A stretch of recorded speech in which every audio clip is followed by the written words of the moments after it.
Well, here we go. The same sport, but a different ball. It's cricket and whites, and we've got, well, there you go, 5 matches in the Paytm One Day International Series, and we're going really to the east of this massive landmass to play our first One Day International. It's India versus the Windies, and we are coming to live from the ACS Stadium in Barsapara, Guwahati.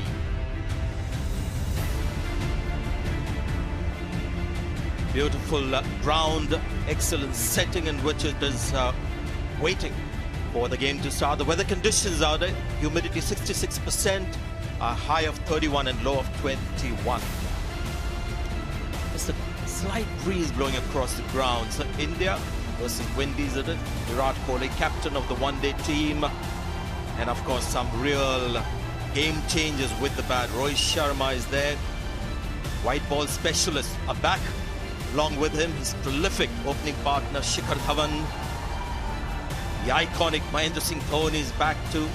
There's a lot of people here wearing the Virat Kohli and Dhoni shirts as they make their way to the ground. And of course, Chahal is back as well, the one-day specialist. Quite a few number now in this Indian cricket outfit. West Indies, after their loss in the test matches, they'll be looking to make amends. Jason Holder, how impressive was he in that second test match? Marlon Samuels, 200 one-day international for him, has a good record here in India. Gets the big ones, gets it on a big stage. Marlon Samuels, Robin Powell.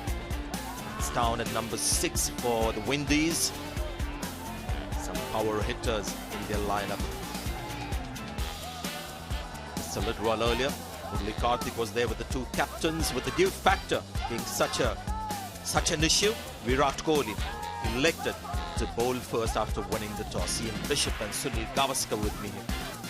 It's very good afternoon, Bish, and this is the team for the Windies.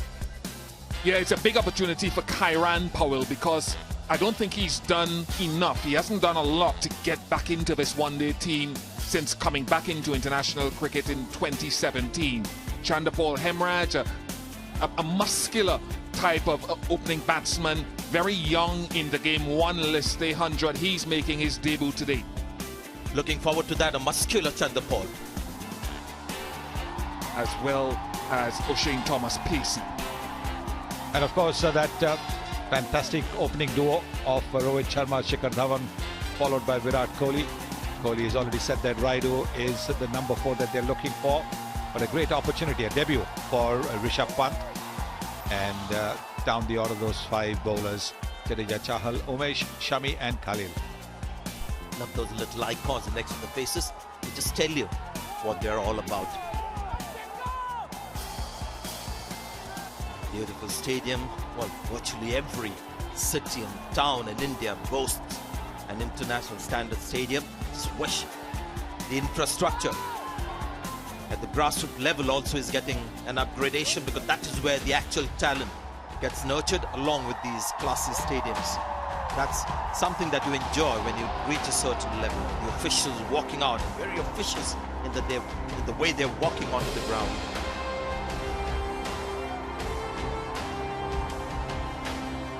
So I think both the teams gathering together for the national anthems. Crowd building up now. Most of them wearing the India blue. And those excited faces, just a very happy face on all those fans. And as we have before a match, the national anthems, the West Indian anthem and the Indian anthem.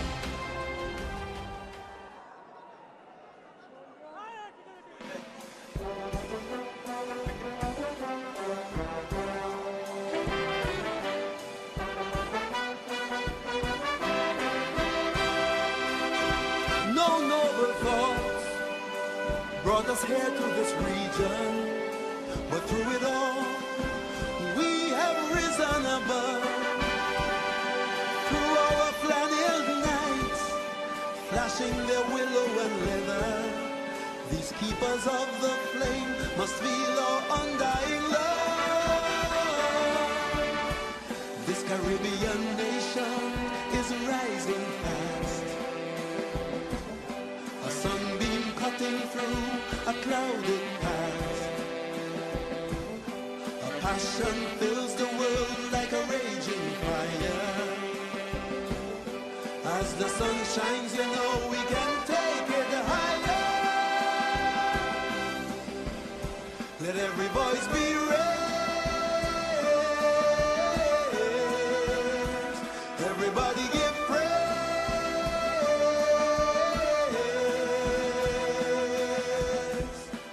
Rally. Rally round the West Indies, now and forever. Rally, rally round the West Indies, now and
the anthems for the two teams.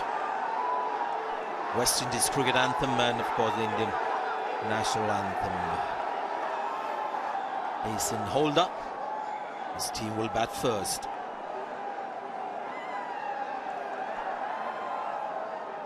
Those are the men in blue in a huddle. Rishabh Pant will be making his 50 overs debut today. Two spinners picked up by India today. They've left out Kuldeep Yadav and preferred Ravindra Jadeja, a move that I don't agree with. They're playing three seamers, which is understandable. In the Asia Cup, they managed with two seamers, but the pitch is there, hell spin. Maybe today's pitch is not a turner where you can afford to play two seamers and three spinners. But if it was a choice between two spinners, or choice between Jadeja and Kuldeep Yadav as the spinner, should have been Kuldeep, especially against West Indies. We are in the second leg of these matches, the Windies Tour of India 2018. India winning the Test series comfortably, massive margins in those wins. The 5-1-day international, Guwahati, Visakhapatnam, Pune, Mumbai at the CCI and Thiruvananthapuram. Followed by the 3 T20 internationals, the last game slot to be played in Chennai. Well, India is also playing with two wicket-keepers. Rishabh Pant kept wickets in the Test matches. MSD has retired from Test cricket, so he plays only limited overs internationals for India and T20s. But a terrific opportunity for Rishabh Pant to cement a place for himself in the team. This is Karen Powell, who batted well in the first Test match, and Rajkot got 80. You can see over here the average is 23.71. The strike rate also not very impressive, with a best score of 83. Again, an injury has given him an opportunity to show that he can play this form of the game as well, and that's a debutant. Chandapal Hemraj. Clearly he's named after Shiv Narayan Chandapal. He's played, he's making his debut. Looks like a chunky batsman.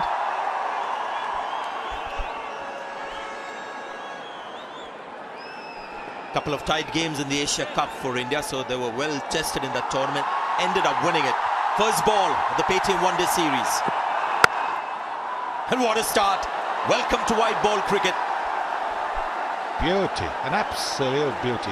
Was a half volley, warm-up delivery, ball at about 133.5 kilometers per hour. And nice foot forward and bringing all the elegance that left-handers bring when they play that cover drive. Magnificent to watch, and what a start, just the kind of start that the Windies would like to see.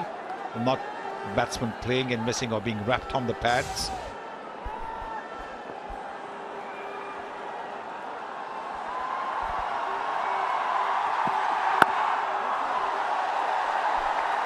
Played his last one-day international in September last, so playing after 13 months. Mohammad Shami.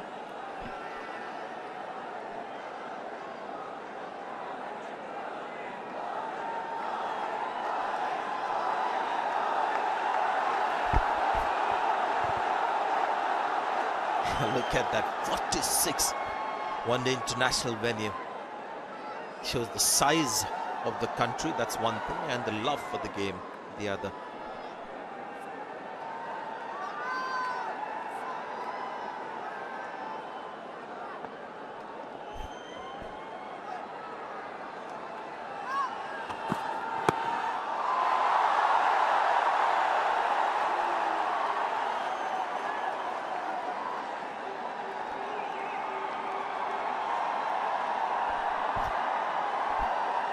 Painful blow, but right in that uncomfortable area, you suck it in and you keep going. It's a great opportunity for Kieran Powell. With the absence of Chris Gayle and Evan Lewis, for whom he's come into the team, try to give the team some identity.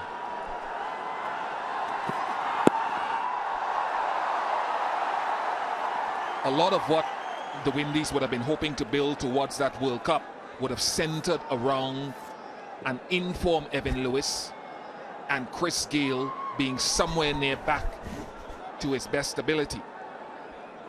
Kieran Powell has done very little since the start of 2017. In fact, he's averaging about 12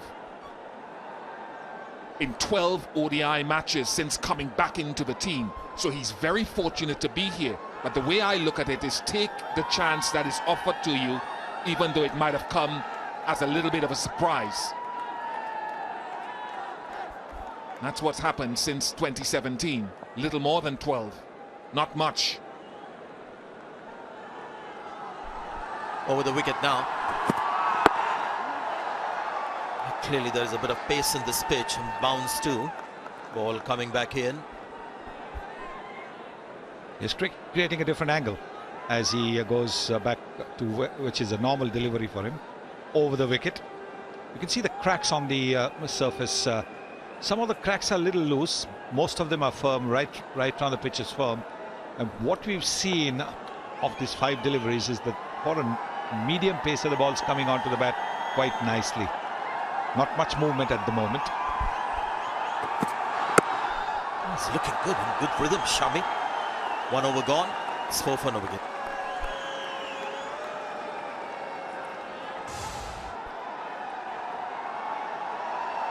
Getting the ball a little bit inside. That's his strength, getting the ball to curve into the left-hander. Debut for Rishabh Pant for India and for Chandrapal Hemraj and Powell for the Windies.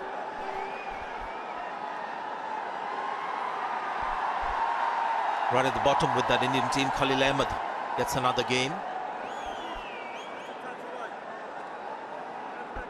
So when you look at that seam unit of India, not seasoned one-day bowlers, no Bumrah there or Bhuvaneshwar Kumar.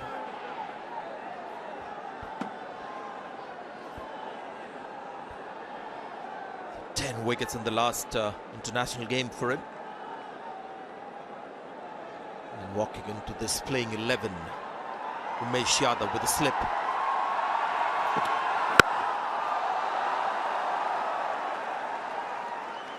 Like Shivnarine Chandrapal, left-handed too. Yes, but with a different batting stance than Shivnarine Chandrapal.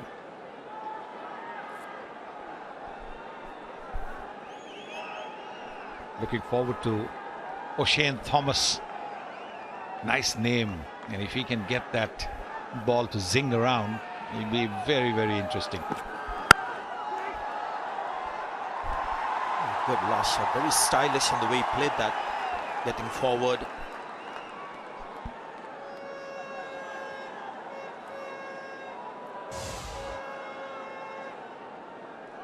Just a couple of weeks ago, he got 100 for Guyana against the Windies B. It's the only 100 of his career so far. Of course, it's a young career. He's just started making his debut for the Windies today.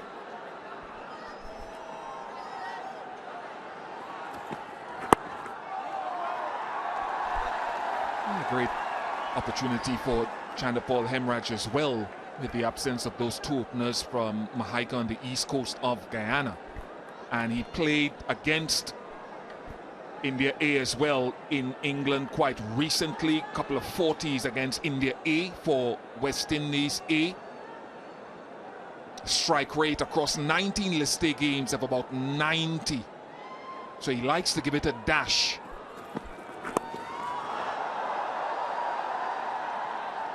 Very fine, that fielder. Chahal does the fielding. Well, obviously his name similar to Shivnarine Chanderpaul, but he bats like Brian Lara for sure. Nothing Shivnarine about him. Stance also less open than Shivnarine. Yeah, slightly different spelling with the names. Shivnarine Chanderpaul, and this is Chandra Paul Hemraj. R-A and E-R.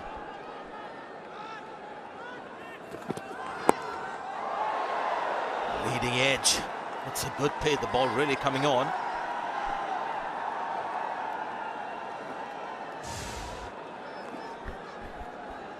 Looking to play to the onside. Getting a leading edge.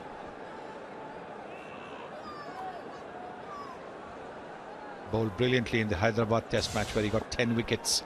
Umesh Yadav will be high on confidence. Running in well. Just the one run from the over. 5 for no wicket.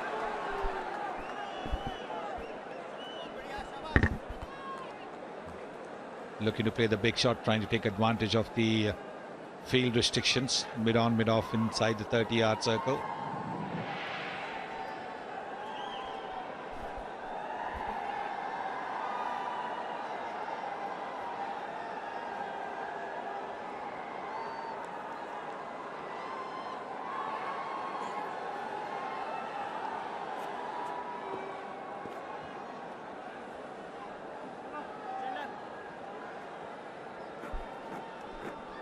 O'Shane Thomas is a big lad, slightly open-chested like most West Indian bowlers, gets the ball to really carry to the keeper.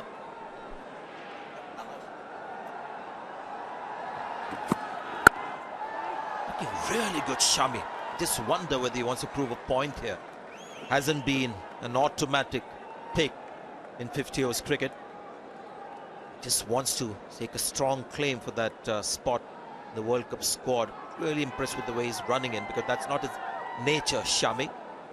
Blows hot, blows cold kind of bowler. Sometimes just runs in and see the big difference in the results as well. That's his free format career. And he's got 9 wickets to get to 100 wickets in one-day internationals. Very good delivery. So that's a big incentive. Get these 9 wickets in these matches. Get to 100 wickets in the 50 overs game as well.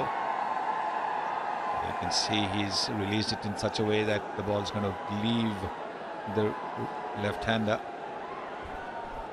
It was noticeable there that he was almost beaten for pace, because the front foot hadn't quite touched down yet by the time the bat was coming through and the ball had gone past, so he was late on it.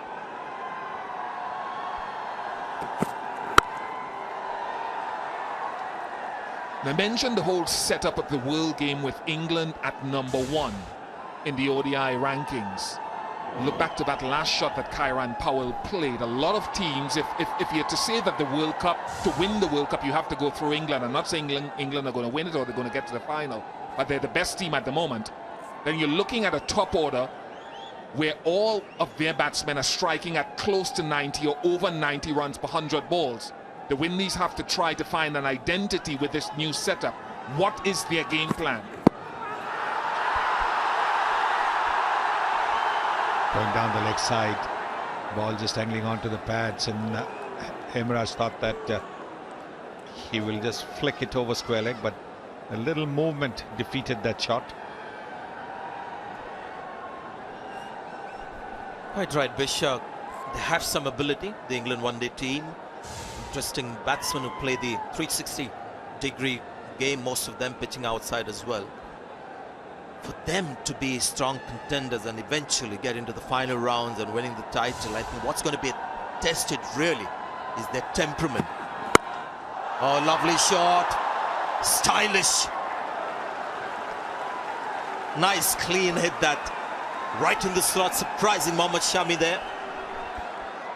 He's taking advantage of the field restrictions. Mid-off, mid-on in the 30-yard circle. The pitch is good. And he's not tried to hit it hard. He's just looked for timing. Just the right length to play that shot. And played it with a straight bat. One bounce over the boundary.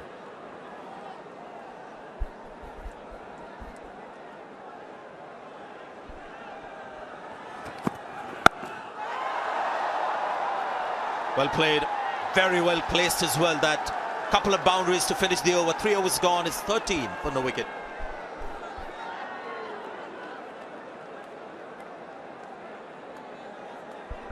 Do his confidence the world of good to get his runs flowing. Couple of boundaries in international cricket for Chandrapal Hemraj.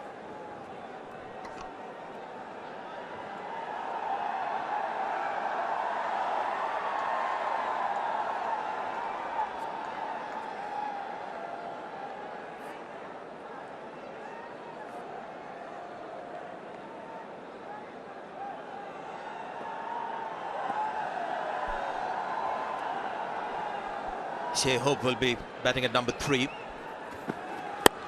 Oh, trying to search for the Yorker. That's another 4 there. And silence at the ground as you'd expect. 3 back-to-back boundaries there. Boundaries of the 5th and 6th ball from Mohammad Shami, and this full toss being taken advantage of by Kyron Powell. This was off the last ball, quite deliberately hitting it over the infield.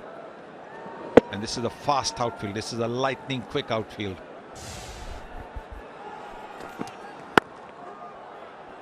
Looks a good surface, this. And therefore, if you're a batsman, and 2 batsmen sitting next to me of different eras, different calibers as well, but excellence, you want to also, when you get that boundary early, you want to be able, even in this power play where there's a ring of fielders, be able to rotate strike, not just sit back and depend on the boundaries. Someone like a Kyron Powell, whose strike rate over his ODI career limited is under 70, got to be able to rotate strike now, having gotten that boundary.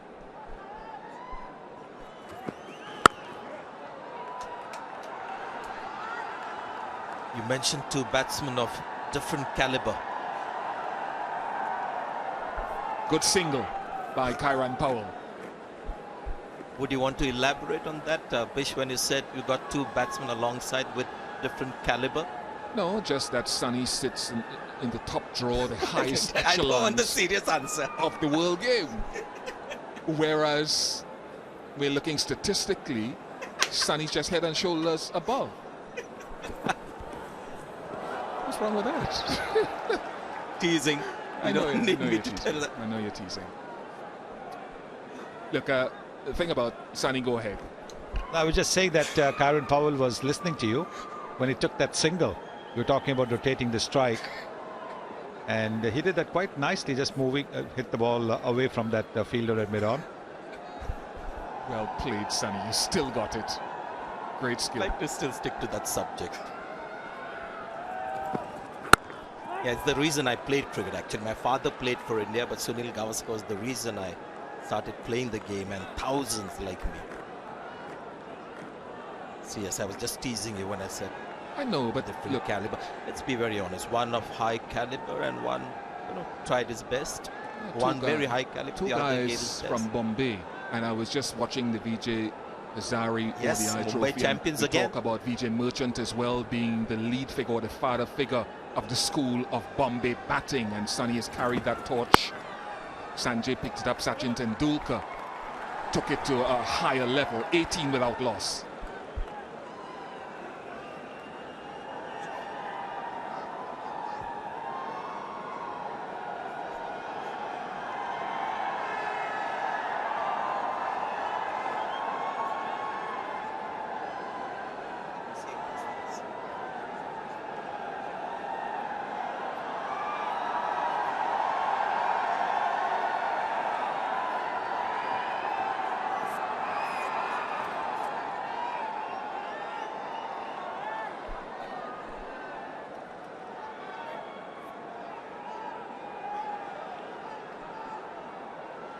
Looks a good pitch. This one, the ball is coming onto the bat. India playing 3 seamers. Khalil Ahmed gets another game. Just 2 spinners in Jadeja and Chahal.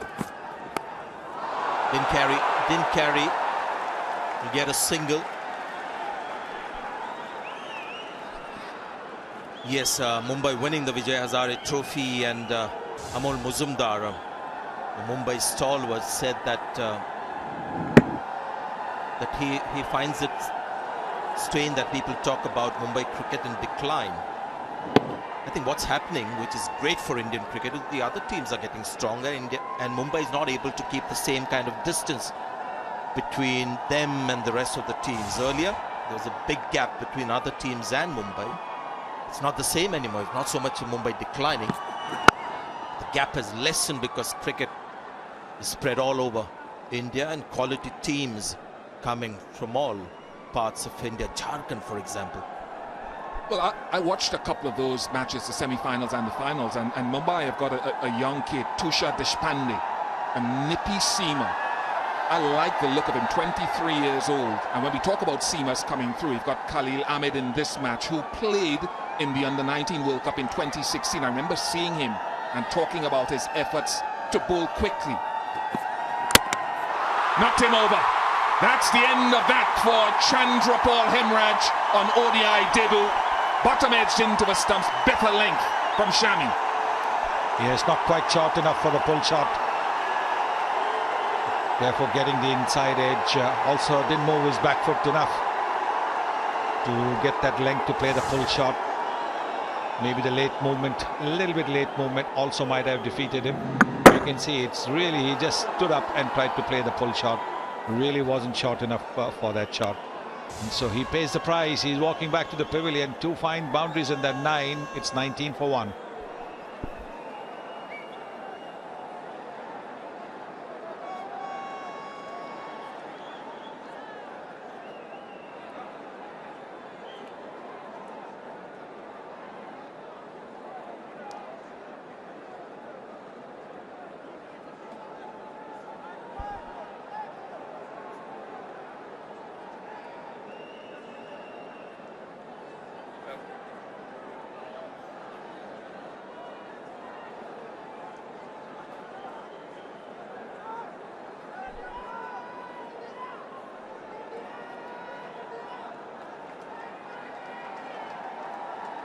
So India have got their first wicket. Chandrapal Hemraj gone for 9. I keep saying there's one of the most common mode of dismissals in today's cricket, the played on.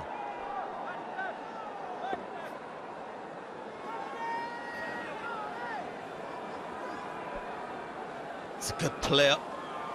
Tends to get the 20s and 30s, needs to get the big score. Average 37, which is pretty good. Strike rate, surprisingly, 66.3. So Shami strikes, has been bowling well. Conceded a couple of boundaries in the last over, last 2 balls, but rhythm is looking really good.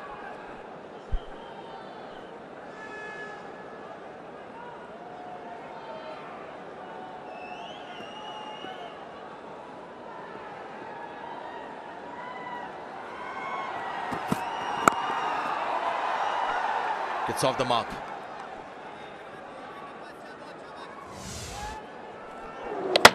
Yeah, well bowled from Shami, a little bit tighter to the off stump, and the length just short of a good length, not short enough to be playing that shot, a bit over ambitious. from Chandrapal Hemraj.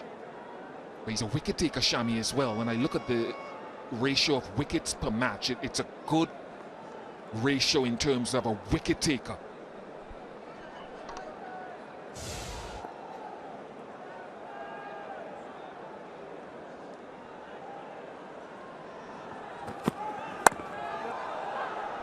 Get a single Powell.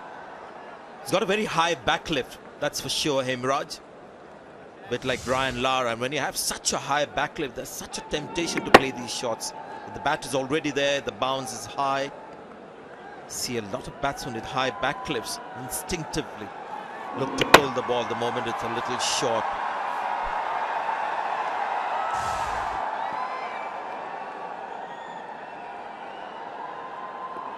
Good speeds as well for Mohammad Shami at the bottom of your screen.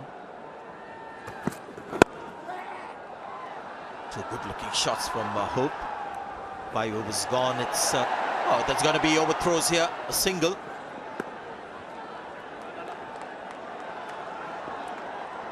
.23 for 1.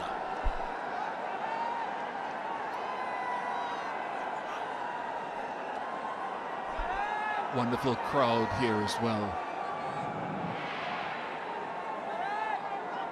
Quite a large stadium, nicely built and constructed in the ACA Stadium.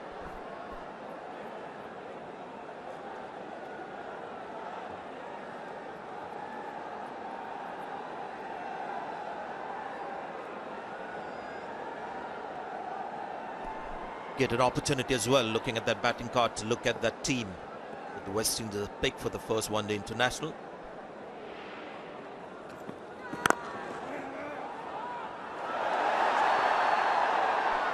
Gone through. He's never short of effort, that's for sure. The captain.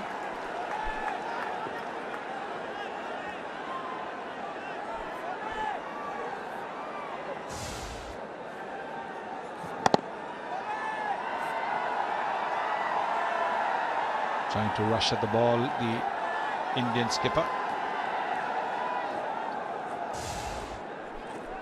Should have been stopped, because when he got close to the ball, it was almost under him. There was no real need for him to hit the ground.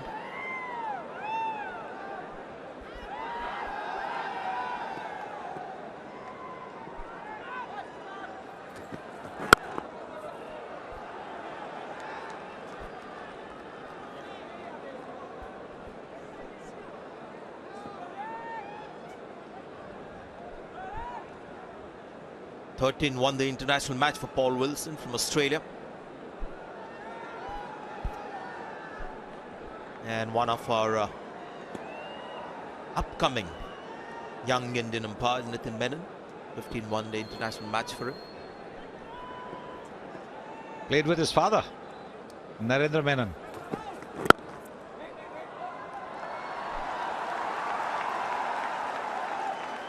Narendra Menon, wicket-keeper batsman.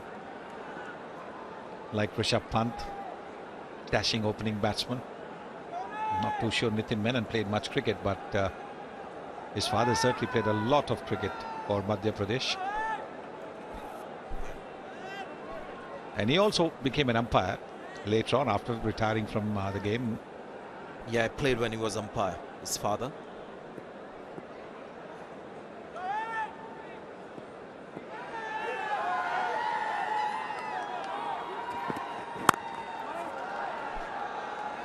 Excellent length from Umesh Yadav.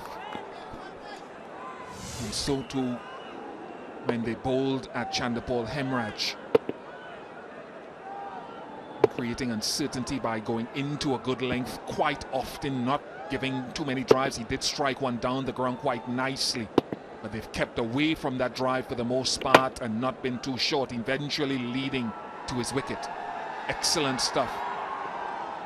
Excellent bowling.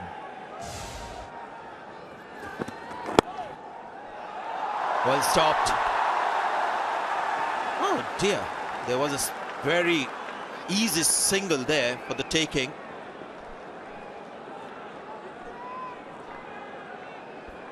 was Kyron Powell who at the non-strikers end wasn't very keen, because you would have seen Hope would have noticed that the ball had gone away, but Kyron Powell wasn't sure how far it had gone away from the fielder.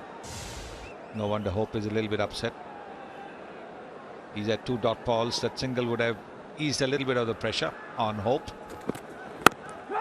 Another dot ball to finish the 6th over, 26 for 1.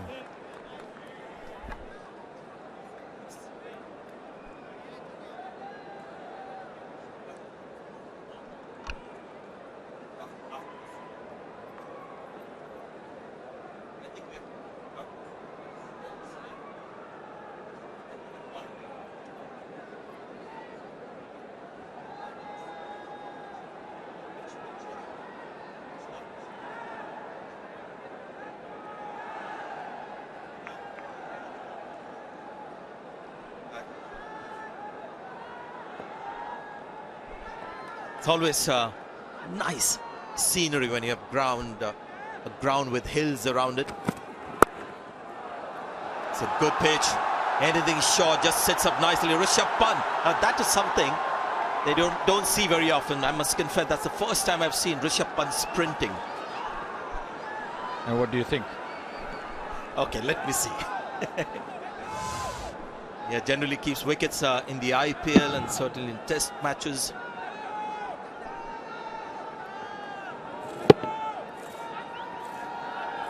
Playing the pull shot of the front foot. Actually a very good question from you. I mean, what do you think of his sprinting? Good? Passable?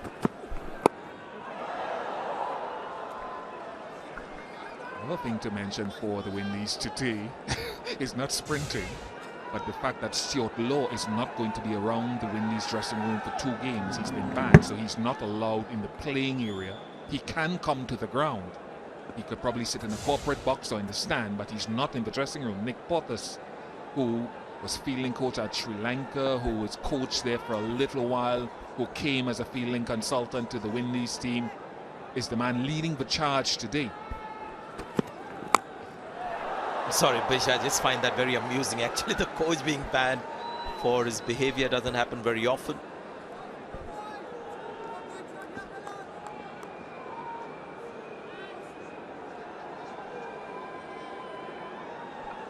It all came down, I think, to that catch that Rahane took where there were replays of Kyron Powell, and Stuart Law reportedly went into the officials or the match referee's room and wasn't happy and expressed his dissatisfaction at the judgment. I just think that's unfortunate, whenever the situation, very unfortunate.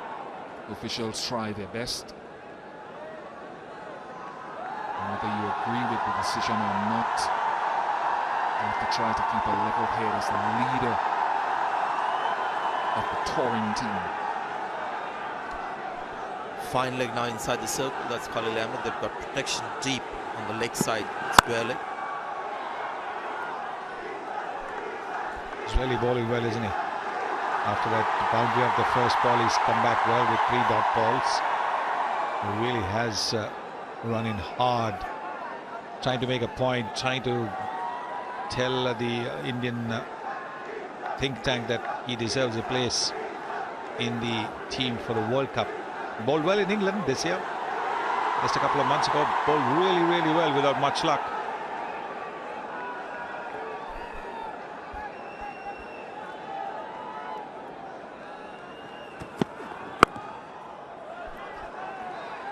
It's a very important statement from Virat Kohli about the number 4 position, where he's backed Ambati Rayudu. Almost sort of guaranteed that he's going to be the number 4 player. Got a few matches to come after this, but they have zeroed in on Ambati Rayudu as the number 4 option. Quite a few were tried at that position. Seems like he's won that race. Rishabh Pant likely to bat at number 5. I like that choice. I think Ambati Rayudu the best pick amongst all the contenders. That's big. That's West Indian. End of the over, magnificent shot. It's 36 for 1.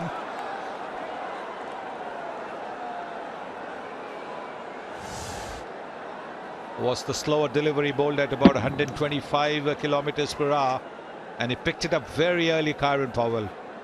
And what a shot this is. This is a magnificent lofted off try for a six. Would have been a six anywhere in the world.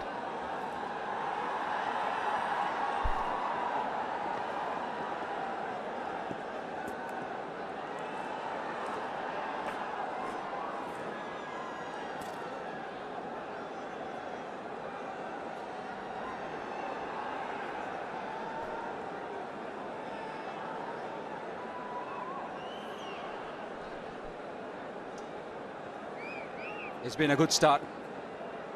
Just a solitary wicket of Chandrapal Hemraj.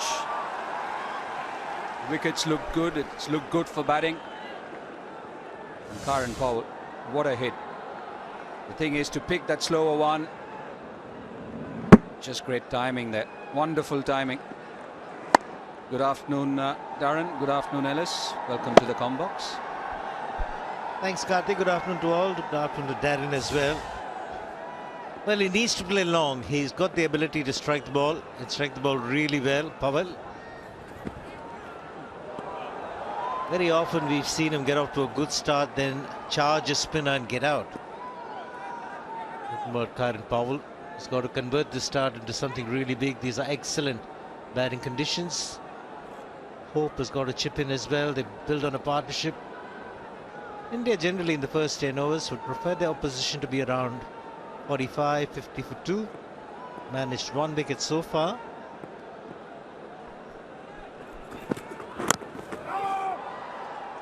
They've hit 5 fours and a 6, and we've seen 44 deliveries being bowled.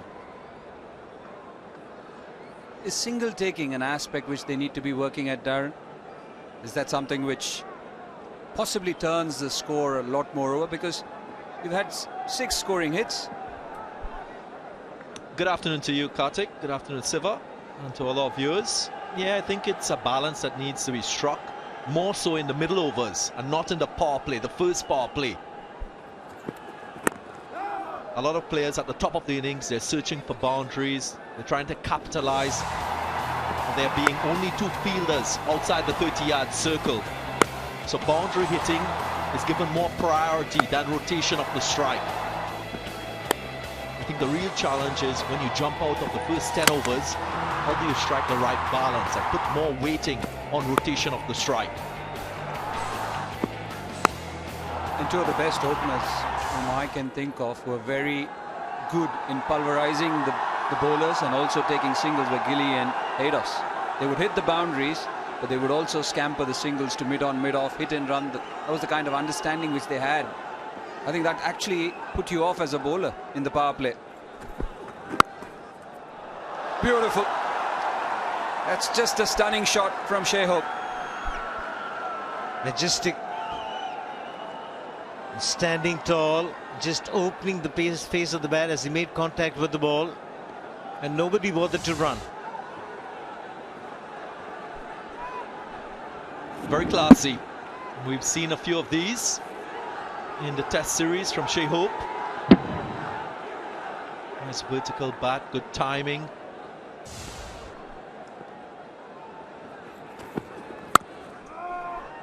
Here you can understand why rotation of the strike is so difficult in the first 10 overs.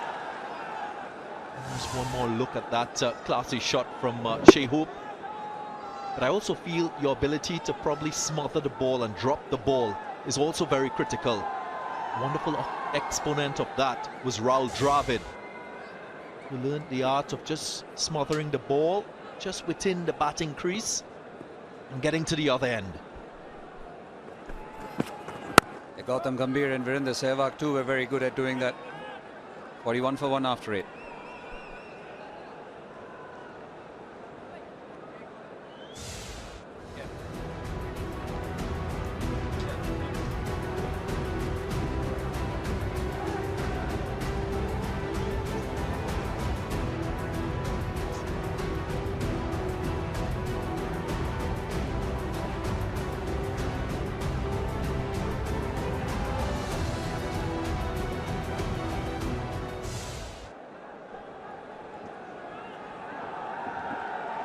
Yeah, the first bowling change in this first Paytm. Khalil Ahmed impressed one and all in the Asia Cup outing. He's been picked in the squad, picked in the 11 today. 3 games. Had the ability to come back in that Asia Cup. In his second spell, in his third spell, there was something different which he offered, and that's exactly what the team management wants.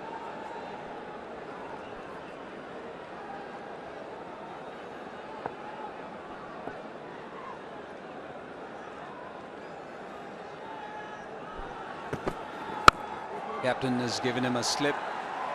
A lot of protection on the offside. Every time Virat Kohli speaks about Khalil Ahmed, he speaks very highly of him, and there's a little bit of variety when you have a left-arm fast bowler or a medium pacer in your lineup. After Zahir Khan, RP Singh, India hasn't had too many left-arm seamers, and here's the one you can groom.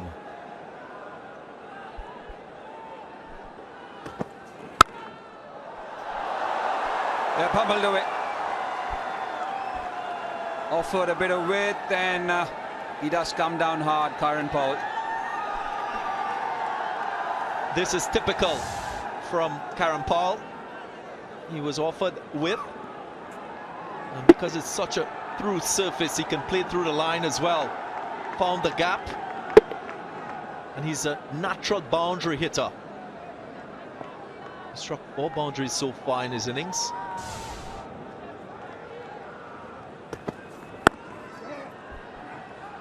Yeah, that's what you want to see.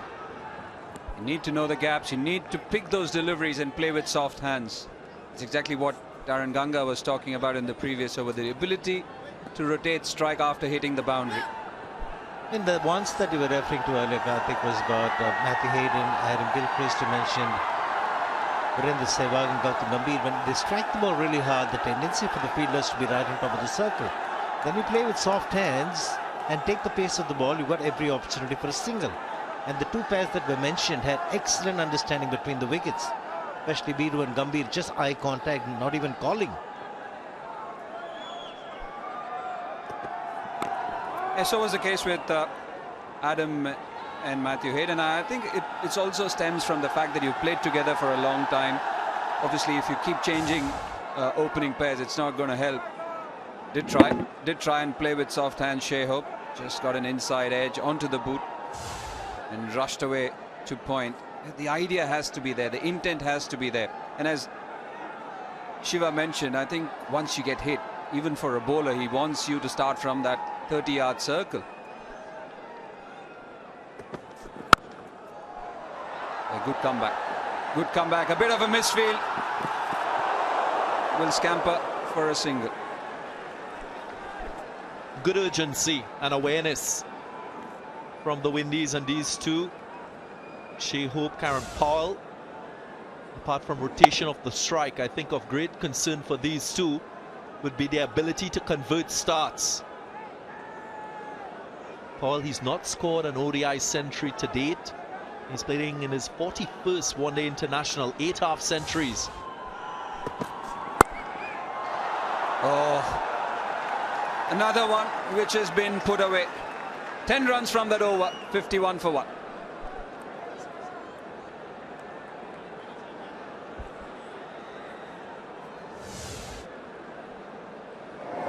Not the length that you want to bowl. We've seen 3 boundaries so far, 1 in the last over, with 2 in the over that was just bowled by Khalil. And all those deliveries have been back of a length. These batsmen are used to playing that particular length extremely well. As a bowler, you want to change your length unless you're looking to take the risk and in the process going for boundaries.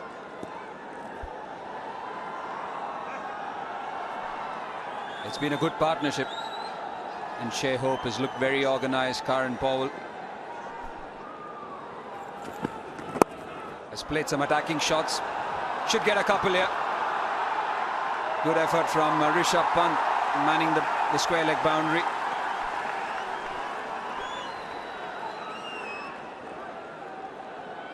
There's been a flurry of boundaries from the Windies batsmen.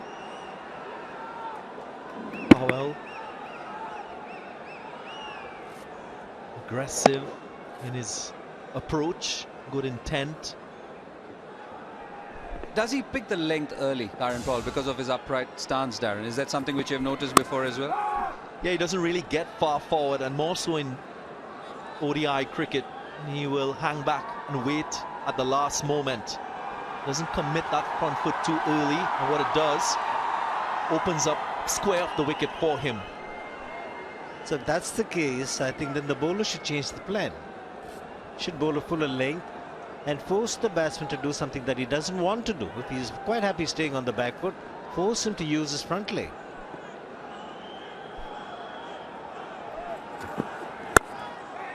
Confident push, and what a glorious shot. This is magnificent. Look to bring him on the front foot. It wasn't a half only, that's why it made it even a better shot. Presenting the full face of the bat and bisecting the gap. Too many fielders on the offside. This was all class. And he's very different in terms of strengths as a batsman to Karen Powell. He loves to come on the front foot, Shai Hope, and this is why. Execution to perfection. He's got a lot of potential. Shai Hope, very talented. Just hope when he finishes his career, doesn't have any regrets, because the potential is there. It's just that every now and then he tends to get carried away. Very organized, looks very pleasing to the eye as well. He's got one ODI century against Zimbabwe. This was back in 2016. Strike rate will need to improve. He's got a couple of half centuries against India in ODI cricket back in the Caribbean.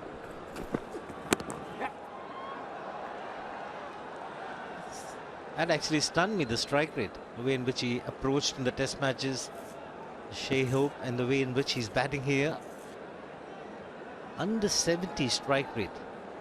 Well, if he plays a few big innings, he'll get better and better. Nice little partnership building up, 39 of 33. Much needed for the Windies. Went into a bit of a slump in the recent ODI series against Bangladesh in the Caribbean. Finished that series with a half century against Bangladesh, a slow one. A single to finish the 10th over. The power play is done. 59 for 1.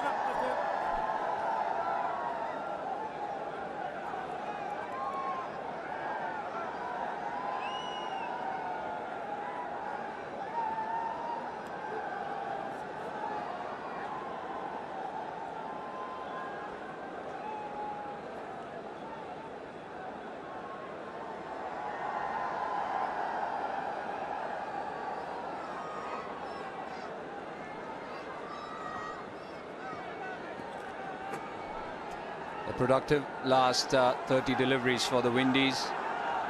5 fours, 1 6. Looks like a very good surface. The indication from Nitin Menon. Power play number 2.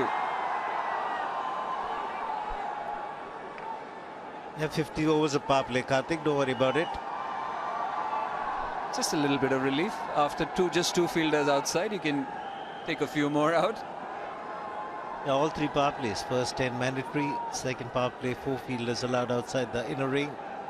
And power play number 3, 5 fielders. Last 10 overs, 5 fielders outside the inner ring. So Khalil will have a little bit of protection. The square of the wicket on both sides.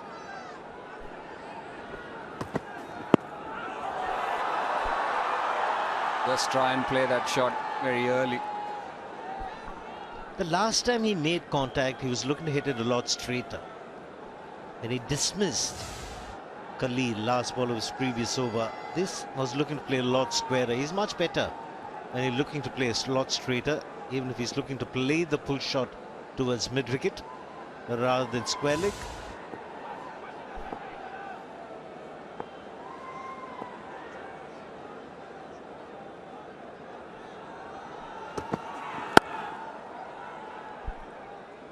Protection at long on, just nicely punching it down the ground. That's what you need to see from the West Indian players. A lot of sensible cricket. seamers in terms of their lengths. They've been on the good and short side. And that's the reason why we haven't seen Karen Powell reach forward on that front foot.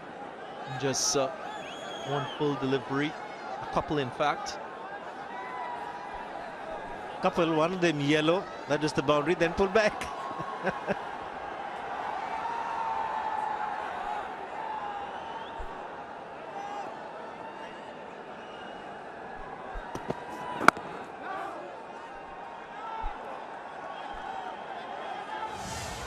Put into bat, the Windies need a good start. That was glorious. Mohammad Shami, gorgeous sitting over the top. Karen Powell getting a lot of boundaries, 5 4s and 1 6. And the dismissal of Hemraj Chandrapal. And the runs came at very quick time after the dismissal.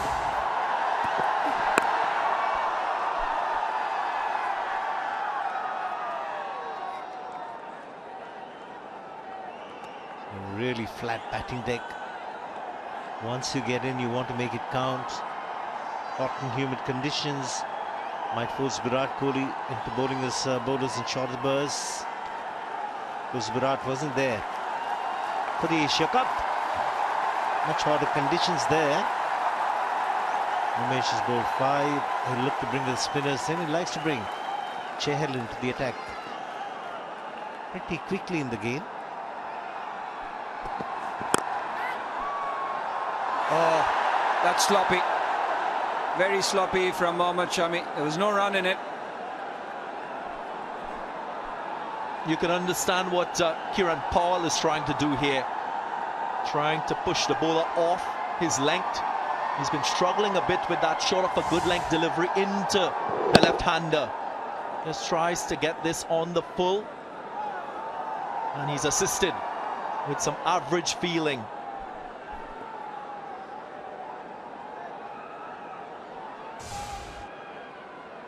Standing at mid-off, Mohammad Shami. We'll have to redo that one. Trying to go for the Yorker, the full-length delivery. He's got protection on the onside. A man at fine leg, deep square leg and long on. A lot of pressure on young Khalil.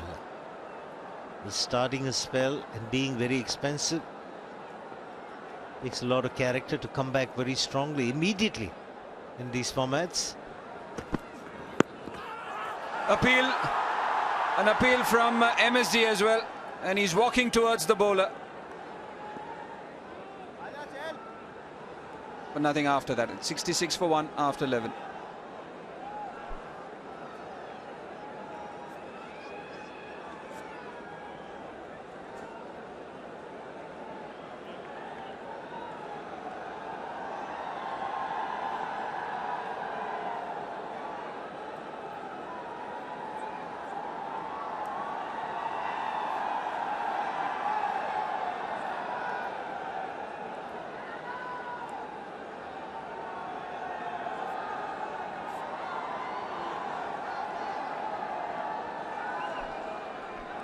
They've done well.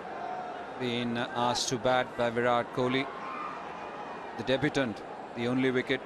Chandrapal Hemraj chopping one onto the stumps, and first signs of spin today. Chahal into the attack. His partner in crime not playing today, and that's something which will evoke a lot of debate, isn't it, LS? They've done well together. Ravindra Jadeja, after coming back into the team for the Asia Cup, did have a good outing there, 7 wickets in 4 games. But what's your take on Kuldeep Yadav missing out? Well, I was very, very surprised, to be honest, that Kuldeep missed out on this game.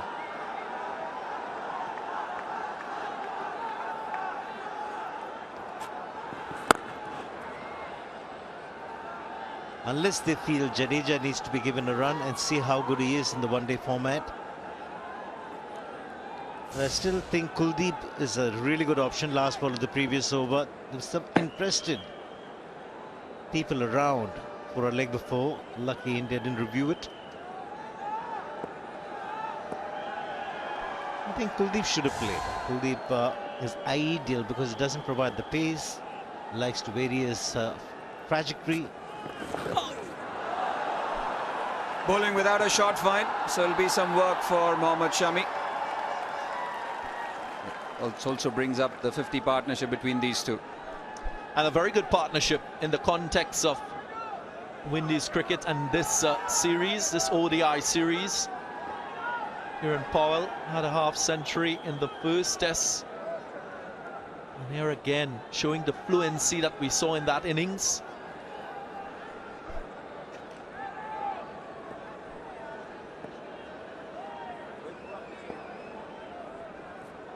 Just getting to that question that Karthik asked me between Kuldeep and Jadeja. Jadeja can bat, he's a better fielder, we all know that. But you need somebody to take wickets in the middle of the innings, otherwise this is what will happen. When a batsman gets set and the spinners don't give you wickets in the middle, you'll disappear for boundaries at regular intervals. That was a delivery bowled just in that arc. Very late to decide that he wants to play that shot, but he did time it really well into the gap as well between deep mid-wicket and the man at long leg.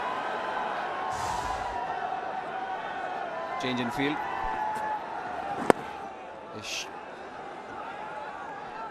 Shot fine comes in, but it's a pretty good shot. Very, very good shot from Kieran Powell. He played the percentages as well, hitting with the turn.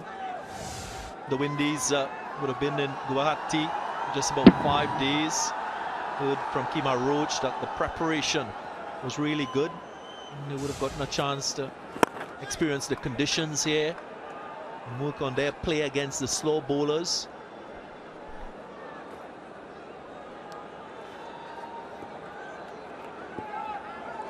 Should bowl a lot better against the right-hander, but at the moment Powell is going really well. Strike rate of 150. It's been an expensive beginning for Chahal. 11 runs of the over already. Will be a dot ball to finish. 77 for 1.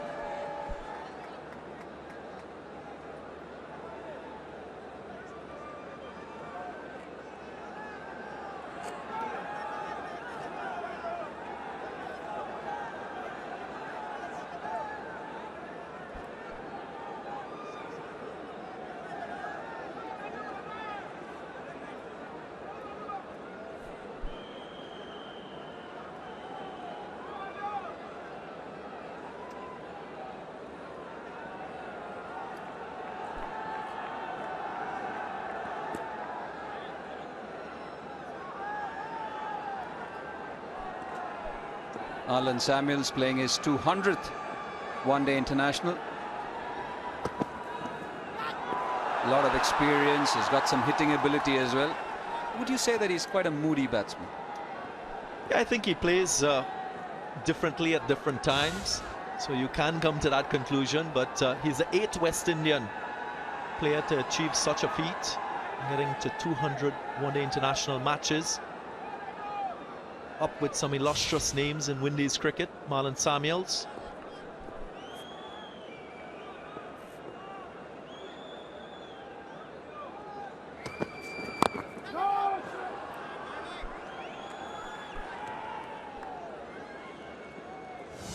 Very early into a spell, you bowl that line, LS, and you get hit for a 6.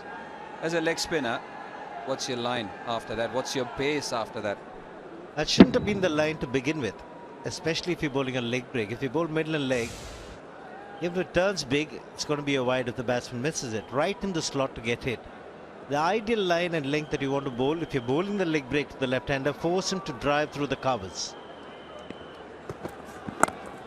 If you're going to be good length, body, middle and leg, bowling the leg break, you're going to get hooked over mid-wicket for a 6. He's hitting it with the turn. So the ideal line and length will be outside off stump, get the batsman on the front foot and make him play against the turn towards cover, extra cover, maybe even mid-off. You can set a field for that. But if a batsman is looking to hit you from middle and leg, then go slightly wider with the googly. We saw the dismissal of Hetmyer in the test matches, and he looked to hit against the turn, holding out at point. You've got to use those variations very quickly. Also, if somebody doesn't want to play the drive, or if you still throw it wide outside the off stump, bowl it slow. If somebody fetches it from outside the off stump when it's slow, it's a tougher shot to play, isn't it? That's why I think Kuldeep and Chahal have to develop the top spinner. They bowl the leg break and the googlies. The top spinner is the in-between delivery. They'll have overspin, extra bit of bounce, and also develop a good flipper. It's a dot ball. Has to bowl a lot more of that to make sure his economy rate comes down. I think they have to develop the top spinner and also the flipper. Because both Kuldeep and Chahal bowl the leg breaks and the googlies. There's nothing in between, nothing slightly different.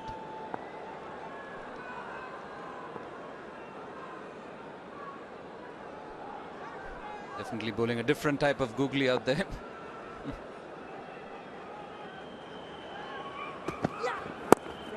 Good comeback over from Khalil Ahmed.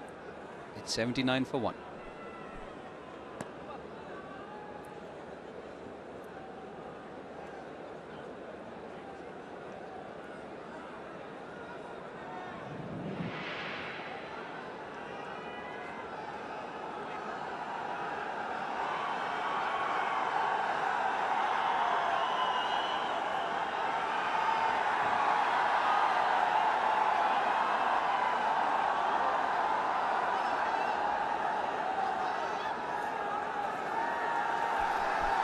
Windies 79 for 1. Good solid start to this ODI series. And as Jason Holder said, it's an opportunity to showcase young, talented players who will be vying for a spot in the Windies World Cup squad in 2019.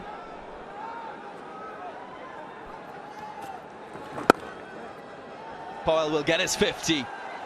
His 9th 50 in his ODI career, the 3rd against India. And his teammates and technical team, they appreciate his efforts thus far. They're the only people who appreciated the stunned silence from the full house here. Spectacular innings in quick time as well. Strike rate 139, high percentage of runs coming in boundaries. He's got to convert this into 100. Exactly the point I was making. He's got a bat deep. Jason Holder spoke about wanting to get totals in excess of 300. So apart from looking at players and seeing if they will be ready for that World Cup, I think he expects his team to score big totals. If you look at what transpired against Bangladesh, the Windies in their first one-day, they got to 231, the second one-day 271, and the last and final one-day against Bangladesh, they only mustered 283. So that's a target that he's set for this Windies squad. Will they achieve it in this ODI? Well, if you want to be successful in England, you have to get 300 plus. We've seen the pitches for the one-day internationals in England. There's a stifled appeal, and was it pitching in line? Because Dhoni definitely had that look on his face, had a chat with Rohit. I think they went with the bowler. Generally, the bowlers are the ones who want to refer, but this time Chahal said possibly it was missing leg stump.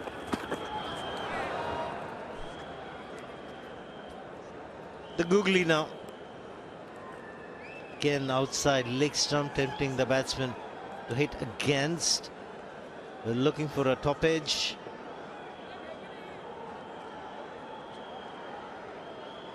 It's going to take a little bit of time when he bowls. He hurries through his deliveries, Chahal. Good ball to win the over.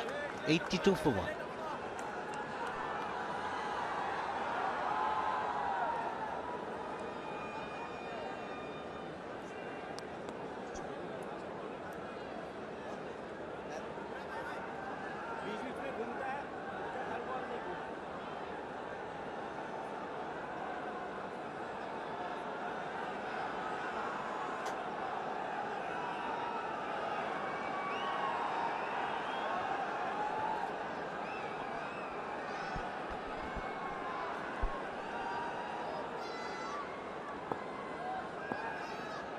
Khalil will continue. 3 overs for 19. It's good length. Remember, it's a single, only seeing this young bowler at the 2016 Under-19 World Cup in Bangladesh. Bowling alongside Avish Khan, who since I've seen has put on some pace. And I remember seeing Khalil then and thinking, hey, he's got some talent. He's still not what you call a muscular fella, but he was even more wiry back then. The alignment was good from what I saw. He looked to have real potential. Didn't expect him to transition into full international colours as quickly as he has. But really likes to hit the pitch, which is good. Hello, Deep. Good afternoon, Bish, and good afternoon, everyone out there. He's been really smart with his length, especially on a pitch like this, where there's pace and bounce as well. From a batter's point of view, it's comparatively easier to hit through the line. He's been very smart in making sure he doesn't pitch it too up, keeps it a little back of length, and keeps it really straight. He was trying to find a little bit of swing initially in his first over, realized he wasn't getting any swing, then stuck to the basic. You would think 15 members for the World Cup squad, and maybe India might pick 4 or at the most 5 seamers. So it's really about Khalil Ahmed.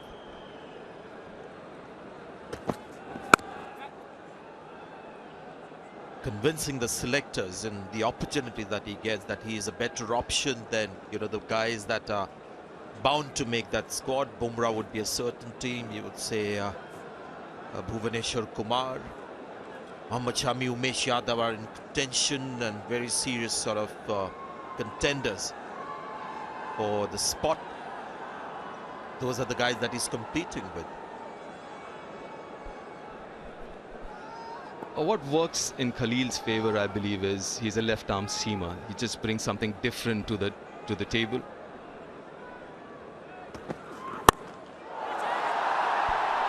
Should be gone, it should be gone. Shikhar Dhawan takes it quite comfortably. And his typical signal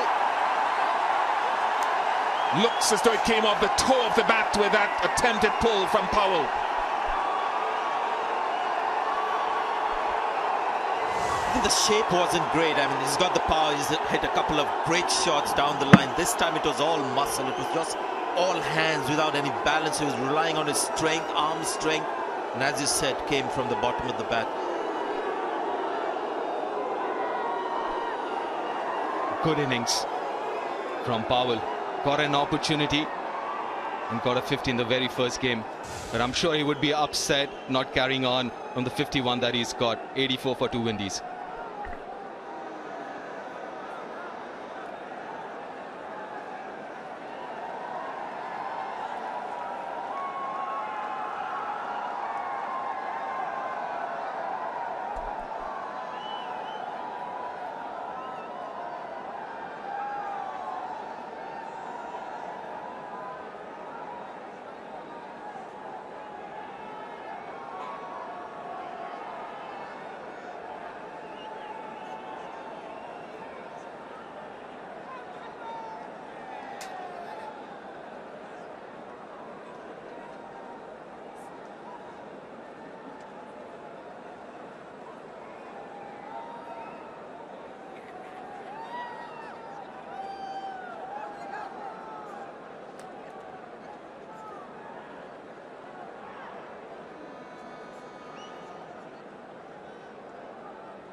Marlon Samuels has come to the crease playing in his 200th one-day international. The 8th West Indian to do so, and a good track record against India in India. Test match 100 and an ODI 100 back in 2002. 3 replacing Kairan Powell. I'm supposed to describe it as a pull shot. It's a bit much, just to try to shovel it.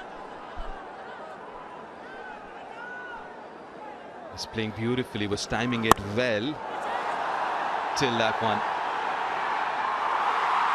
bat moved in his hand as well, wasn't in control. And a wicket for Khalil Ahmed.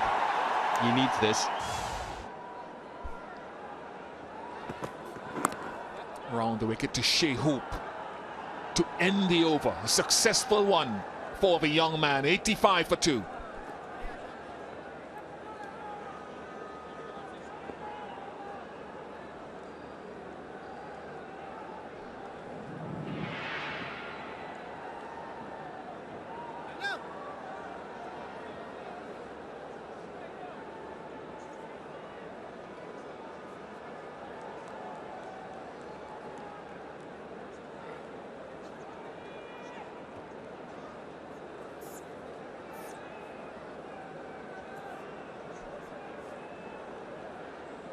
Most one-day internationals for the Windies. Brian Lara tops the tree. Chris Gale not available for this tour. Shivnarine Chanderpaul, Desmond Haynes, Carl Hooper been doing some radio commentary on this series.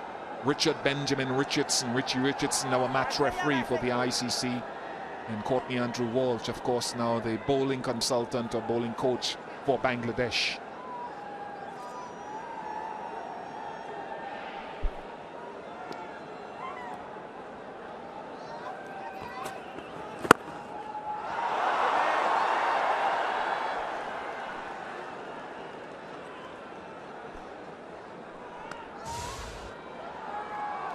Shea Hopes look really good today.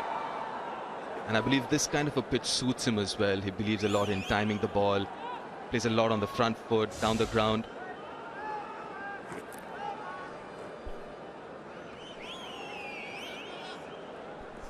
But this is going to be a very interesting phase. Both Marlon and Shea Hope are very similar in terms of how they pace their innings. Beautifully bowled. Decent amount of turn. Typical Samuels, isn't it? Very shaky to begin with, especially against spin. Once he gets going, good delivery, drawing the batsman forward. You'll see Chahal, and his bowling to the right-handers gets really full. Right up there, driving length to left-hand batsman. It's a little shorter. There he is again. Now that's a good shout. Give it. He will review it, I guess, considering his importance in this batting side. They'll have to think about it, whether it's going to be umpire's call. If it's going to be umpire's call, worthwhile taking. But if it's really plumb leg before, well, the umpires have said just a bit too long. I think they should give them 5 seconds more. What the heck? You want to get the right decision, right? Why so much pressure when we have so much of wastage of time otherwise? 5 more seconds for a critical decision.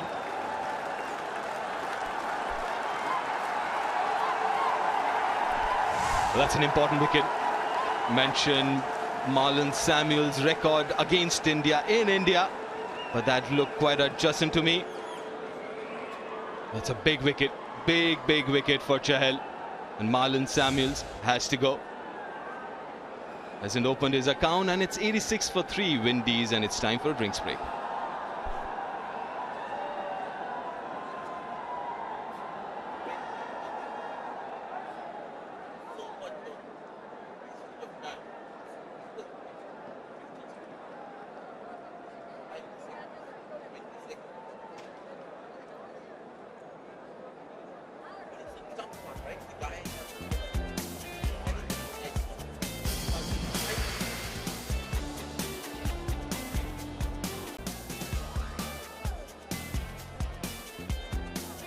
India won the toss, elected to field first, and have reduced the Windies to 86 for 3. Lost 2 wickets in the last 15 minutes or so. This is the 3rd of them. Marlon Samuels, Plum, LBW, and that's why the deliberation about whether to review or not took as long and was as prolonged, because there wasn't much scope. Yeah, too much pressure on the non-striker. He's got to look at it and decide for his partner. There's so many dynamics that come into play. Somebody like Marlon Samuels is a senior batsman, for a young player. So that's why I believe they should get a little more time. You have teams getting away with bowling 12 overs an hour. 5 seconds more shouldn't be an issue at all. It's interesting. 5 more seconds. There's a little bit of discussion. Everybody's tense. What's going to be the decision? So not boring 5 seconds. Slow over 8's a bowling.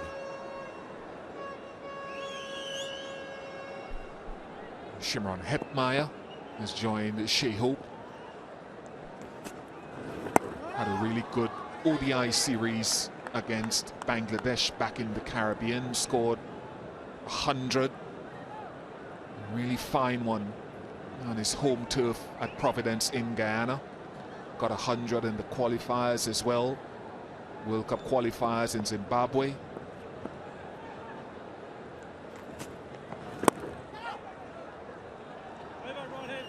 Successful over. 86 for 3.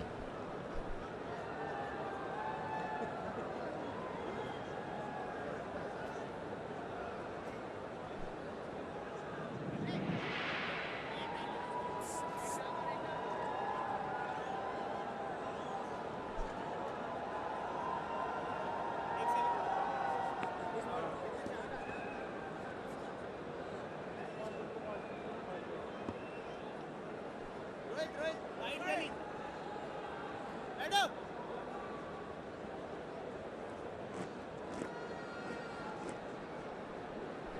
86 for 3. 1 wicket taken in the first power play. And it's a thing about India, particularly when they've played Kuldeep and Chahal together in addition to their seamers. They're one of the best teams at picking up wickets in the second power play in ODIs recently. Should just be 1. Let's look at how teams, the top teams in the world, have gone in that second phase between 11 and 40. Afghanistan, phenomenal with their spinners, Rashid Khan and company Mujib. India are taking nearly 4.5 wickets per innings in that phase. 186 more than anyone else. And they've played more than anyone else as well. But in terms of wickets per match in that phase, India are very, very good.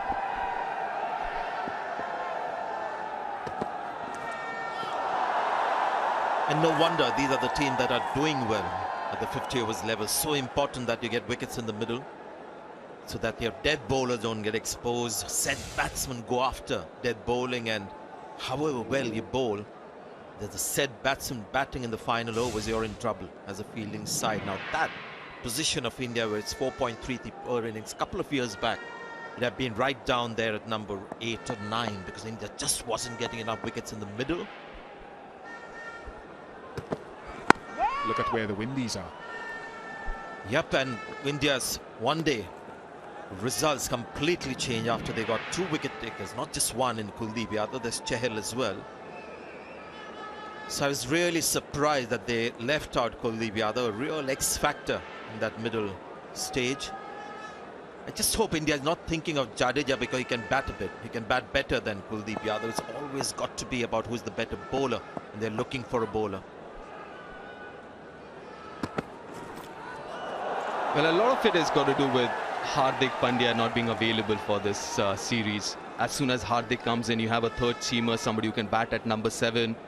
So I think he brings a lot of stability, and combination-wise, it's a lot more stable. Then you can play those spinners as well, those 2 spinners. You don't really have to worry about bowling a spinner in the first 10 overs. You can still play the spinner. I mean, I would have gone for Kuldeep Yadav, rested Jadeja, then you have your 3 seamers, so you're not in trouble in the power play, the first one and the last. I'm just wondering whether they went for Jadeja because they're worried about the batting depth. Short ball. But when Dhoni is batting at number 6 in a 50 overs game, I think you're okay with the batting. There's enough batting there. But then Dhoni batting at 6, post that you don't have any of the bowlers who would bat, who can bat. So that's the question out there for you. Who's India's best spinner in limited overs cricket? Is it Chahal, Jadeja or Kuldeep? You can go to the webpage bcci.tv and share your opinion.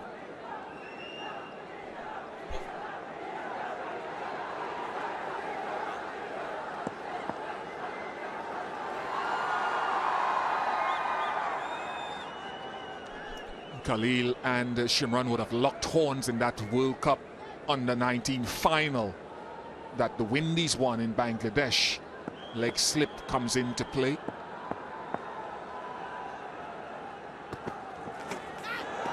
We'll have to re-bowl that. In fact, it was Kimo Paul who's in this squad who hit the winning runs of Khalil Ahmed in that under-19 World Cup final.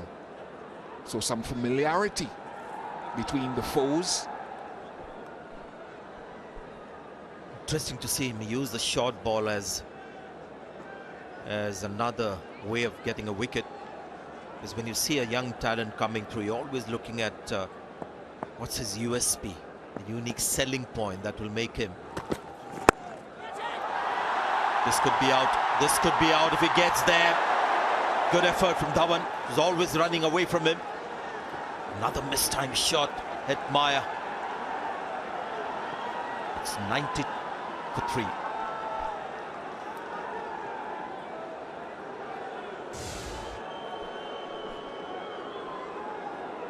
Another effort from Hetmyer to clear the 30-yard circle. He did, but not as successfully as he would have liked to. Could have done with a dive.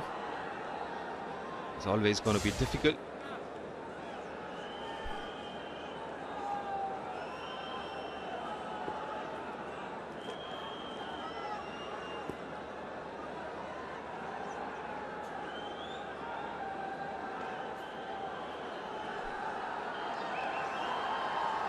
Chahal will continue to share hope, whose strike rate is in the early 60s again.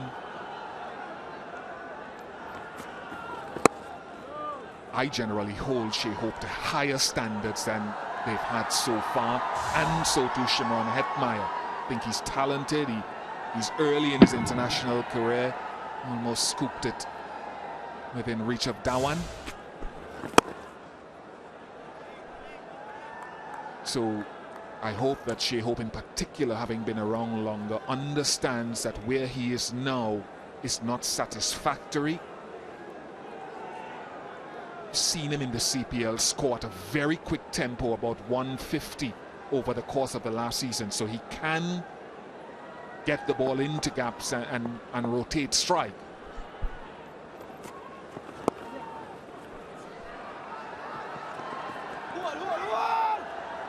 That's good feeling from Mohammad Shami. Shea Hope would be a little disappointed because he's looked good as well. It's not like unlike someone like Shimron Hetmyer, who hasn't looked good in this series. He's looking to still find his form here in India. But Shea Hope's looked good. Even in this innings, the way he's driven down the ground, play the spinners. Look at that for confidence against the turn, reaching the pitch of the ball. So he would be disappointed with the quantum of runs that he scored in this series. Well, I saw a tweet from Prithvi Shaw after the last Test match where he won the Player of the Series award, and he said, "This is not where I'm going to finish. This is just the beginning for him. He wants to be among the greats of the game by the time his career concludes." And I think that was brilliant to show to young players that, hey, here's a young man of the series in his first game, but that's not his destination. That's just the beginning of his journey.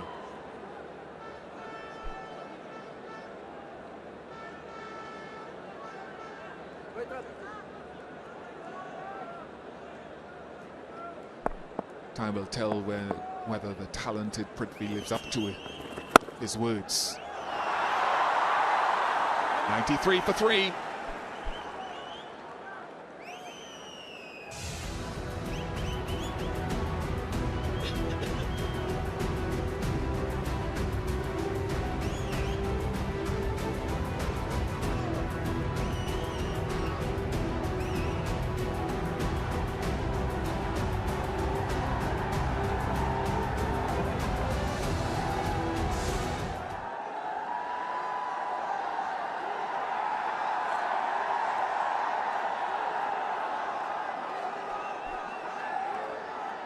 Chahal for 17 and 1 wicket.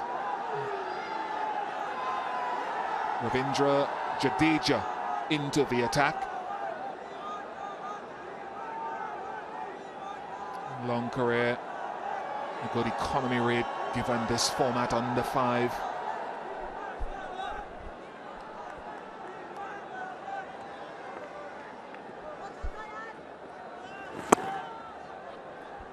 It's interesting when you look at Jadeja's career as a 50 overs cricketer.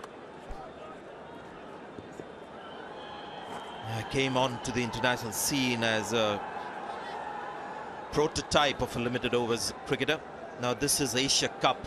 He was called out from the blue to make that squad, and what a comeback it was against Bangladesh. Got 4 wickets, and 3 against Afghanistan. And his career took a real dramatic turn when he became this game changer with the ball in Test match cricket. Lost his place in 50 overs cricket and T20 cricket. Kuldeep Yadav and Chahal, the preferred spinners. He's on a comeback trail. Nice bowling. I just hope that in the hierarchy and the food chain of spinners that Chahal and Kuldeep Yadav are still higher than him in the pecking order.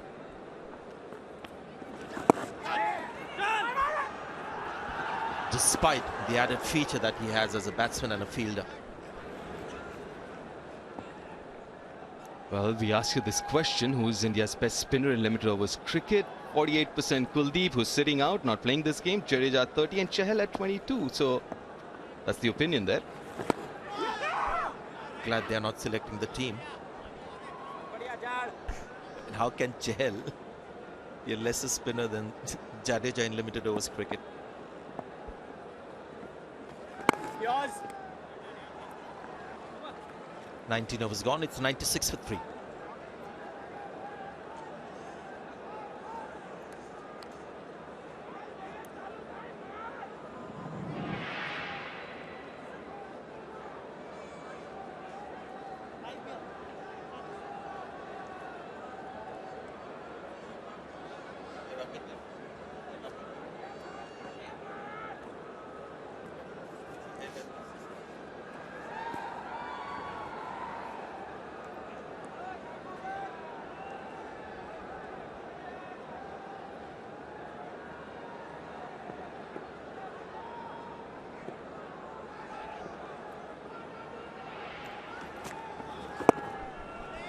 Must be a technical glitch with that poll that we did, because Chahal was voted as a lesser spinner than Jadeja, but he happens to feature in the top wicket takers seen since January 2017. 46. Look at the average, the economy as well, brilliant. Let's put it down to technical glitch. I'm sure the fans know their cricket, watching it for the last 2 years.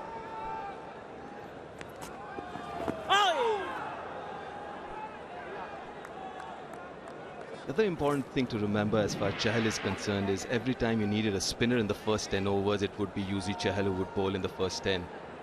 Kuldeep generally bowls after the first power play. And still he's got economy less than 5. Yours. And look, Nice use of the depth of the crease from Hetmeyer. It brings up the 100 for the Windies. Just a tad bit on the shorter side, but was quick to pick the length. Shimron Hetmeyer got into position real early. He's quick on his feet. You've seen that before. Useful boundary.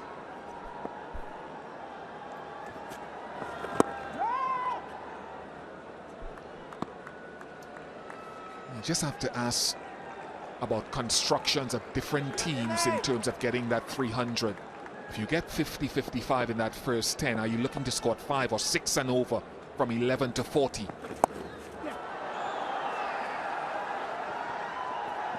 Can you score at around that 5.5, 6 and over in the middle phase? Come back to bat 102 for 3.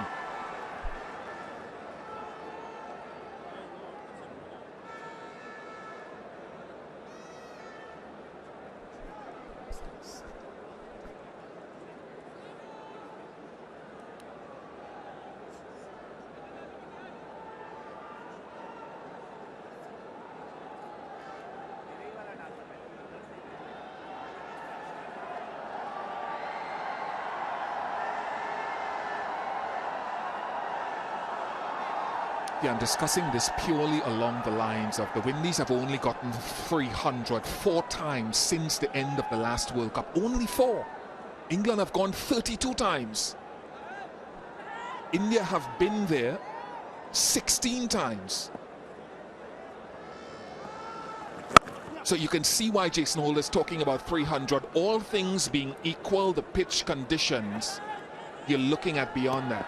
So if you get a decent start, you've got to be able to get guys getting a boundary, maybe an over, and picking off singles or so of the rest of the over to try to get up to 6 and over on average across overs 11 to 40, and then you're looking for about 80 of the last 10. So that's the roadmap. It's not always going to play out that way for every team based on conditions, resources, and opposition. Absolutely, and especially against India with Virat Kohli now at the helm, he makes the middle overs count when he's in the field. So there are no easy singles to pick up. So sometimes the pressure builds up. They're looking to look at that. That's a scene there again. Look how close Rohit Sharma is out there to save the single. Virat Kohli is virtually at short leg when he runs in, the guy on the offside as well. Everyone putting the pressure on the batsman, not letting them get that single. But he hits it well. He hits it magnificently. Shimron Hetmyer for 6. It's a magnificent hit. With the turn, picked it up from outside off stump. Good flow off the bat. That's exactly how we know Shimron Hetmyer can bat. So at least get yourself a couple of singles to finish the over. That's 1. So you get the boundary, top up with the rest of deliveries, and easily you can get 8, 9 and over. Shea Hope's got to do the same this last ball. Got to find the gap.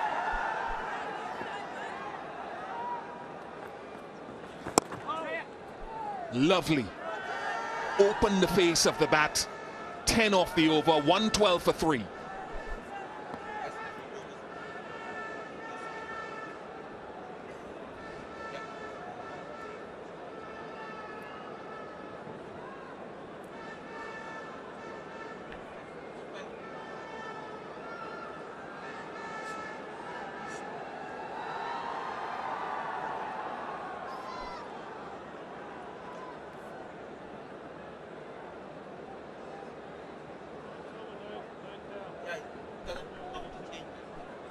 But 10 runs of the last over, and we were talking about singles. They're so essential, especially when you get a boundary. And this is the key, how you use the lines out there at the ground as markers. You see that field, as soon as you know it, you can place the ball in front of the crease. There is a single available. That's all you need to do. A defense, you know, the point fielder is a little backward, there's a covers, there's a big gap. So you start using the crease and the markers, the 30-yard circle, as markers for you to figure out where I can find a single, or can I convert that single into a 2. More often than not, especially in the mid-wicket or covers area, if you can play somewhere on that 30-yard circle, you can get the ball to stop around the 30-yard circle, the chances you can steal a second there.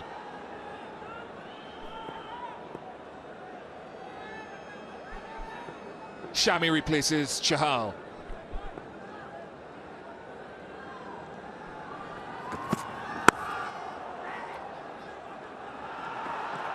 Good running, good early call, and good commitment to that single.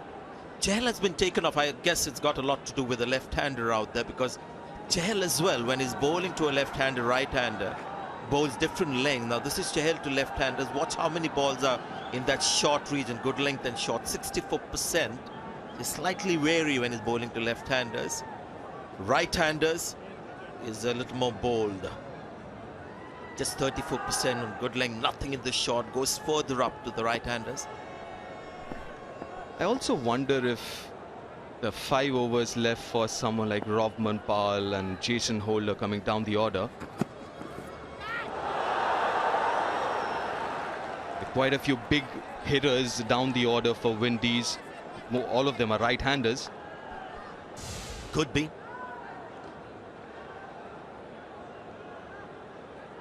But I'm really interested in watching India's performance in the middle, and especially, I mean, right through the overs left without Kuldeep Yadav. It's been a long time that they have played a match without Kuldeep Yadav. Chahal is, of course, a wicket taker, but big X factor has been left out. I just want to see how India does in the middle overs.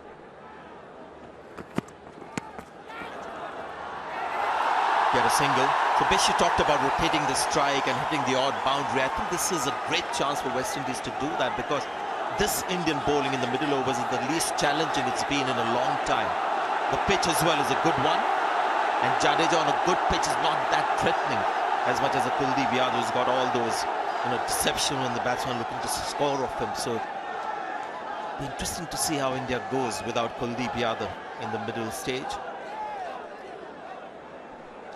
Usually Shai and him and Hetmyer, because of their youth and their quickness, run well between the wickets.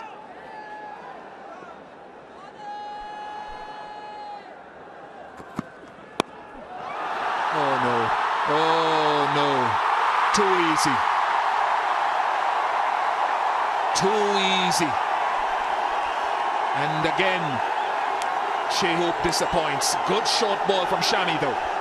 Excellent from Shami, excellent from India.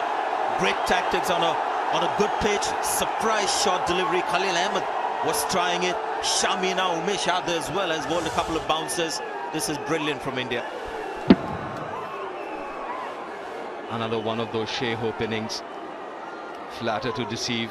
Was playing really well. An easy catch in the end for MS Dhoni. Well bowled from Shami. Surprised with the short one. Another 30 from Shai. 32 this time around. It's 114 for 4.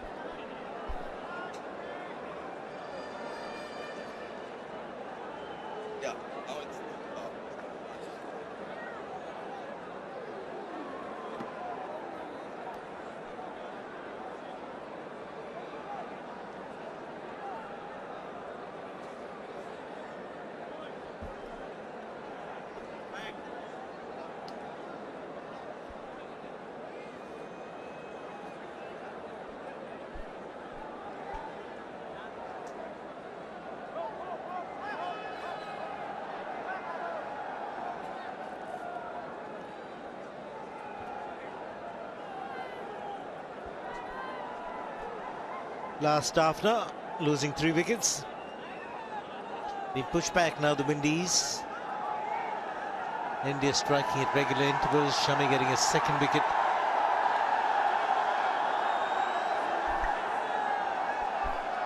The bowling change as well by Virat Kohli. Getting in a slippery customer, new man in Roman Powell.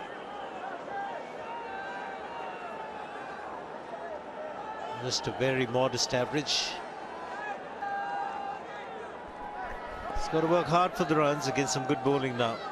No slip in position though, because Hetmyer is the man on strike. He's been there for a while.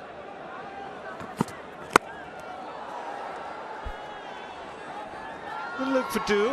Ambati Rayudu. Excellent running. Yeah, very good running. Very, very good running that. Mohammad Shami bowls a very good bouncer. He's got the ability to get the ball to skid, and that's what's happened. Surprises batsmen. And the direction of the bouncer very good too. Simple catch to Mahendra Singh Dhoni. Virat Kohli is delighted.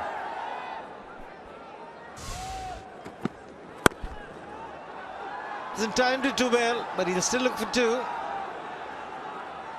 and get it comfortably in the end. It's 118 for 4.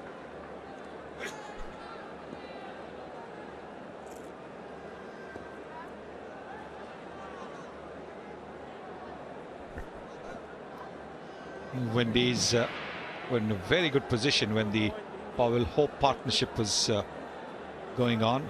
Then Powell threw his wicket away. After that, it's been just a slide down. From 84 for 1, they're 118 for 4.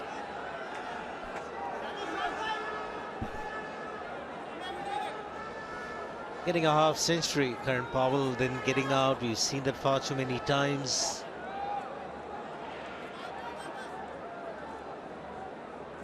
India in a position where they can do a little bit of attacking. Hetmyer not having a really good test series. Roman Powell new at the crease. Jadeja will continue. With a slip in position, we saw one delivery turn for Chahar. Of course, the leg spinner will get turned on most pitches.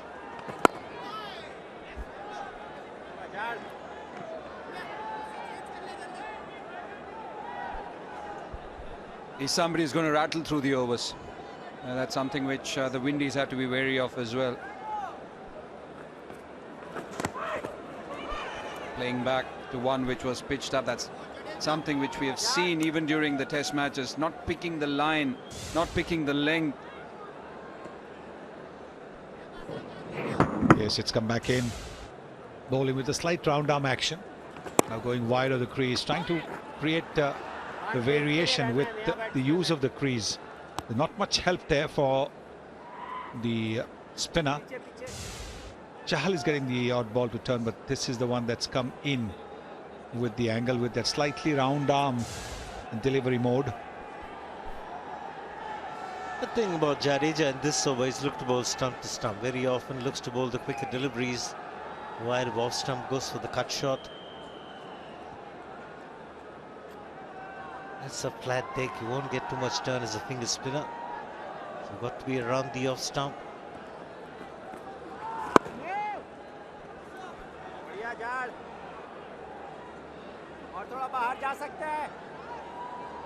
It'll be interesting to see what Hetmyer does now, because he's looked to take the spinners on. We saw him taking on both the spinners, but yes, that's what he's going to continue with. This one deposited over the square leg fielder. And what a fine shot this is. He's taken his front foot across just a little bit. Look at that, it's a terrific shot. And he's hit it from the middle end leg. It's a magnificent shot from Hetmyer. It's got to be slightly fuller in length.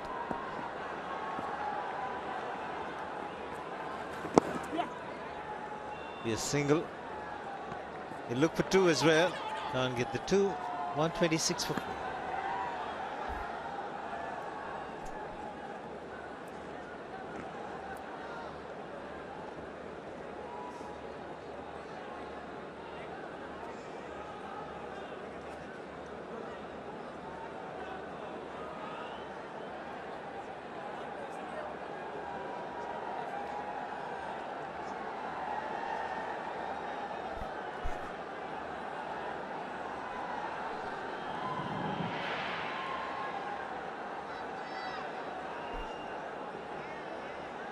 No maiden overs so far. The 23 overs have been bowled.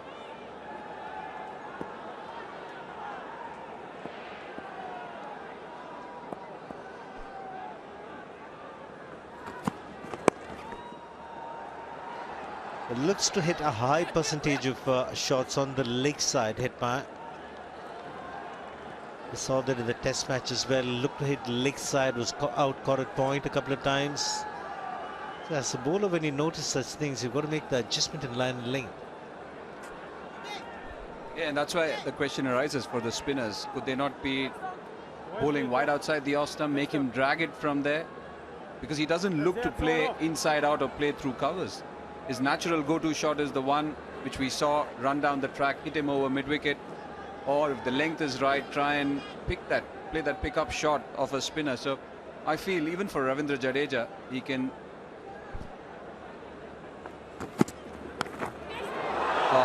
edged and over the head of MS Dhoni. Oh, what a delivery again. That's why he is so dangerous when he bangs the ball in short. He's got this ability, because he's not very tall, Mohammad Shami. When he pitches it short, the ball comes directly at the batsman's head. Yes, a little bit of an edge over there. Too high for Dhoni to pluck it.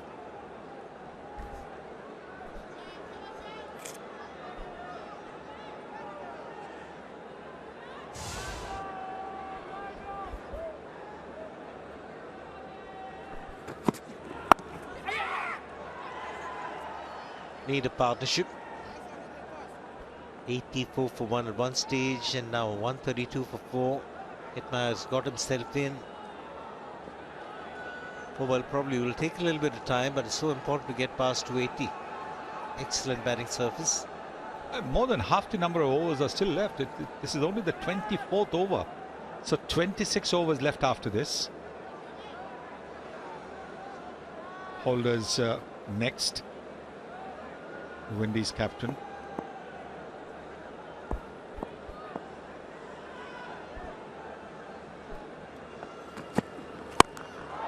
Cleared his front leg and connects really well and goes the distance. He's striking it pretty well, Hetmeyer. It's a very good hit again. Just the length that he was looking for. Look at where the front foot goes. Front foot goes towards mid-wicket. The ball goes over mid-wicket for a 6.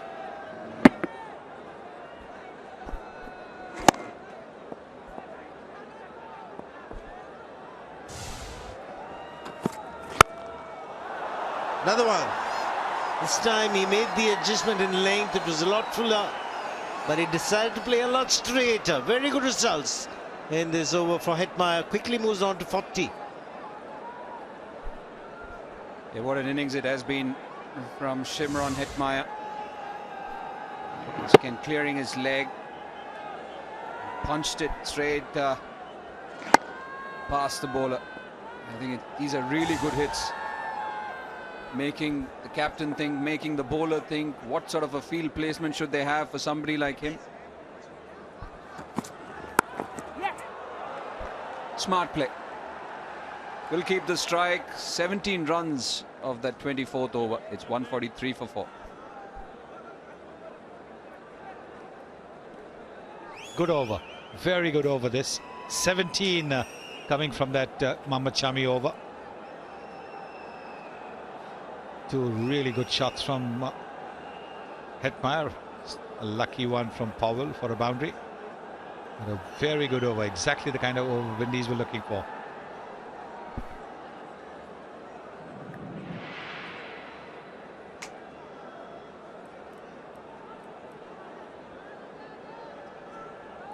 The Windies will depend on these two to bat at least till 40 overs. Keep wickets in hand. Try and attack the last 10 overs.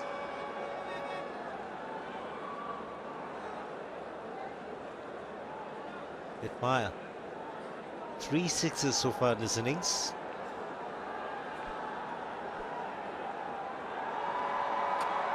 Jadeja will continue, but with the same angle to the left-hander, going left arm round with 3 fielders deep on the leg side.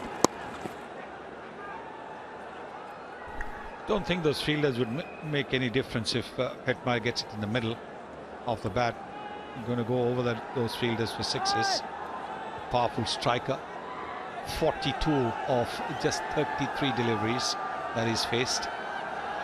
You can definitely make out from the previous delivery of Ravindra Jadeja that he doesn't want to go towards the batsman. It's going to be slightly short, try and tuck him up, make him punch off the back foot. And that's why I feel possibly over the stumps, just keep it normal and make him pitch it from outside the off stump. He's got to reach out for that.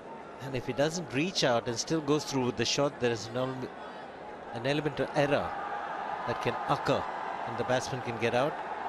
But if he's going to bowl middle and leg stump, he clears his front leg and goes easily over the leg side. And with this, he's forced to bring back his length because he's seen him play that shot. So you don't want to go towards the left-hander.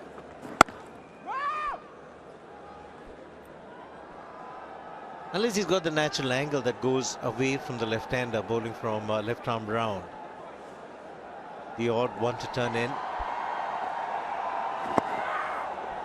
Yeah, the problem there, Shiva, is that you don't have any protection on the offside. You don't have a deep fielder around the point area because of the number of fielders which you can have inside or outside.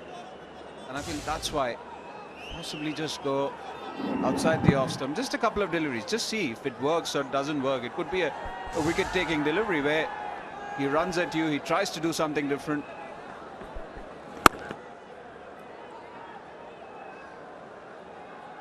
It's much better from both the batsmen. Look, the play in the V.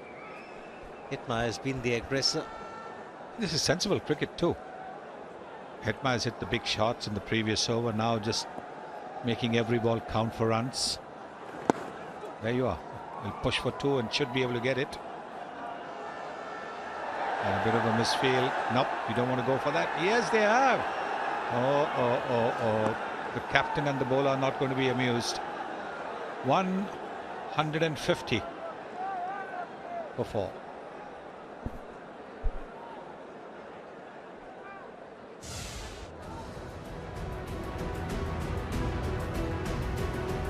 Asked to bat first. Had a decent start, then kept losing wickets to India's delight at regular intervals.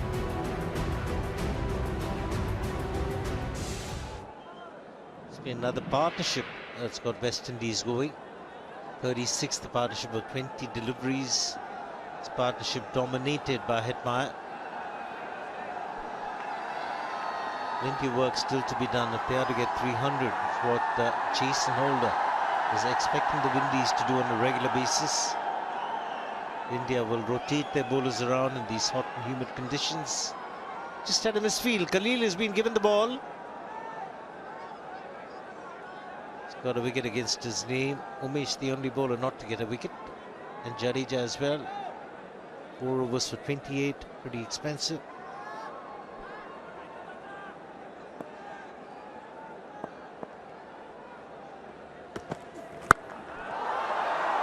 There is a fielder in the deep.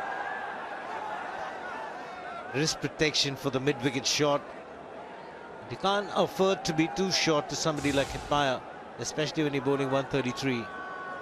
Last ball of the previous over. Khalil looking to attack with one hand. Well, the captain and the bowler went too happy.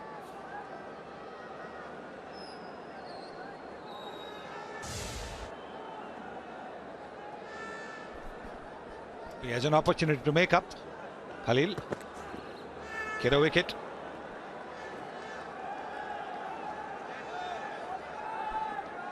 The fielder had slip as well, which is a good move from Virat Kohli against Roman Paul. The strike rate against pace is very, very good. 120. Against spin, just 58.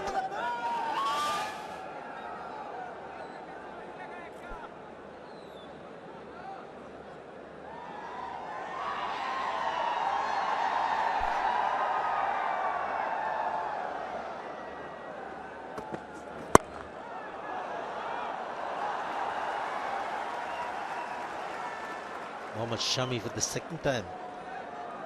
Seeing average fielding effort. I think he got taken by surprise, the speed with which the ball came to him. Didn't seem as if it had come off the middle of the bat.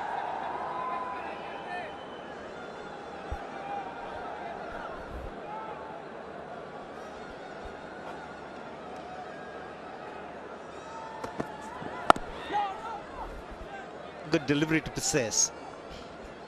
In the end overs, in the middle overs as well. Change of pace, the cutters.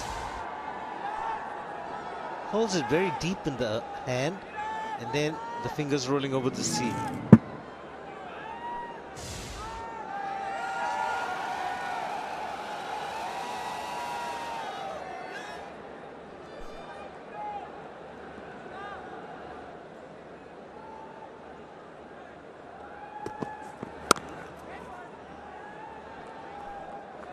That's a good over. 4 deliveries, 4 dot balls, single of the first. So just stopping the momentum, just halting the momentum. Wendy's projected score at the current rate will be 292 if they get it 6 and over. 296, and that is what they'll be looking to get at least. Another 150 runs. Oh, that's gone. That is gone. Just a little bit of room outside the off stump. That's all that the bats were looking for. Boundary to end the over. 155 for 4.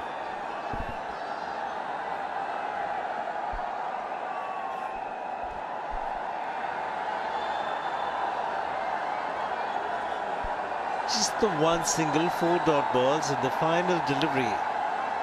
Short and wide, an easy put away. Roman Powell also getting into the act.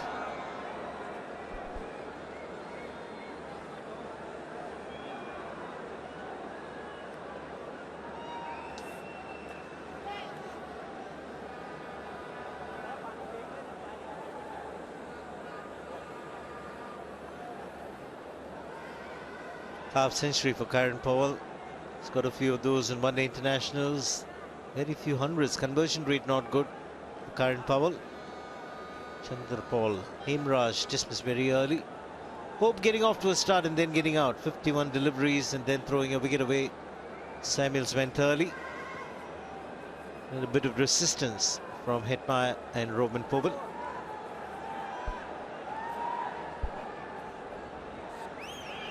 So prompt a bowling change and change of ends as well from Virat Kohli. Gets in Chahal from the media end.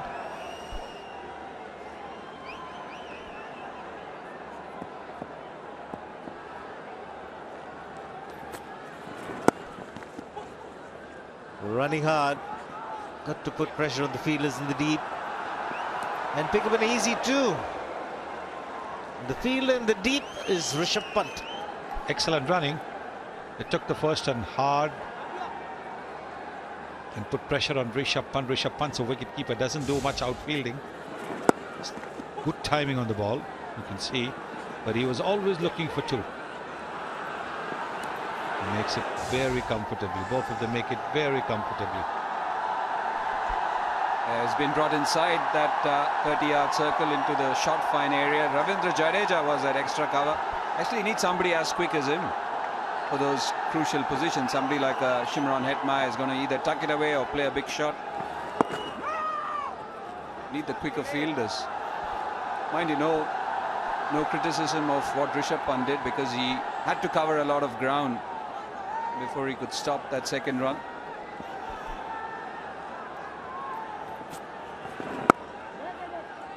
More the line that he needs to bowl. And understand he doesn't have a man at deep point for the bad ball. He can bowl a good ball, get the batsman on the front foot and stretch and play away towards cover.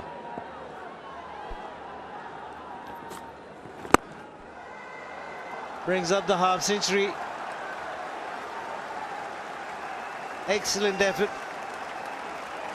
3 sixes and 2 fours. Strike rate of 122. Splendid effort from Shimron Hetmeyer.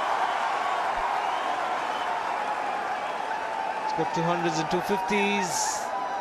But the kind of player that he is, you never know. Might convert this, or might just end up playing a bad shot again like he did in the test matches.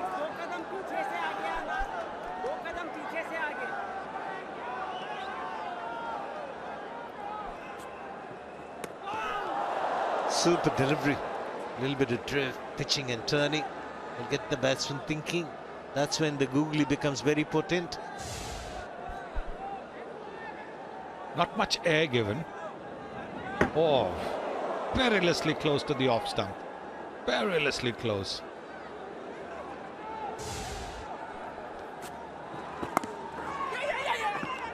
Better hesitation. Good over from Chahal. 158 for 4.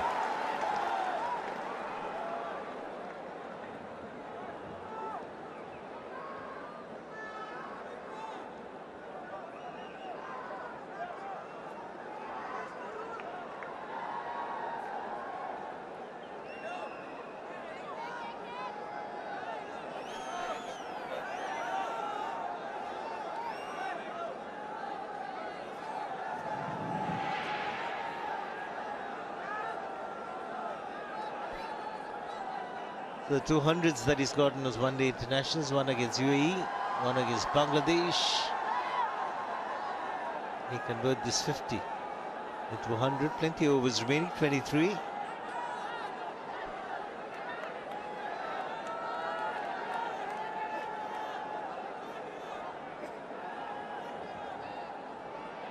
Generally goes at a very, very good strike rate. Shimron Hetmeyer. That's what he's done this afternoon.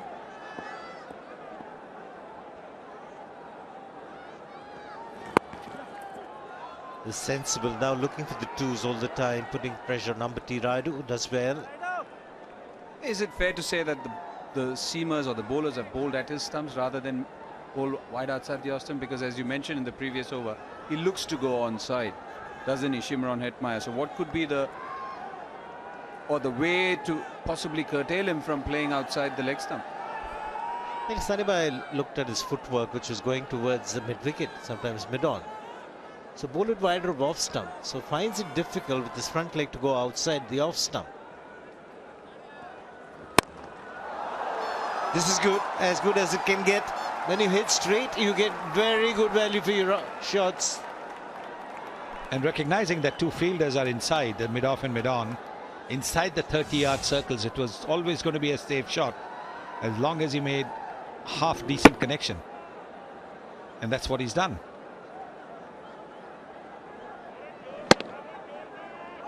Putting pressure on the young man. The previous over he had bowled well, 4 dot balls, but then that last ball went for a boundary. So now putting pressure straight away.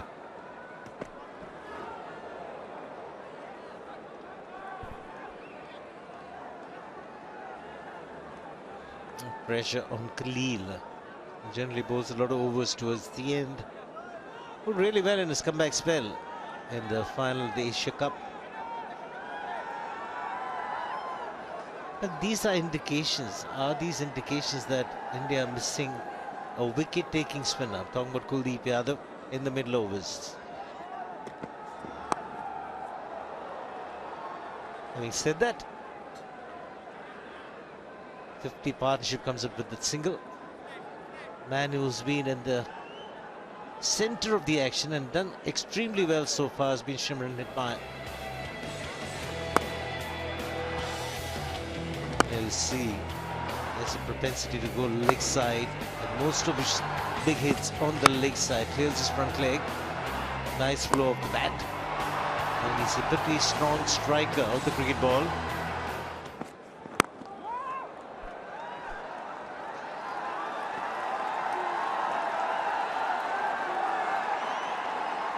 Another partnership.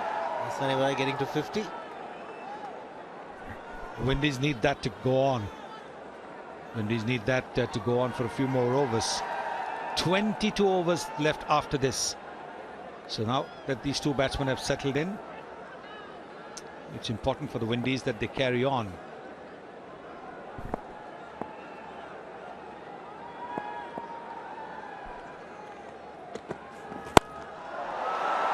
Beautiful. He's batted and played some wonderful shots. Ending that over with the 6. 12 runs of the over, 170 for 4.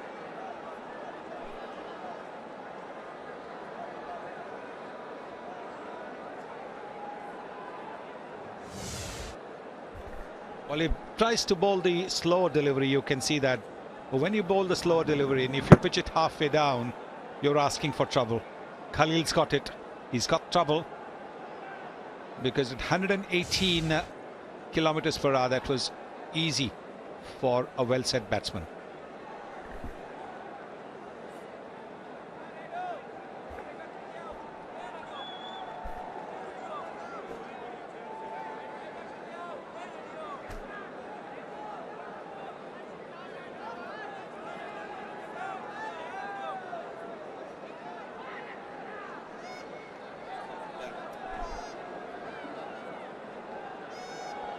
Hetmyer looking really good, getting his second half century in ODI cricket.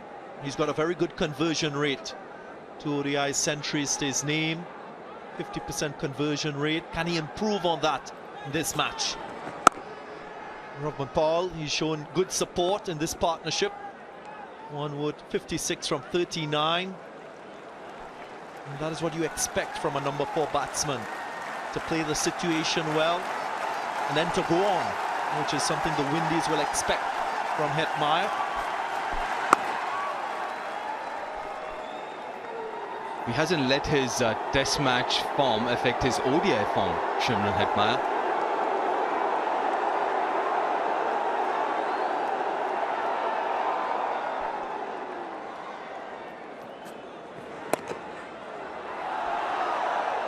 It's another misfield from Mohammad Shami.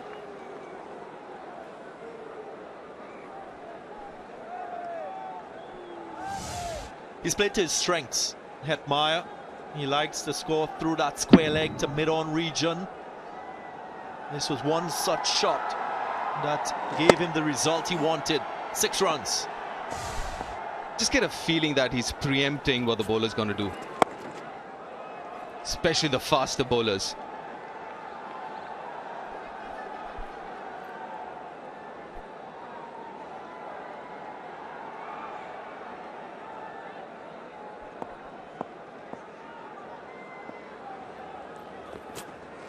Nice bowling.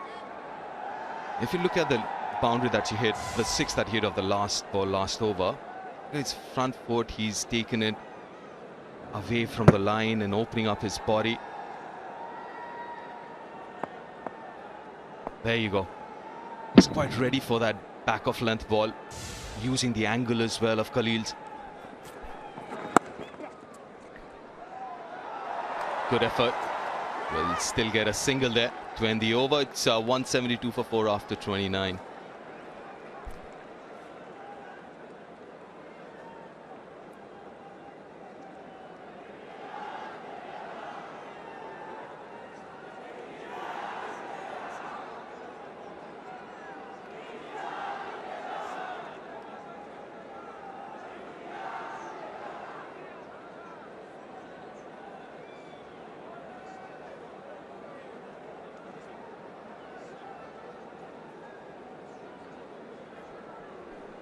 Jason Holt have been talking a lot about scoring in excess of 300 runs in ODI cricket.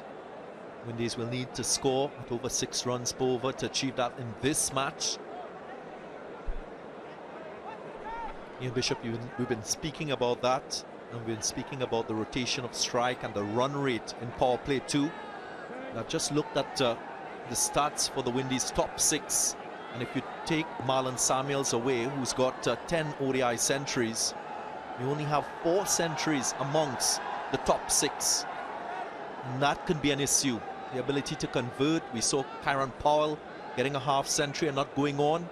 And when you compare that with what India has only in its top 3, 69 ODI centuries. Depth, experience, and the ability to deliver more consistently from the Windies' top 6.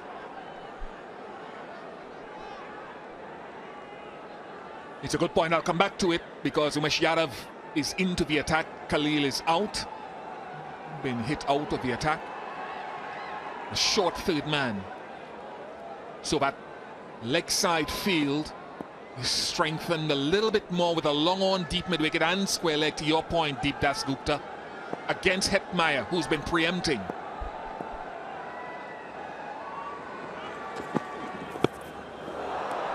And Hetmeyer tries to beat the short third man who came up. Yeah, and that's why I think statistically, to your question or your statement, statistically, being number 2 in the world, the Windies down the bottom of the rankings at 9. India would be favourites for the tournament. But as I said, it's a chance for some young players to make a name for themselves and upset the apple cart. We know the statistics are with the experienced team. But with shots like these,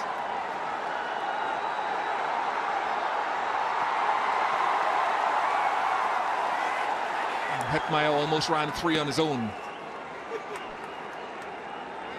If he can see it through to the end, then it's to build on that reputation that he has, and so to this young man.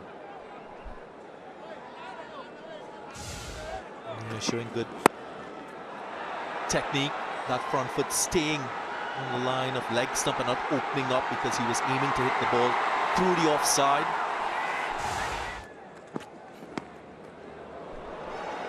Deflection will get a boundary. 4 more to the Windies. Well, that's really interesting, isn't it? Umesh is trying to do what, not give him any room outside off stump. That's what Hetmyer is looking for. Just that little room outside off stump, trying to keep it really tight, Umesh. But too straight. Way too straight. When you look at the field, viewers at home, as we look at this field set, Umesh is trying something different. Usually you have deep third man, deep fine leg, a sweeper leg side, a sweeper offside in this middle phase from the seamers. That's why Hetmyer, as you said, Deepdas Gupta, was anticipating the length because he couldn't pitch up because there was no one deep down the ground and hitting them square, Hetmyer. Now Umesh is trying to take that predictability away by having a short third man and an extra fielder down the ground in addition to fine leg and mid-wicket. Well, it's Rovman Powell on strike, but going back to Hetmyer, what I think he was really smart in terms of preempting or, assuming, because he's also trying to play the angle. For Khalil, the angle was coming back into him, where Umesh is the other way around, bowling over the wicket, the angle would be leaving him. And I believe he was trying to kind of deflect it in that third man area where the fielder was inside the circle as well.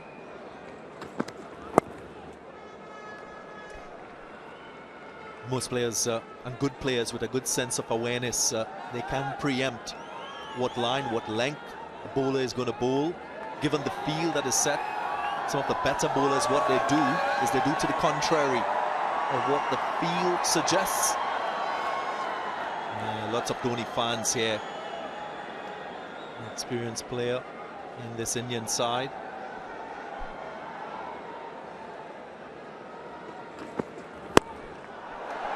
Goes for it, finds the gap, and he will get a boundary to end the over. 183 for 4.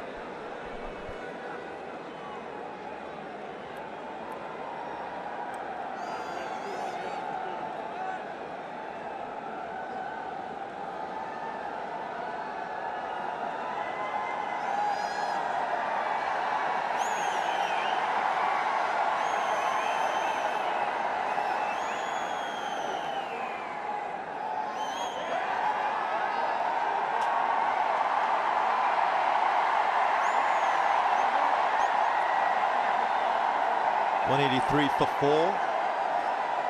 The Windies.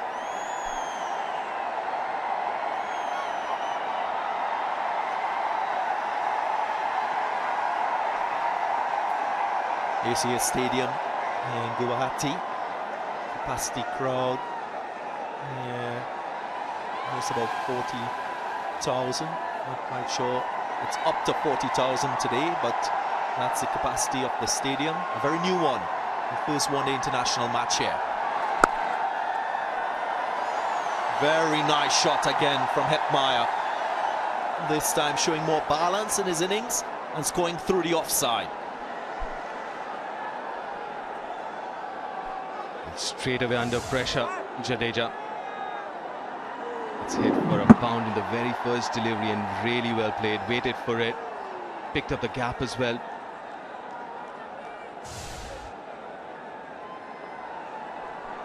I like when he's in this mode, Shimron Hetmyer. He's not aiming to that leg side only. He's opening up his options. Just to the point again, this last shot from Rovman Powell, again hitting the ball into forward of square. And I talked about the length that bowlers, seam bowlers, will bowl with the field set in overs 11 to 40, reluctant to pitch the ball full. Well, that's full enough. And the lights are on. And Rovman Powell will have to go home. Back to the pavilion, that is, his temporary home. Ungainly shot.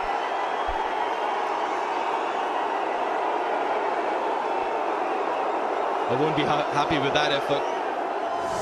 Wicket to wicket, keeping it simple. Jadeja fired it in. And a big swing off the bat. Really, really disappointed with that effort. And look at that for a reaction from Hetmyer. It's an important innings, this one. He's got to go now. Scoring 22 off 23. It's 188 for 5.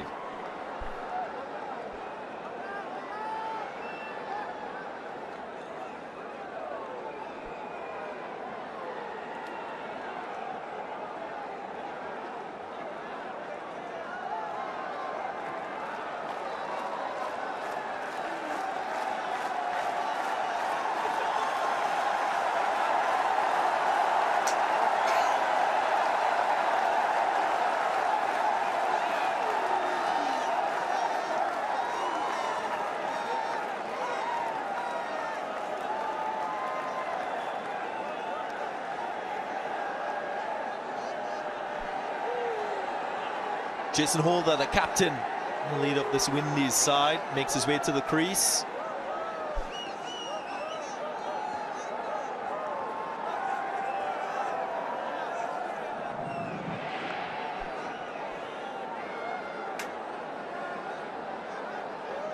Mid-20 average for the captain of the Windies team, Jason Holder. The amount of experience, a very good strike rate, just short of 100.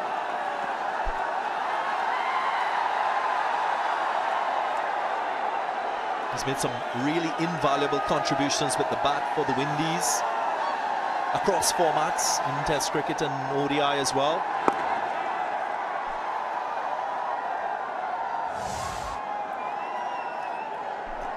Yeah, this was the wicket of Rovman Paul, hitting across the line. Not a good option against Jadeja, who will angle the ball into the right-hander. And it's very risky. He's paid the price. An injudicious shot. Yeah, he knows. Frustrating.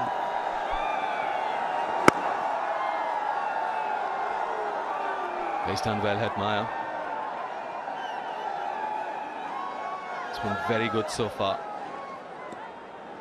He's got the start, he's capitalizing it now. And most importantly, he's playing those big shots, but he's rotating the strike at the same time as well, picking up those singles as well. Successful over from Jadeja. It's 190 for 5.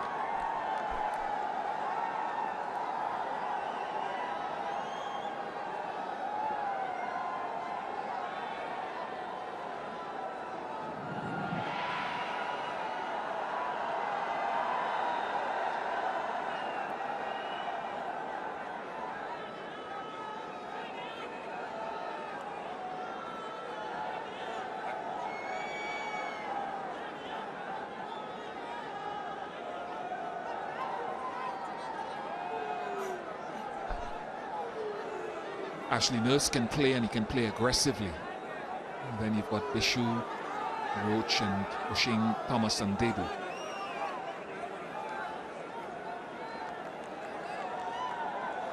Got a view on Shimon Hetmeyer, which we could probably discuss later. I just wonder if at age 21 he's struggling to make the transition from Test match to 50 over to T20 back to Test match, and struggled in the Test matches, I think, because he couldn't make the transition.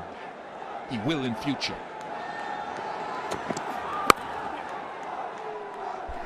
Just want to illuminate the point for viewers as to how the game is now played in overs 11 to 40 for fast bowlers. This is a typical field. Sweeper cover, deep third man, 2 men on the boundary, then the other side, deep fine leg, square leg. So your mid-on and mid-off are in position, they're up. And that, folks, will dictate the length the bowlers bowl, as Shea Hope found out. Bowlers are reluctant, unless the ball is swinging, to pitch the ball up too often. A lot and high percentage of the bowling from the fast men are going to be back of a length and short, utilizing their allowance. So players need to work that horizontal bat shot in those middle overs deep against and Darren against the faster men. Similar field right here.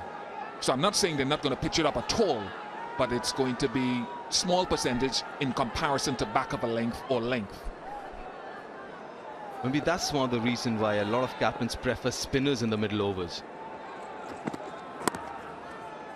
As you rightly mentioned, Bish, with the faster bowlers, kind of becomes kind of monotonous in terms of the length that they're going to bowl. It's quite evident they're going to bowl the back of length, the batsman, like we've seen Hetmeyer do that in this innings, kind of ready for that length. And that's where you have a spinner coming in, brings in that a different aspect. Yes, the variations and everything else, but they have more option in terms of field placement as well. That's beautifully played off the front foot this time around, but on the rise as well. That's how good this pitch is.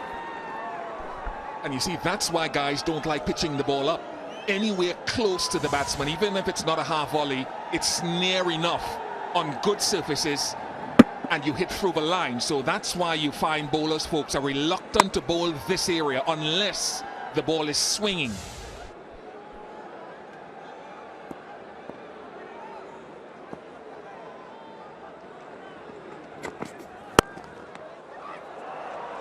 Deflection. It will go straighter. Good work by Shami. Will fumble.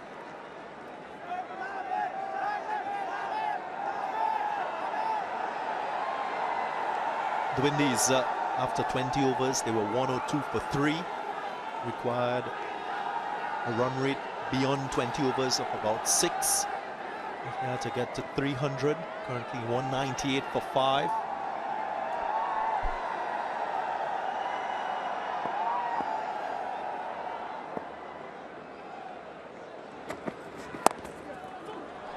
More control from Hetmeyer. And there's protection through the onside for that length delivery. And it brings up the 200 for the Windies. It's 200 for 5 after 32. And we'll have some drinks.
Two nice 50-run partnerships in the Windies innings so far. 65, I beg your pardon, between Powell and Hope, and 74 between Hetmeyer and Rothman Powell. But they've lost 5 wickets so far in the innings.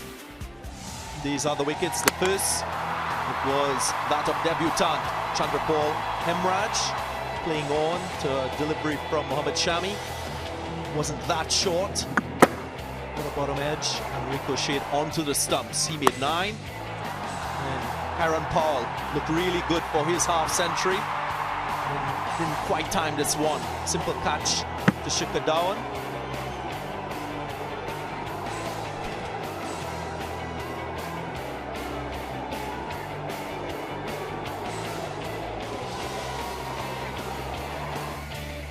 And then Marlon Samuels playing his 200th one-day international, didn't trouble the scorers. Judge LBW to Chahal. This one pitching in line and would have gone on in contact with the leg stump. He had to depart. Shai Hope, as usual, looked really good at the crease. Hurried from this short delivery from Mohammad Shami. MS Dhoni made no mistake behind the stumps. Shai Hope went for 32. Rothman Powell wouldn't want to see this replay. Playing across the line, making no contact. Head going in the air. And Jadeja got his first wicket of the match.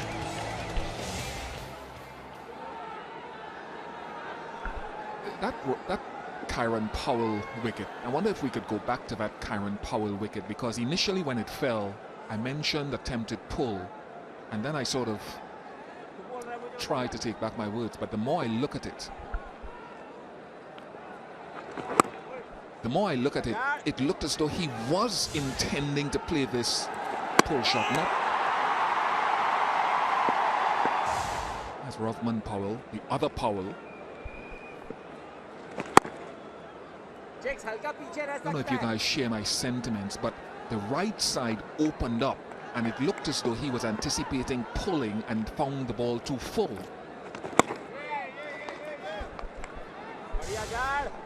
Yeah, this was his dismissal. We've seen a couple deliveries talking him up. He was trying to play the ball off a length square. wasn't making contact. So I think his intention was to play it squarer, and because of the line of the ball, he went straight. Well, he did get a couple of boundaries trying to hit that shot over mid-wicket. They're trying to emulate that again. Because that was good bowling as well, because he was getting those boundaries outside off stump. Every time he got a little bit of room, good bowling.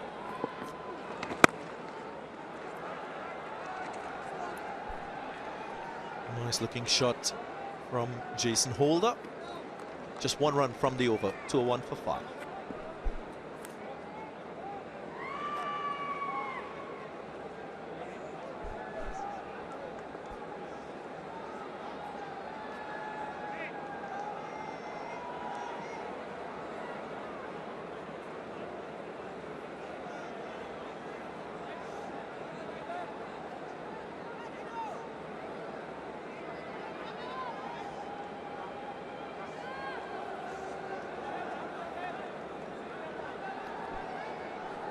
That third 50 being the fastest of just 32 deliveries. Might see a faster one than that in the third power play. The Windies, that's if they preserve their wickets and this pair remains in that stage of the game.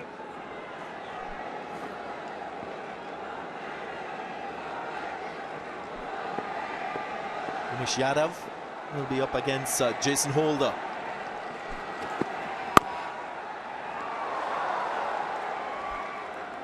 If I were in Virat Kohli's shoes, and I'm not, his shoes are too small, much too small for me, I would have wanted and have yearned for someone to take the ball, a spinner to take the ball away from the left-handers. He doesn't have that today. He doesn't have an off-spinner or Kuldeep Yadav stock delivery. 3 left-handers, 2 of which are gone. So I'm not saying that the Windies will or will not win based on that, but it would have been nice to have up his sleeve someone to take the ball away from the left-hander and not only into them. Yeah, good point. I'd like to add this, Das Gupta. Was it too much of focus on Marlon Samuels, the right-hander, and less on the left-handed youngsters like Hetmeyer, Kiran Paul? I don't think so. I think he just wanted to give 3 fast bowlers a go. And the absence of Hardik Pandya meant you had to play someone like Jadeja, who could bat and bowl. So Jadeja was going to be there, and maybe he just wanted all the 3 seamers to play, because I think going forward into the World Cup, if you look at it, there'll be 4 seamers, I believe, 4+1 in Hardik Pandya. Smart cricket, using the angle, and that's exactly what we were talking about. Back of length, third man inside the circle, using the pace and the angle to perfection.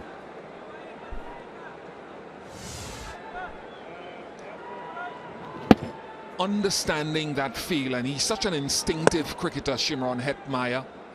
Sometimes that aggression and instinctiveness gets him in trouble. But this is why I think he's going to be an excellent player. He's got all the shots. He doesn't have to create.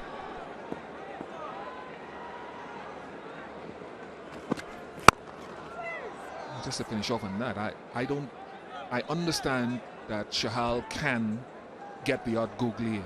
So I understand that, but I'm talking stock ball. Yeah, fair enough. I also was kind of surprised when I didn't see Kuldeep in the playing 11 there. Just trying to make a point why, maybe because out of these 3, I believe end of this series they'll be penciling down 2 more names after Bumrah and Bhuvi for the World Cup. So I guess this would be kind of an audition, these 5 games that we see here, and no better place or no better pitch actually than this to actually try out those 3 seamers at the same game. Yeah, and I get your reasoning, not criticizing it at all. Because you've explained why it is what it is, and I accept that. I'm just saying, for my own comfort level, if wishes were horses, this is what I would have liked.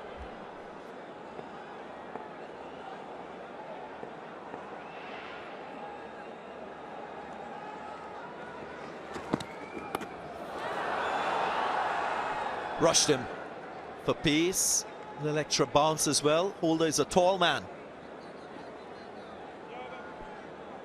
7 runs from the over, 2-8 for 5.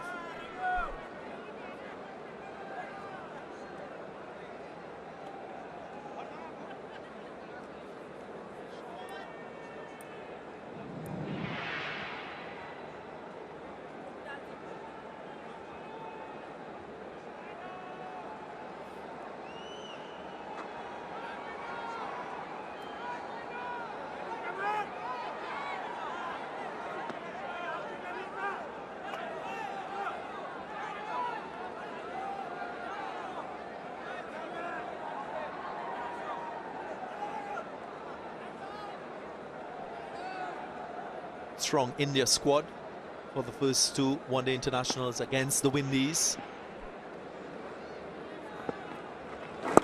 Few players injured. I recall in 2016, Virat Kohli pre-selecting his team for the first 3 ODI matches.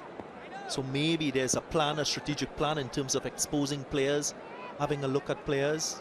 Virat Kohli mentioned preparation for the World Cup in 2019. Being the cautious person that I am, and you guys know I'm very conservative, I'd be more comfortable doing it after I've won the series rather than trying things. I'm just saying that's me. Virat is not me. He's an audacious, brave and visionary person.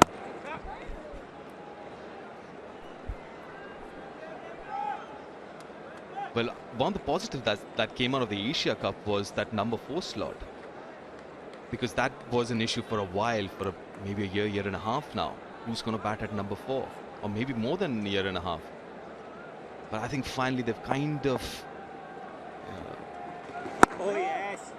boiling it down to Ambati Raidu, who's looked good during the Asia Cup. So that's a big positive coming out of Asia Cup. Now we're looking at your fast bowlers. You have Bumrah and Bhuvi. Now who after them? God forbid something happens to them. Oh, that's a half tracker. And deserve what it got. 5th 6 of his innings. Young Shimron Hetmeyer getting closer and closer to a 3rd one-day international century. This would be pleasing for a lot of West Indian fans, because we've not seen a lot of players in this batting lineup convert. He's 12 runs shy and looks in full control.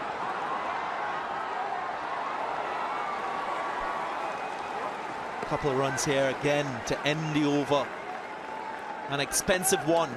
11 from it, 219 for 5.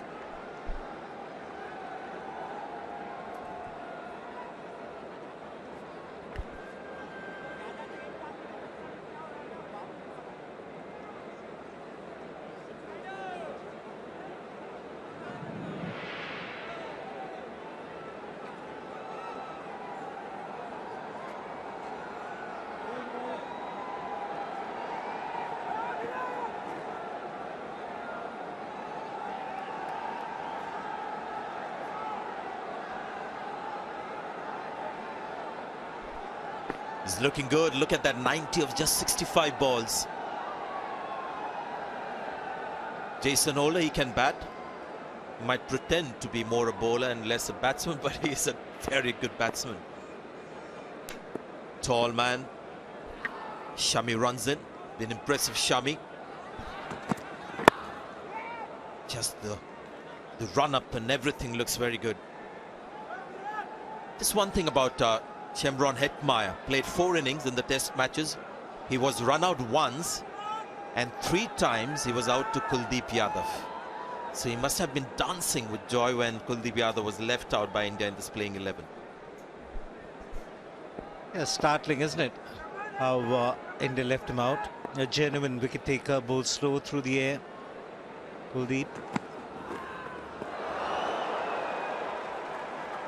India missed a trick there by not playing Kuldeep. Giving an opportunity to Jadeja, see how well he can go. I'm reminded of a story of Vivian Richards, a young Vivian Richards. when he came here on his first trip to India. Was out on low scores in the first test match that he played, and then got a big 100. 192 in the very next test match. And recently, when I spoke to Viv Richards about it, he said, that's because Chandra didn't play. Chandra didn't play. Chandrasekhar didn't play in that second test. It was Chandra who got him out twice in that first inning. So that 192 came. And I remember, I loved the way Viv was telling me, and he was so modest in saying that, you know, because Chandra didn't play, otherwise he would have got me out. So Chevron Hetmyer might just say that. Got 100 here. That's Kuldeep Yadav didn't play. Well, Kuldeep certainly had him foxed in both these test matches. Never picked him. Kept thinking that the wrong one's coming, and then looked to go over the top of mid-on, and then would just edge it to backward point. Sky up to backward point.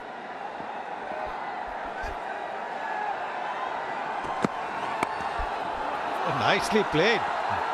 Nicely played. That should have been stopped. That really should have been stopped. It was played very well, halfway down, and look at that little bit of a Natraja shot there from him, and then yes, it should have been stopped. It's too much of falling over today. The fielding has not been up to standards. Generally, it's pretty good. Virat Kohli missed one earlier. Shami conceded 4 when there should have been none. And here again, Chahal there. Yeah, we was talking about Chandrasekhar, India's spinner. We used to call him Chandra, not Chandrasekhar, Chandra. Well, not many could pick him, I can tell you that. I don't think any batsman could say with certainty that they could pick Chandra. Amazing bowler. Amazing. He would get the ball to bounce off a length. And sometimes when he came and bowled those quicker deliveries, they were quicker than the Indian new ball bowlers then.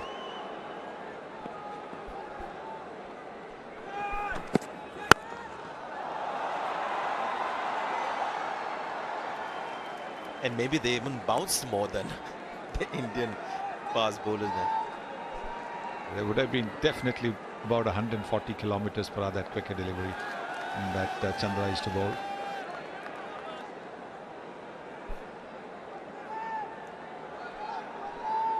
Sixth over, 226 runs on the board, run rate of 6.31. India will enjoy this challenge, chase down what is looking like a pretty substantial score. 7 runs from the over, 226 for 5.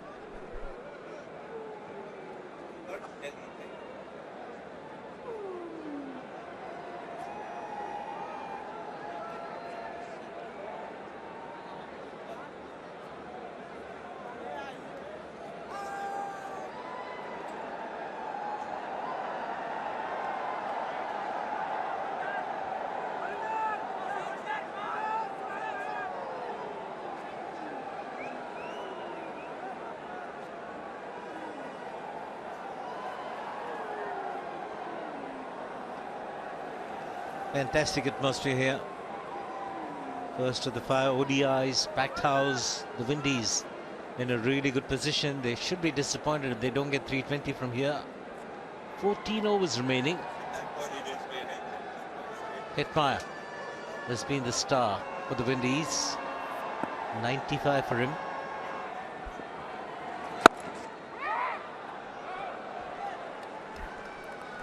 Well, we've seen some powerful shot making today. Hetmyer has hit some really hard hits.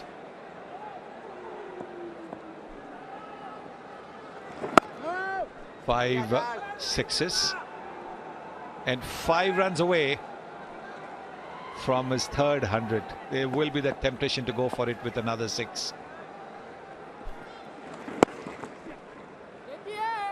Takes a single. Jadeja is firing it quicker and quicker when Hetmyer is on strike. Holder probably will take a little bit of time to play himself in, but once he gets going, he can accelerate the run scoring.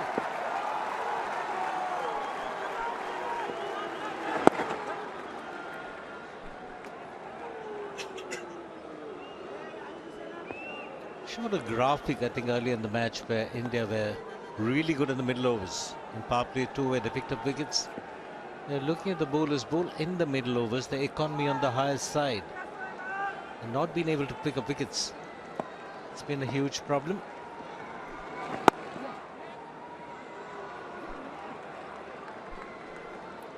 And when he gets his hundreds, he gets it quickly. Admire. 200 so far. Strike rate of 135, 140 with those 200. One against UAE and the other against Bangladesh, all set for his third. Not out 97. Nicely opening the face. Rishabh Pant after it. 7 runs from the over, 233 for 5.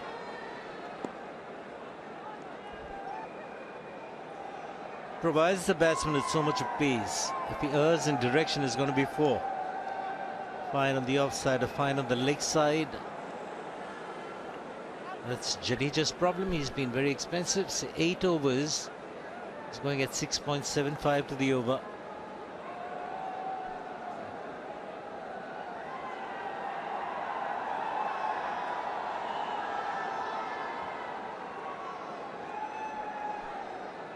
Good over before saw some finesse from Jason Holder. Have a look at the shot. This is excellent. Just opening the face, bit of artistry.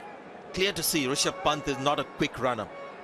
Obviously he's a wicket keeper, so you've got to be understanding of that fact, but somebody who cannot run quickly in the outfield, so that would be a consideration.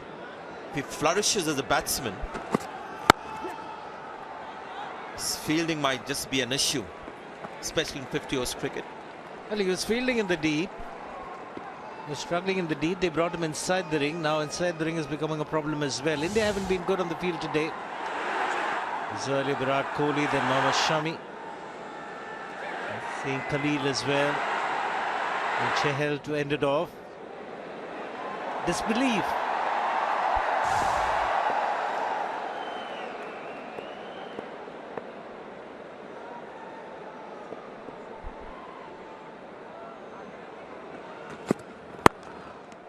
Oh, what a shot. This is glorious. Jason Holder. What a cricketer he is. Saw in the test matches his batting, his bowling. And have a look at the shot. The supreme insult to a fast bowler being driven straight back past him. Oh. The 50 partnership coming up with that absolutely delightful straight drive from Jason Holder, holding his pose. And why not? He really should be batting a little higher up the order. Number 8 in Test and number 7 in one day. It's too low for him. Too low for somebody of his caliber. In fact, if there's some issue, I mean, God forbid, if he cannot bowl, I think West Indies would be tempted to pick him in Test matches as a pure batsman. That's how good he is.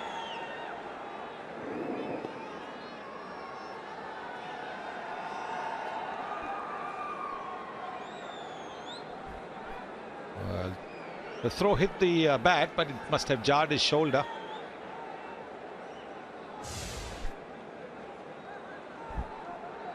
Very badly at that. Looks to be in trouble. Asking for medical attention. Batting on 98 and he's batted splendidly so far. His total of 239 for 5 after 37.3 overs has revolved around his effort. 98 to 72. Still 12 and a half overs remaining.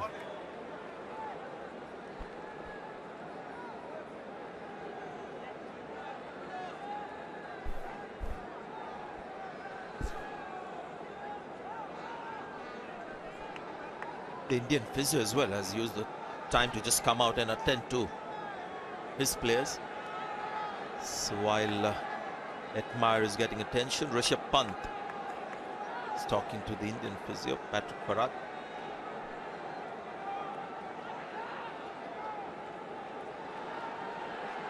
Injury time for both teams. Over rate 13.4, Sanjay. Needling Miyashima. Yeah, first one-day international in this PTM series, 1 of 5. We are in Guwahati. We have a jam-packed stadium, huge capacity, 3-tier stand. We've seen some good West Indian batting today on a good pitch. 51 of 43, so they've really scored quickly, West Indies, right through the innings. No surprise that Shimron Hetmyer has been the aggressor in most of the partnerships that he's been involved in. Plenty of overs remaining. They bat the full 50 overs and get about 320, 330. We have a very, very interesting match on our hands. Shami's been very expensive, 7.3 overs, 2 for 63.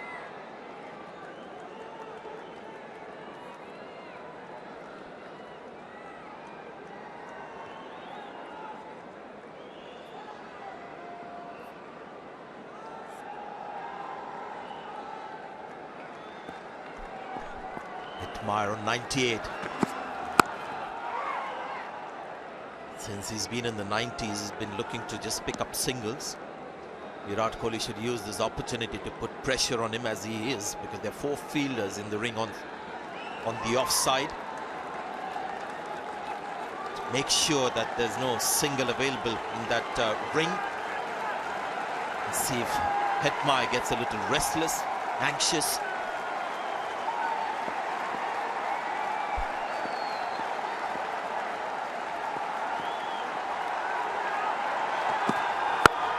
Well, he's gone for it. The big one to get 100. What a way to get to his 3rd one-day international 100. In fact, it's got to be the other way around. We've got to salute you. Well done, Shimron Hetmyer. Magnificent, absolutely magnificent shot this. Never easy to play the lofted extra cover drive. And it was bowled at 140 kilometers. So it wasn't a slow delivery, but the length was right. He cleared his front foot again. He's done it so often. And getting to 100. Magnificent, absolutely magnificent. And here comes the pull shot to take a single. And retain strike. 13 runs from the over. 246 for 5.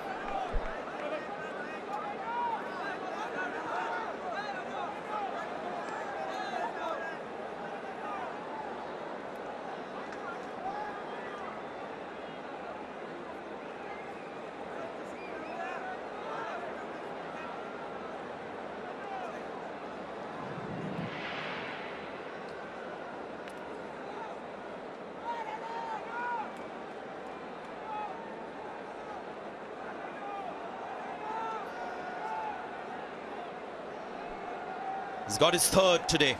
In good batting conditions, but this one, of course, against India, one of the top teams in the world. What's interesting when he gets his 100s, how quickly he gets those. So that 127 that you see there, 136 the strike rate, the 125, 134 the strike rate, and today he's done even better, 140 the strike rate with this 3rd 100.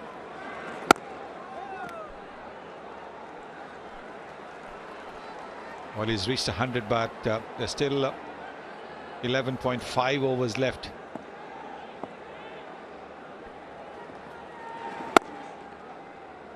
So it's important for Holder to tell him to keep going. This is the shot.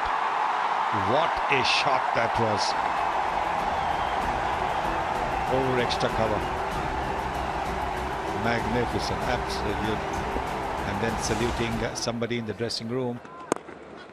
Nicely played by the Windies captain, taking a single, giving more strike to Hetmyer, who's stroking the ball so well. Great to watch as well. 6 fours and 6 sixes. Plenty ones and twos.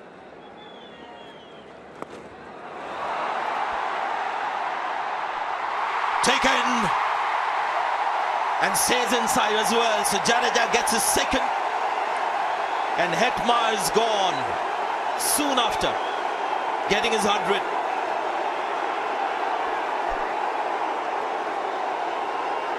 He's gutted. Doesn't want to walk back to the pavilion as the Indians congratulate him for a fabulous innings. Might have closed the face of the bat a little too early. Getting a leading edge, was really in the slot to be put away with the angle as well. Leading edge, Rishabh Pant was the fielder underneath. Holds it comfortably in the end. But a fabulous innings comes to an end. Shimron Hetmar, third 100 in one-day internationals. And the first against India. As it leaves dejected with plenty overs remaining. He's gone for 106. It's 248 for 6.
So some respite for India.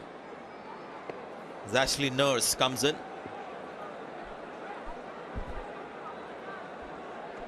See him a little later bowling finger spin. He's got good strike rate though. Ashley Nurse.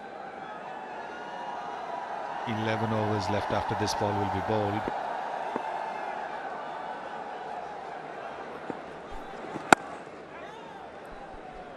Windy skipper will keep the strike for the next over. 249 for 6.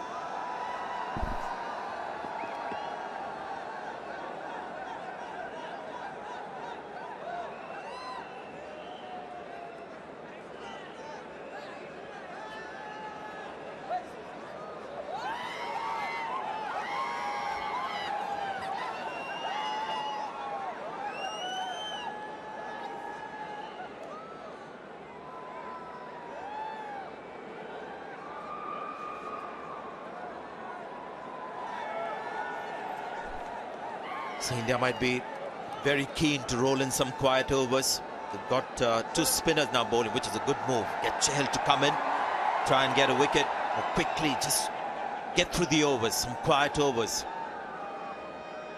Chahal has bowled 7, he's got 3. Jadeja is coming to the end of his 10 overs. He probably has the best economy for an over, also getting a wicket. He'll be expected to get another wicket or 2. And always a good idea to bring somebody that the lower order batsman may not be able to read. Chahal bowled so well. Quite happy to give the single to the Windies captain, who's a very capable batsman. And this is how the Centurion Hetmar got out. Just getting a little bit of an edge. And good catch that by Rishabh Pant. Yeah, just a bit too full. He was shaping up to play the sweep shot. In the end, it was not quite a complete sweep shot. It was more got the ball to grip and turn. This ball has turned for Chahal on this surface. It's a dry surface. The pitch is pretty warm in the afternoon. The spinner expected to turn at least a little bit. Good seam position, a lot of side spin, genuine edge. Get a couple. Oh, where is it heading? Hitting the stumps. Have a chat. Worst case scenario would be umpire's call, I would think. It looked like a slider.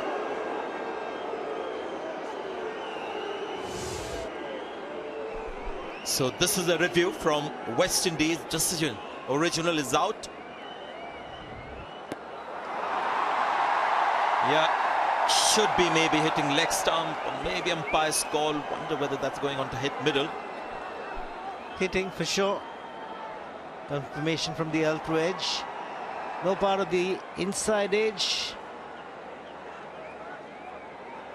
Just the ski doesn't turn too much, so should be targeting middle and leg. Pitching in line, height not a problem at all. And ball much quicker through the air, this one by Chahal. Seem very confident. And they should be. Looked straight. Looked very good. Yeah, as I said earlier, best case scenario for West Indies would be umpire's call, but the umpire's call is out. This looks more India's than the Windies, and it's wickets hitting, not even umpire's call. It's a good move that pays off. Chahal brought back into the attack. Wilson's made the right call. It was reviewed, and the original decision stands. Chahal gets his second. He's got an excellent economy rate as well. He's one of the only bowlers today. He's got that. So Nurse gone for 2. It's 252 for 7.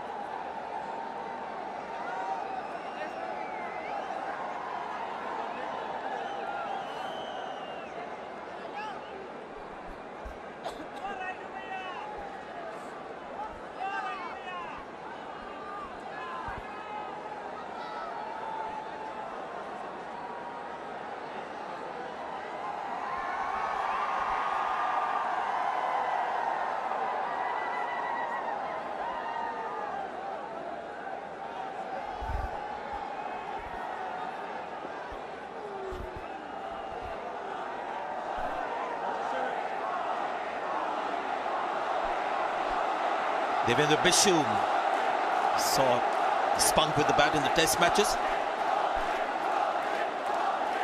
But one-day batting record not that flattering at the moment.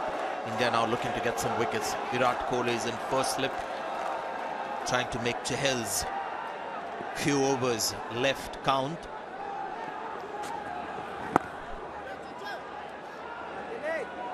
Quicker delivery this from Yajuvendra Chahal. This again is the one that has just gone straight through. Played for the turn because the previous delivery had turned. This is very clever bowling.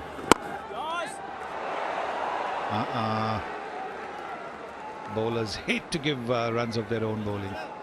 Good shot that from Bishop. When he comes into bat, he reminds one of Alvin Kalicharan. He certainly walks like Alvin Kalicharan, but he bats like Bishop.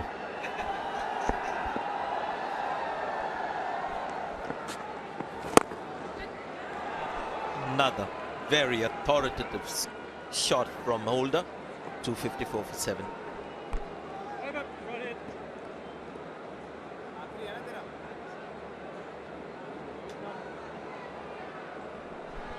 We had a club cricketer called Vaidya who used to walk like Sunil Gavaskar and bat like Vaidya.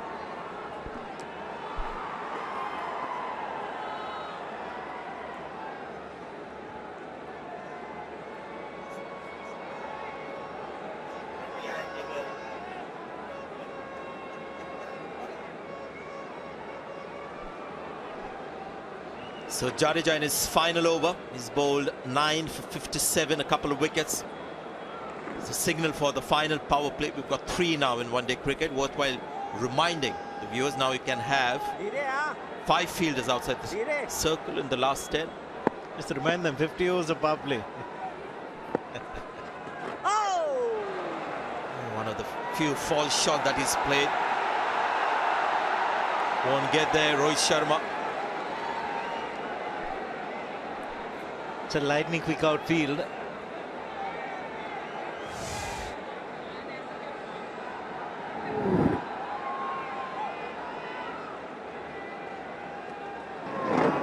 signaled runs. Was it glove or a little bit of the forearm? But he'll take it anyway. Gone against his name. Holders on 26. Yours. बढ़िया चाल.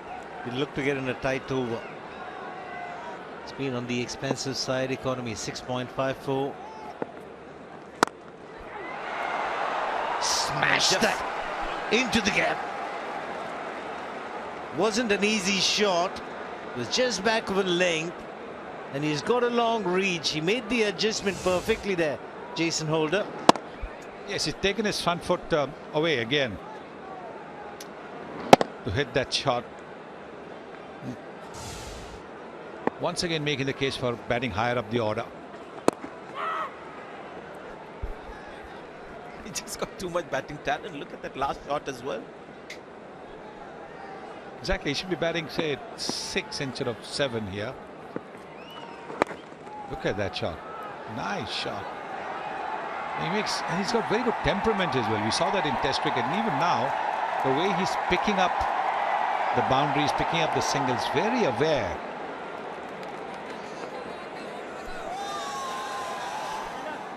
His strike rate has improved all the time. Now it's almost 94.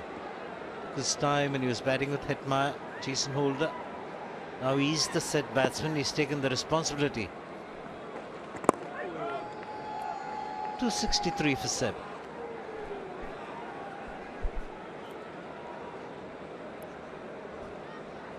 Nine overs left. Current rate, Windies should get to 320. They have only 3 wickets left. Jason Holder will have to do most of the scoring. He'll have to face most of those deliveries. 54 deliveries. He's got to play at least 40 to 45 of those deliveries. And that'll give Windies a chance to get to 320. He's been around for a while, has been captaining West Indies for a while. In the Test series, we saw his ability as a bowler, how much of an improved bowler he's become. Doesn't bowl quick, just about 120, 130, but bowls superb line, become a wicket taker. Strike rate of 90 in his one-day career as a batsman. So really happy with his growth as a player. There you go, just knows exactly what's coming out of the hands, how to respond. So do you see the difference in footwork between Nurse and Jason Holder? Jason Holder, his leg goes outside leg stump, giving the elements for a little bit of in drift from Chahal.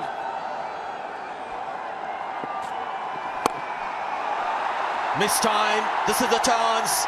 Oh, he's dropped it. Almost kicked it for a boundary. In fact, it's gone. Actually, the ball's gone for 4. So the poor fielding for India continues. It took a good catch, but this one is another miss. Look at the inside out shot. Thick part of the inside edge should have been gobbled down easily. Easy catch put down to make it worse. He kicks it out of the boundary line. Rishabh Pant. The fielding has been very ordinary from the Indians this afternoon. You've got to be understanding of Rishabh Pant because he's a wicket keeper. Would it be fair to say it's like asking a fielder to keep wickets? I suppose so. I think that's a lot harder for a fielder to keep wickets.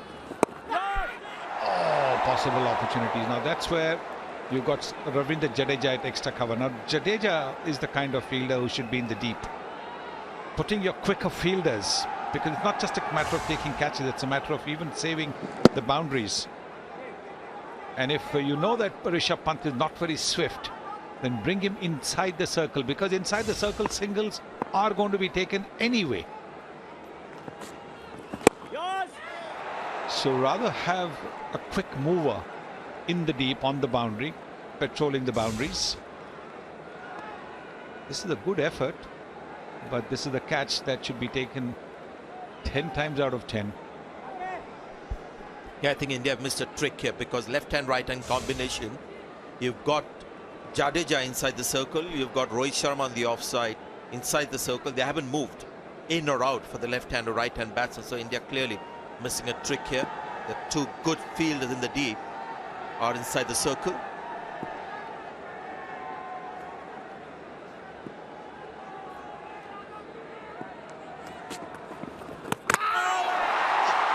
Well, his appeal, and then there's a hand off. Yeah, there you go. He's saying, maybe touch and go. Good delivery to begin with, but Ian Gould, the third umpire, will check with the no ball, a process that we have to go through. No problem with the no ball.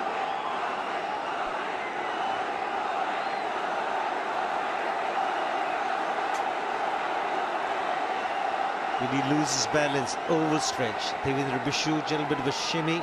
It's on the line, it's on the line. Did he come back in time? It's on the line at the moment.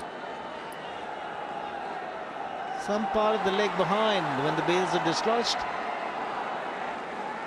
Might have to get the zoomer, the stump can. Just when the bails come off, is it in the air? This is a really good angle, this. When the bails come off, might have just got back in.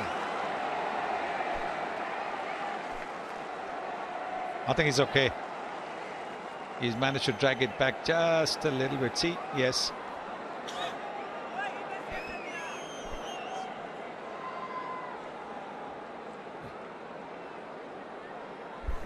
Yeah, this one is bad for the batsman, this angle.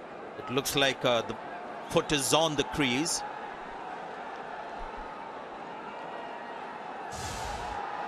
The umpire looking at various angles. The moment in conversation with director to get various angles to know for sure.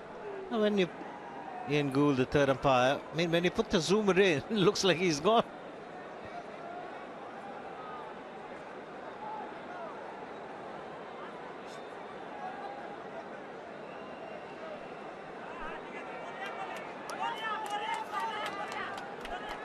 Just went on with the angle, beating the outside edge. There we got the zoomer in. When the bails come off, some part behind, the umpire's got to be convinced.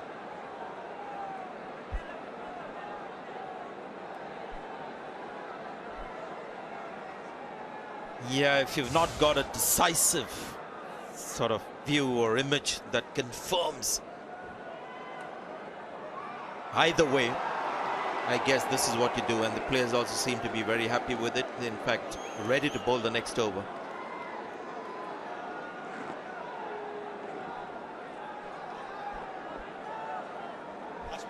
.268 for 7.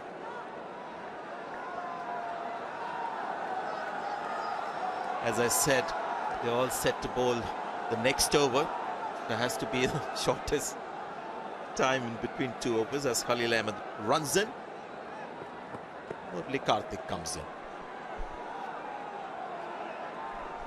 That's poetry in motion, Sanjay.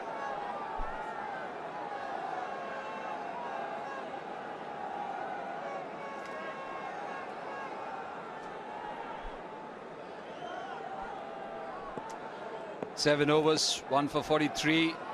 Khalil.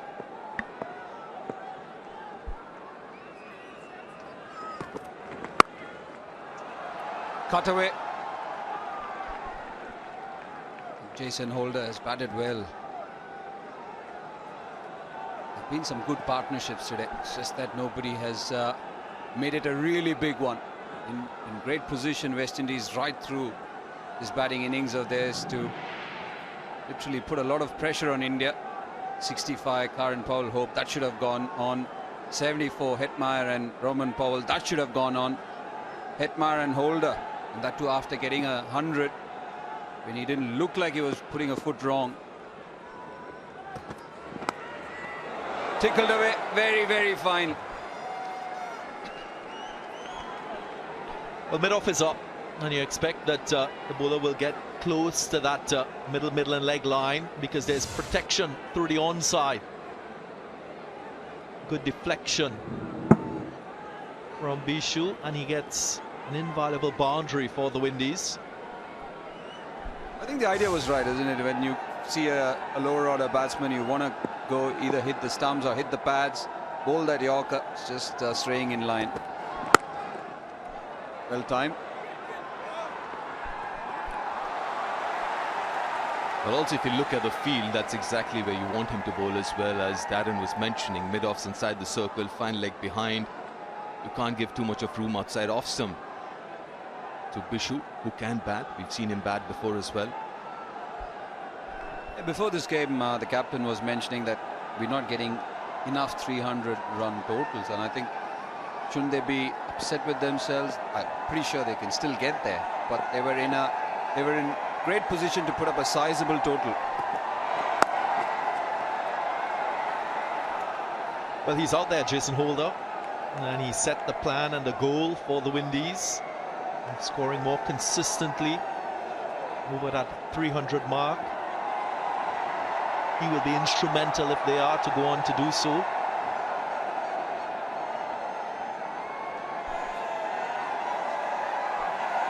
They're definitely looking good to get to the 300 mark. Question is, can they get to 320-ish? They should have, as Karthik, you mentioned a while ago.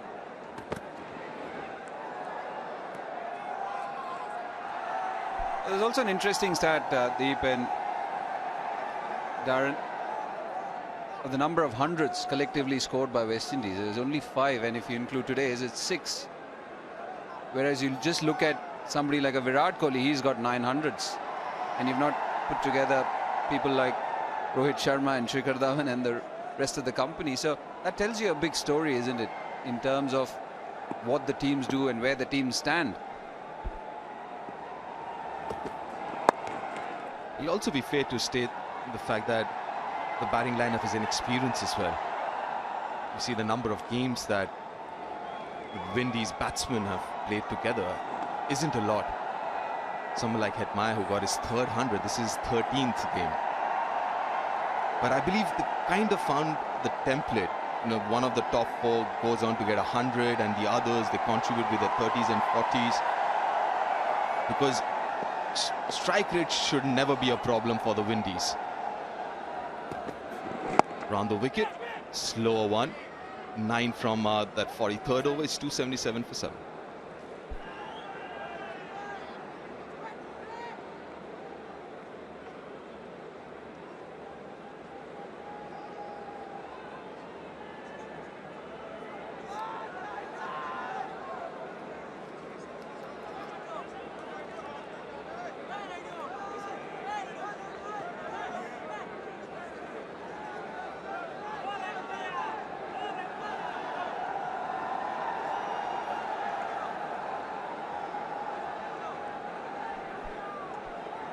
Shimron Hetmyer literally toyed with the attack today.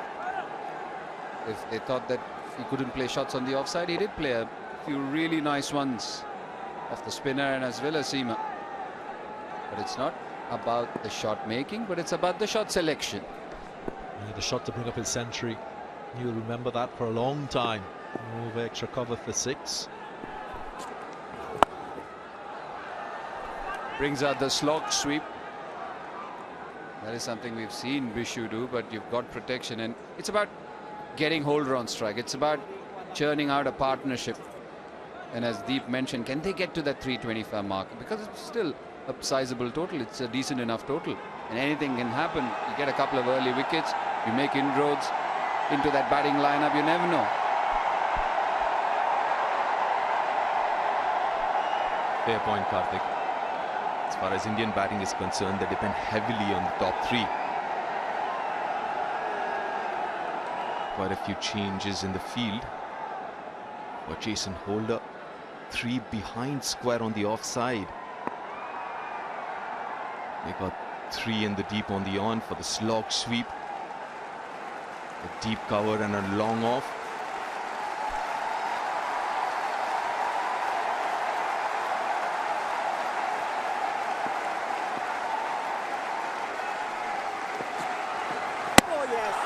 Yeah, trying to be cheeky, trying to be cute. This is exactly what the Windies didn't want. Losing their skipper at a crucial moment. trying to fabricate a shot, trying to possibly just get one run for that deft touch, but that wasn't to be. The 8th wicket going in the form of Jason Holder. Just miscalculating his body position in relation to this ball and unable to make contact. Getting too far across to the offside. Might have just taken his eyes off the ball as well. He's not accustomed to playing that type of shot, but it leads to his demise as a player. 38 good innings. Windies 278 for 8.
There came our roaches in because Jason Holder lost his leg stump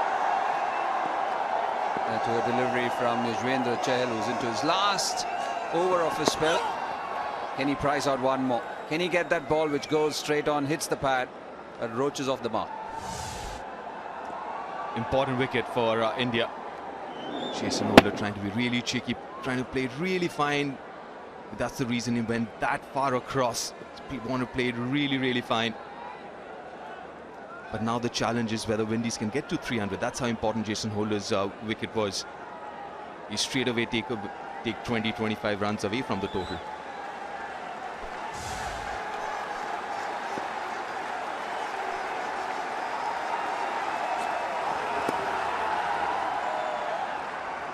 What can we expect from Roach, Darren?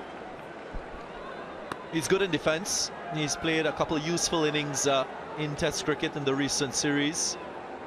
Against Bangladesh, against Sri Lanka in the Caribbean. Hasn't played a lot of white ball cricket for the Windies. Got injured in 2015 and was away from white ball cricket for a while before coming back in the ICC qualifying tournament. And now he's here again. Picked the googly well. Solid in defence, but still got to negotiate one more. And finally, he gets to bat and bowl in this series. He's been in and out of the country. 280 for 8.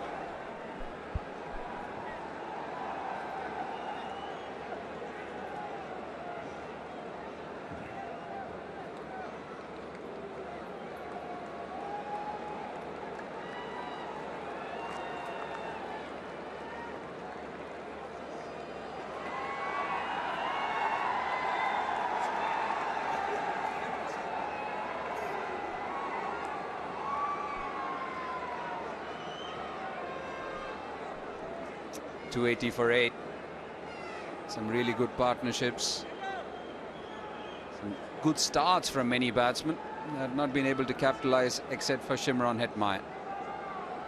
His third 100 in 2018 in 13 games. Where can West Indies get to? They still have 6 overs left. Hetmyer has been excellent.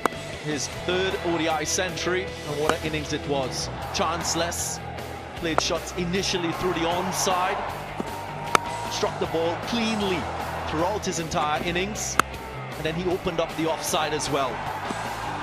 On the gaps with relative ease, and saluting to his teammates on his accomplishment. Every time he wears the hat, Darren, it reminds me of Keith Arthurton. From St. Kitts and Nevis, was it? Yeah, he's got some antics like Keith Arthurton, who's based in St. Kitts, you're right. He's doing a fair amount of coaching there and developing the game there in St. Kitts. This is what he's achieved. Hetmyer That balance through the leg side and the offside, evident. Very impressed with his game awareness. It's proactive. He made sure that Windies in a very comfortable position. It could have been much more than that. In fact, it's 283 right now. His wicket, I believe, costed around 20-odd runs to the Windies. And Jason Holder's maybe another 20-odd runs. Well, the projected score says 318, but let's not forget Windies got just 2 wickets in hand. Got Bishu batting and Kemar Roach.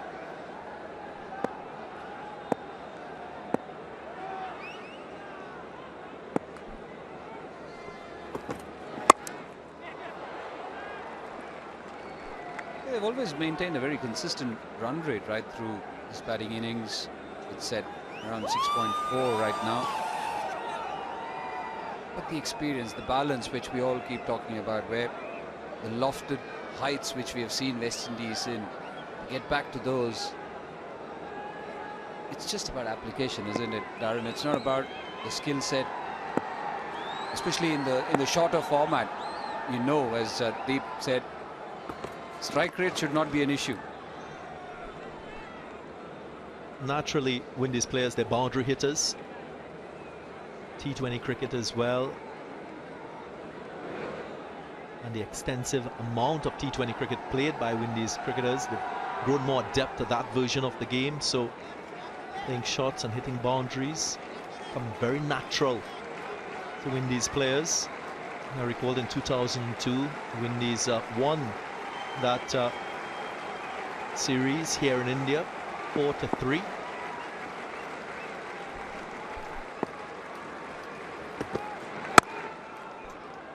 Four runs of that over, 284 for it.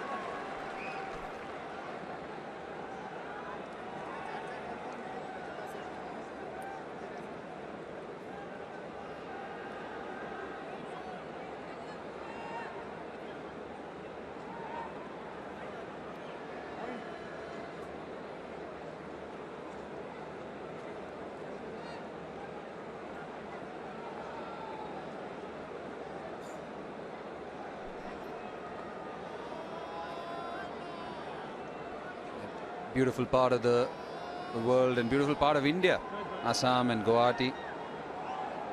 Modern stadium. 5 overs left. The spinners are done with their spell.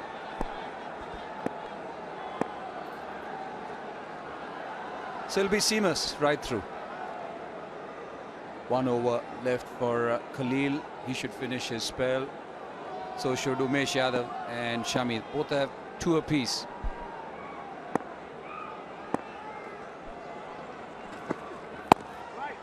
He's bowled some good deliveries, Mohammad Shami, but he's been expensive. 8 overs, 2 for 70. Shami has had a good spell. Khalil, 1 for 56. Standout being Chahal, 3 for 41 off his 10. Jadeja 2 chipping in with 2 wickets. I believe it's quite evident that both these batsmen are happy to hang around and play code of 50 overs. We would want to see a few more fielders in catching positions.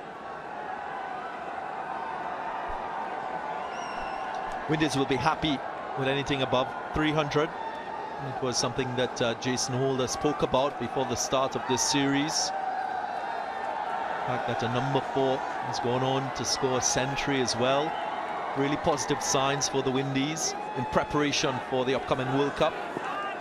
Following this match, they will have 12 more matches in this format to prepare and get themselves ready.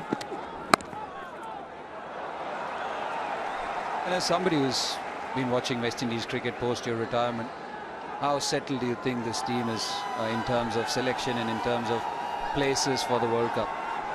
I would say about 70%. There are a couple players who I reckon will come back into this side.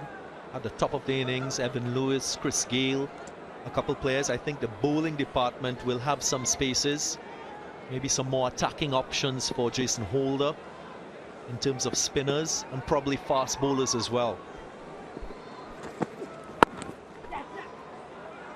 this match, and the remaining 12 will show what the young, talented Windies players can deliver. There's Fabian Allen, a young Jamaican player who's really announced himself in West Indies cricket.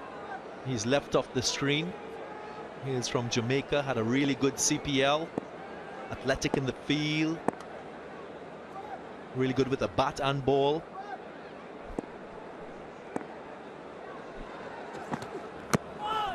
Inside edge.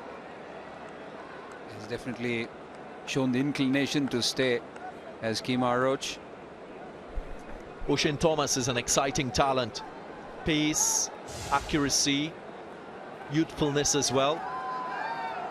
Everyone will be eagerly looking forward to him and his bowling in the second innings. Yeah, definitely looking forward to that. Saw a bit of him in CPL, Darren, and saw him today on the field. His arms are the size of my thighs. 3 runs of that over so far, and 3 it'll be. 287 for 8.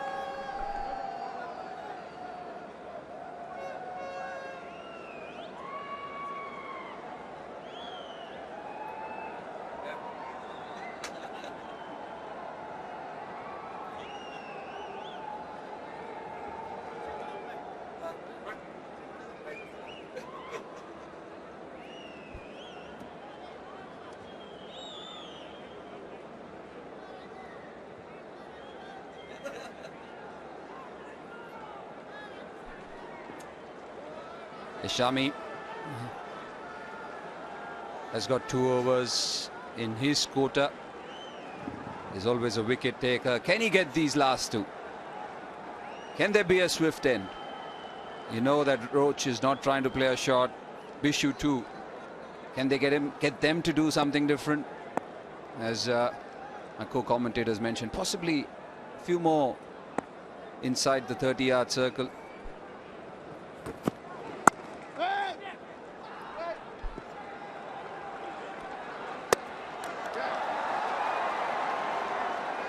Really didn't need to do that. We'll get a single. Rohit Sharma. As a bowler, Deep, when you've gone for 70 and somebody gives runs like these, what do you feel? You tell me, Karthik. You've been the captain. You've been a bowler. That's why I asked you the question. You know exactly what my feelings are.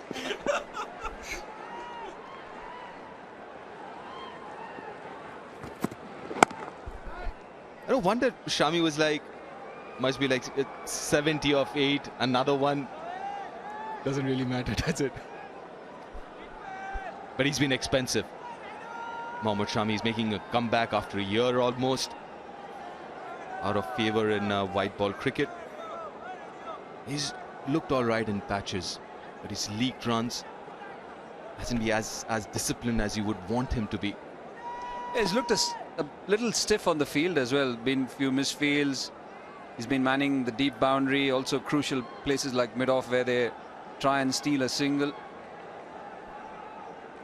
And that is something which this current team and the management are having a hawk eye on, isn't it? People who can field. That's what they look for. India has become an excellent fielding unit. Very nice deflection. Didn't get a lot of pace on it. Might just be leg buys. When talking about Mohammad Shami, he's very deceptive in terms of his pace. This one getting the better of Chandapal Himraj on debut, and then pace again. Rushing Shea Hope with a short delivery, so he is a handful with the ball. That second spell proving to be most expensive.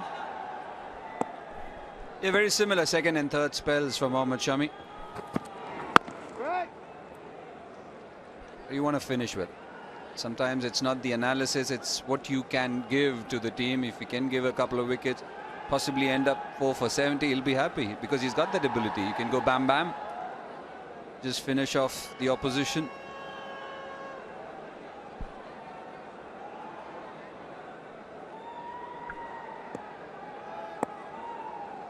I would like to see a few Yorkers from him.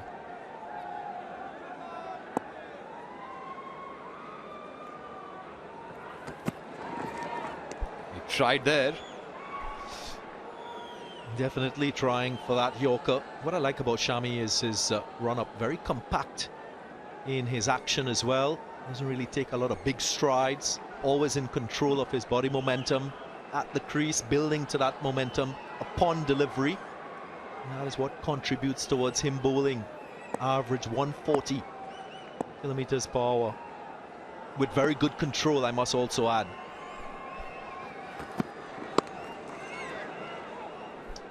Once again, zoning in around the stumps. Yep. Deep has seen a lot of him. Yeah, just look at it. Not very big, his strides. Gets close to the stumps. Yeah, good, strong action. Economy of movement. See those hands moving. Very similar, very straight lines. Not too much of counter movement while he runs. Yeah, when you look at him, you can't make that estimation that he would be clocking around 150 or the high 140s. 291 for it.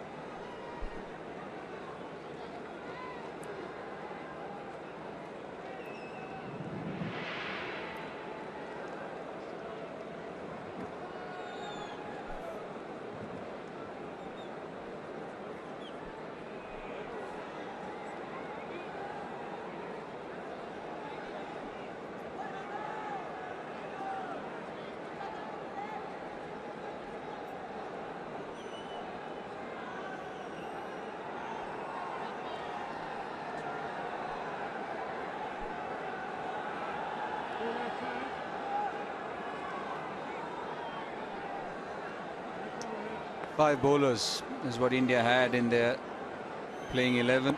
All five have been utilized. All five have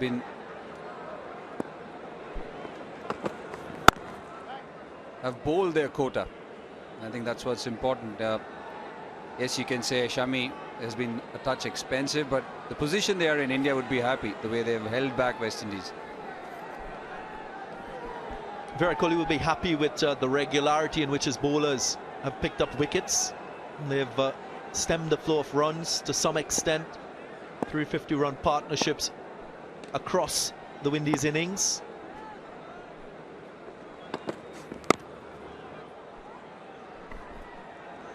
What he doesn't have to contend with is still a set batsman at the crease for the last 10 or the last 5.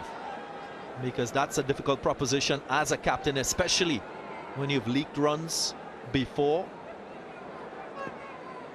He can relax a bit bowlers, knowing that the lower order is at the crease.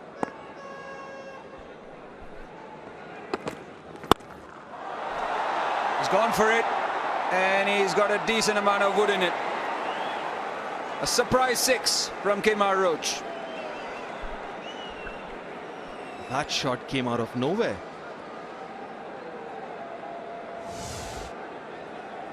Really timed well. Bit of a short arm jab, bottom hand, and went all the way. His application, like I've said, has been outstanding in the recent series. Kohli-Rohit again showing his experience in the situation. He's gone to 13. Get him into the top order. I don't think that's the solution, but in the context of the game, especially with the Windies 3 runs shy of 300 in innings, a good start for them in this ODI series against a top Indian team. Still have only 4 fielders inside the 30-yard circle. Would like to see a few more. Should be 2. Should be a comfortable 2. Had to run a long way. Ambati Raidu to his left. Just missed Rohit Sharma. It's been good. It's been good to see the way Kohli-Rohit has come in, addressed the situation. He's looked solid. I think above all, if you're a West Indians fan, you're looking at the application in the situation and what we've seen so far most Windies fans, they would be quite pleased with the efforts of this batting. 8 runs of that over, 299 for it.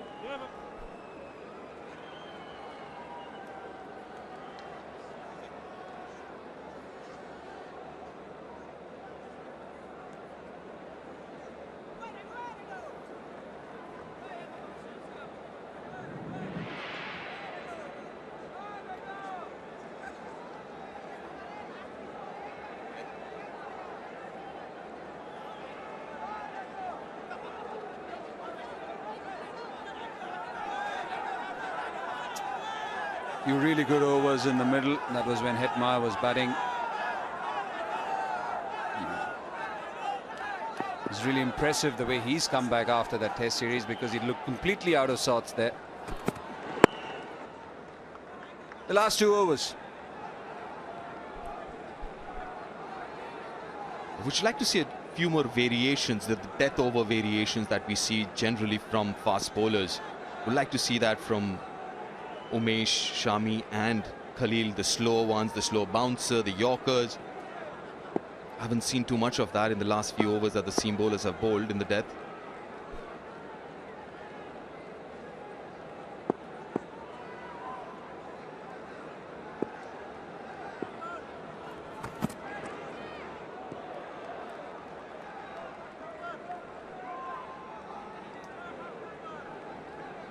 Dhoni has got lots of awareness, isn't it? The times when the keepers go try and take it with the gloves and end up missing it, and to get the pads and jump and get the timing right.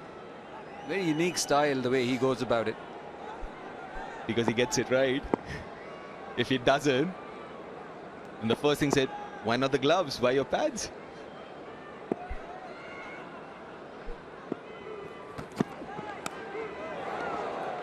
It was interesting. Since you're a keeper, and in the morning when just before toss I saw him practice along with Rishabh Pant, and he was practicing a lot of give with the way he takes it. Otherwise we always talk about his quick hands and where his hands are when the ball actually arrives, and it doesn't actually go back. There's no shock absorption there, it just goes with the ball. It was interesting to see him practice something very different. And that's surprising, because he's known for that. He's known not to give the length of the catch, as we call it, because he's got really nice and soft hands. He really doesn't need to give when he's catching. And he's changed the way we look at keeping, so-called basics of wicket keeping. 4 more. And I'll bring up the 300 of the innings. There it is, a landmark of sorts for the Windies. Since the 2015 50 over World Cup, this is the 5th time that this team has achieved this feat. What a time to do it as they approach the 2019 50 over World Cup. This young team showing character in the situation. There was a slower one around the middle stump, but he shuffled and he came in, and that's how he's able to play that shot to the left of the man at short fine.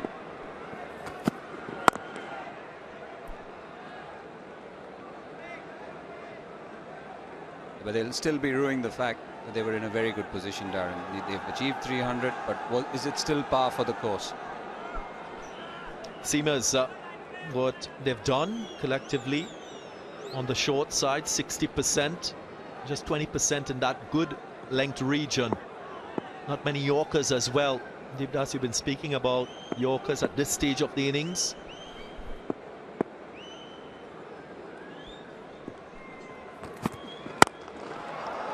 Oh, that's been hammered away. Backed away. And hit for a boundary. It's 307 for 8.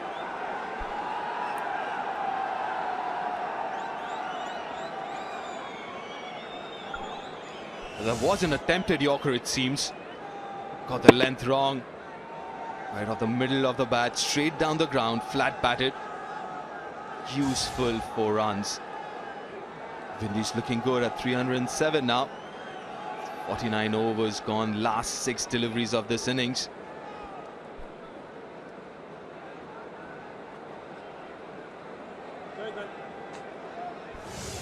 Well, between overs Bishu and Kohli-Rohit, they were having a laugh. They're enjoying this challenge.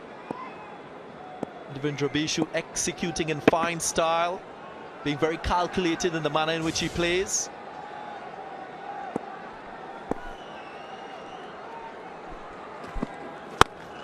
Oh, this one was a forehand cross court. Or a baseball swing. And Windies is closer to the Americas. But what a hit. Again, back of length. She want to see more slowers or Yorkers at this point in time in the innings. Back of length, gleefully accepted. Yeah, you could see that Virat wasn't happy with a couple of boundaries which were scored in the last over. Much better, much better. Had to reach out for it. Once again, backing away was Kohli-Rohit.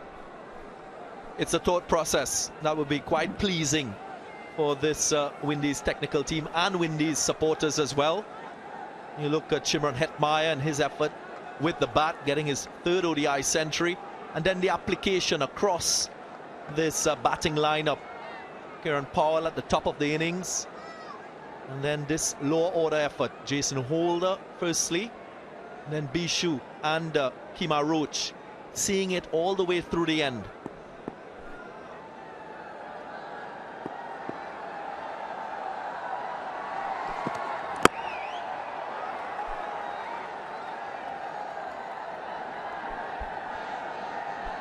But it is good to see that Umesh is trying to bowl those Yorkers, irrespective of who's batting. The best option, as far as I'm concerned, in the death is the Yorker. And that's what you want to see from Umesh and Shami and Khalil. We were talking about looking forward to the World Cup and who all are we looking at apart from Bumrah and Bhuvi. As you said, proof of the pudding is in their own team. The names you mentioned. Yeah, that's been squirted away. The idea was right, but the luck with Kohli-Rohit. Insult to injury for India, and in particular Umesh Yadav. Wonderfully executed Yorker. Kohli-Rohit did well to get his bat down in time. And a consolation prize of a boundary as well.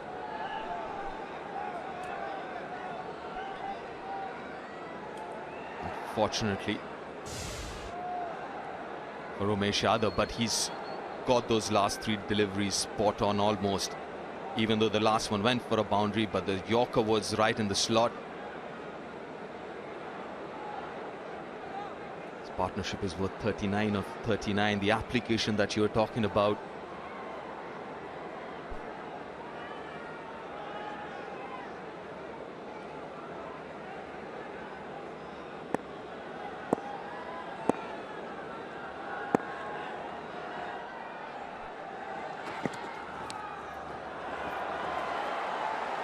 A Yorker gone astray.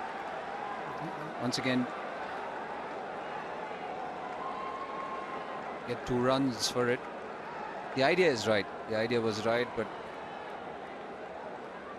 as I was mentioning, you look at 2 players in their own team who are so good, or who are so good with the Yorkers, are Bhuvaneshwar and Bumrah. They're not playing, they've been rested. And in the end overs, as you said, there is no better recipe than the good old-fashioned Yorker. All the slower ones, everything, all the change-ups are all fine, but you speak to all the former bowlers, all the great exponents of fast bowling, Wasim Akram, Michael Holding, all the greats talk about the good old-fashioned Yorker. One delivery left in the innings. Windies 320. Scoring at just about 6.5 runs per over. 34s and 9 sixes in the innings. It's a good balance of aggression shown by the players.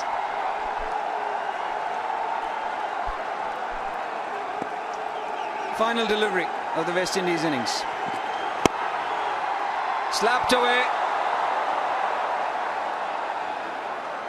and cut away as well by Ambati Rayudu. 2 runs of the final delivery, 15 runs of the 50th over. So finally, West Indies amass 322 for the loss of 8 wickets. Attempted Yorker. Kohli-Rohit doing well to keep it away from not only from the stumps but also getting a couple of runs of the last delivery. 322. Should be happy with that score. The Windies dugout.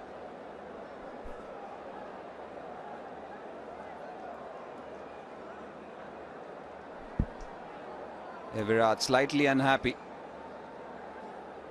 You've dominated the test match, and as a strong side, number 2 side in ODI cricket, he wanted a better effort from the bowlers and also the fielders. It's only halfway stage. A suppressed smile.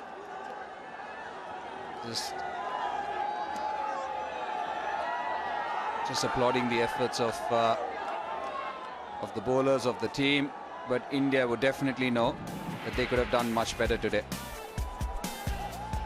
Well, opportunity for Kieran Powell. He grabbed it, got 51. Again, Hope getting out after scoring a 32 this time around. 106, the highlight of this inning so far. Shimron Hetmyer, third 100 in his 13th ODI. A lot of help from Jason Holder with 38 and Roman Power with 22. In the end, Bishu and Roach staying not out, 22 and 26. The partnership, the biggest one was Hetmyer and Roman Powell. Kieran Powell and Hope were 65. The others like Hetmyer and Hope had starts 28. Bishu and Roach 44, unbeaten, unfinished. A stand which actually pushed them past the 300 mark. Most successful bowler as far as India is concerned, Chahal, 41 for 3 in his 10 overs. Shami did get 2 wickets but expensive, going for 81 runs. Jadeja picking up a couple of wickets, 66 runs in his 10 overs and 64 runs from his 10 overs by Khalil. Picked up a wicket as well, Khalil. Well, let's go back to the ground and listen to Shimron Hetmyer. Shimron Hetmyer, your 3rd one-day international 100 in 2018. How does this feel? It's a very good feeling. I must say thanks to everyone that supported me. Thanks to my girlfriend, my family, everyone back home, even the team. I must say that it was very, very good for me here. What were conditions like? I think it was very good. I think the pitch came on. The longer you were there, the pitch came on, and it was playing better. The ball didn't spin as much, and with pace on the ball was quite easy, I would say. The fact that you were here for the test matches, so you had a long time in India prior to this, did it make it any easier to transition? I would say yes. I would say that. For me, I tend to transition better to the white ball format other than the red. So it's just for me, it's kind of easier, but it's just for me to learn how to transfer it from the white to the red, I would say. How much of a challenge is that proving? It's a big challenge for me. I'm trying, but with help of everyone, I think I will get there sometime, sooner or later. What do you think of that score on the board? I think it's a good score. It's a defendable score, I would say. Just get the balls in the right areas, and let's just take it from there and see how it goes. Thank you very much for your time and congratulations. Yeah, thanks. Yeah, definitely was the start of that first innings. This is what India need to win this first Paytm ODI. 323 runs from their allotted 50 overs.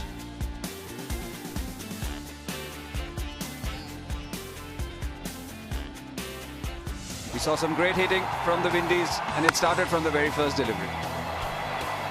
A good start. Beautiful looking few shots from Hemraj and the ball making his debut. Kieran Powell along with him. But then first wicket to fall was Hemraj when Shami got rid of him. And Kieran Powell getting an opportunity here. And then there was a good partnership between him and Shea Hope. And Powell got to his half century, but then didn't capitalize on the start that he got straight away. Out to Khalil. Chahal picked up Marlon Samuels, gone for a duck, his 200th ODI. It was a Shimron Hetmyer show after that. Using his feet to the spinners, using the depth of the crease. And a short one got rid of a very, very talented Shea Hope. Some slog sweeps from Shimron Hetmyer. Backed away. It was the onside which was peppered for quite a long time. Bowled anywhere close to the stumps and you would get hit. Robin Powell joined him, played some good shots before losing his head and losing his stump to Ravindra Jadeja. Short ball, been really good. What a well-crafted innings. Was joined by the captain. He's always a sane head. Some good shots, using his long reach, long levers. Some shots on the offside as well from Shimron Hetmyer. And an interesting celebration, and this was the wicket. He's played that shot well, but that can also lead to your downfall. He's bowled this ball well, as Yuzvendra Chahal, first getting Marlon Samuels and then Nurse. Rishabh Pant, without the gloves, dropped this one of Chahal and then trying to do something different, lost his leg stump. Roach joined Bishu and put together a very, very good partnership. Took them till the end, 44 of 42, which also took them past the 300 mark. 322 it was. So that's what they require. Just a reconfirmation of what India need to win this first ODI, 323. We'll head into a break and we'll be back in about 20-25 minutes.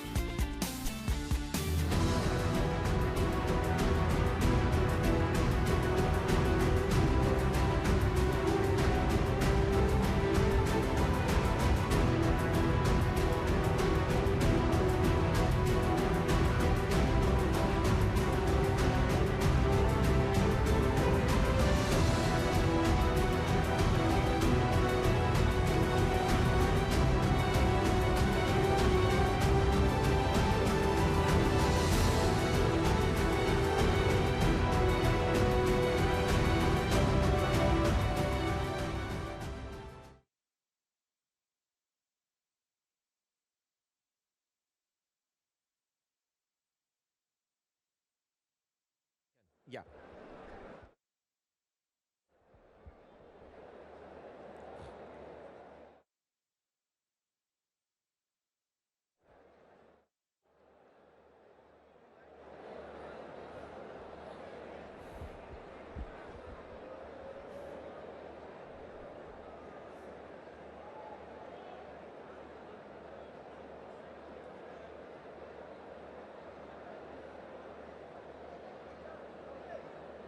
Yeah, I can. Yeah, I can.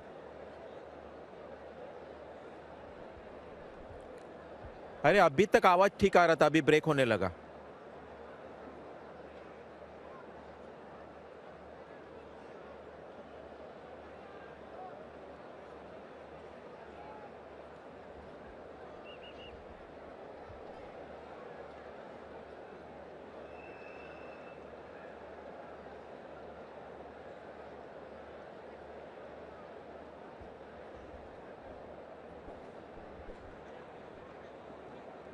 Welcome back to Barsapara, the ACS Stadium here in Guwahati. This is the first one-day international in the Paytm one-day series. We've got 5 in this 50 overs format, followed by 3 T20 internationals. But what a start to the series, because we might just have a game on our hands.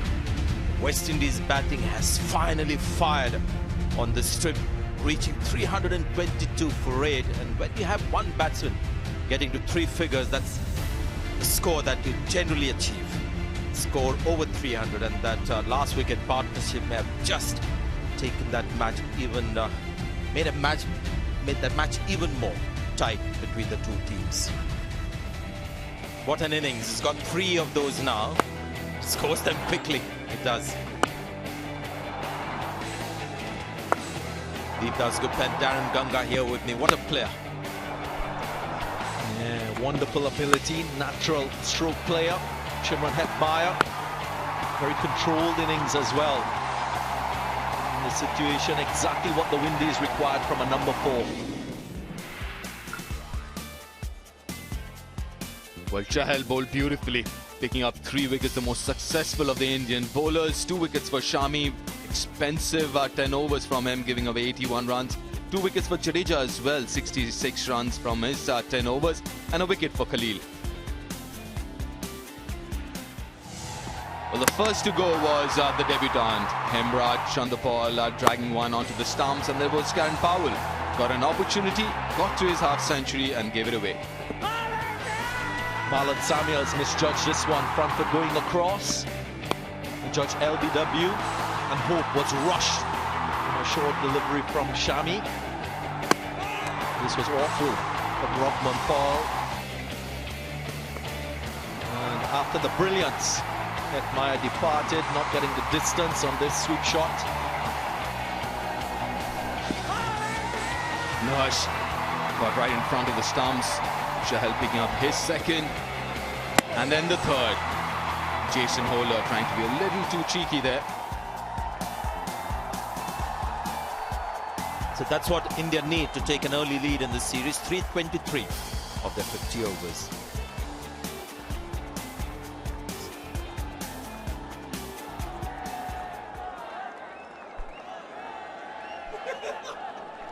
Men in maroon come out.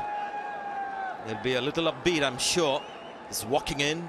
Kohli-Rohit is back for them. Couldn't play in the 2 test matches. He's away for the first. He was available for the second. Wasn't picked.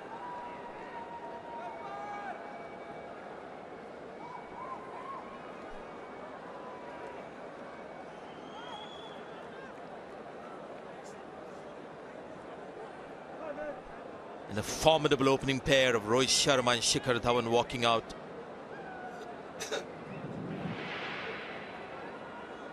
Just mind-boggling numbers when you look at the average strike rate. You'll be even more surprised with Shikhar Dhawan. Just don't realize the kind of contribution that he's made in this format. We'll look at his numbers when they come up.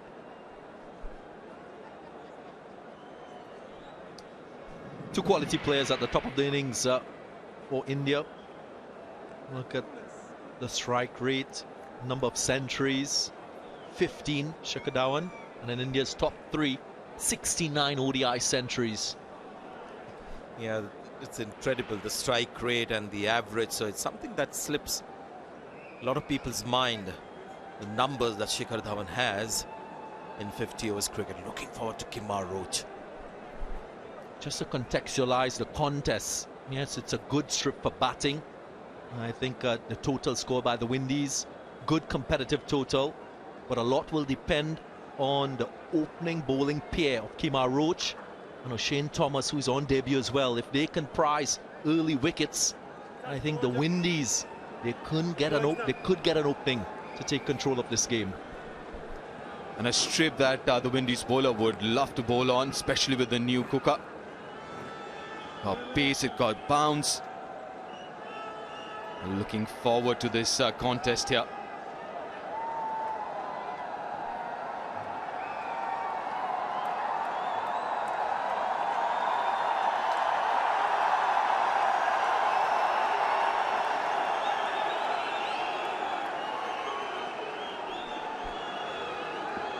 So the captain is at first slip.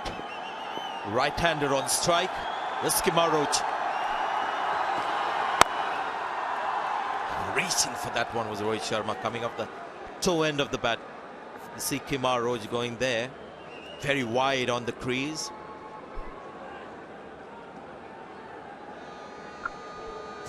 Straight away, the very first delivery, 141 clicks an hour. Way too wide. Would have been a wide if he had let it go.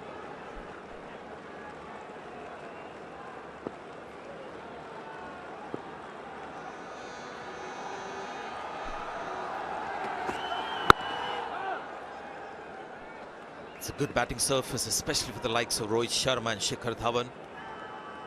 Like the ball coming onto the bat, they love to hit through the line. Proves to be their downfall in test matches where the pitches do something. On this kind of a batting surface, this format, two very dangerous players at the top. Plus they love to get the big hundreds. This man especially.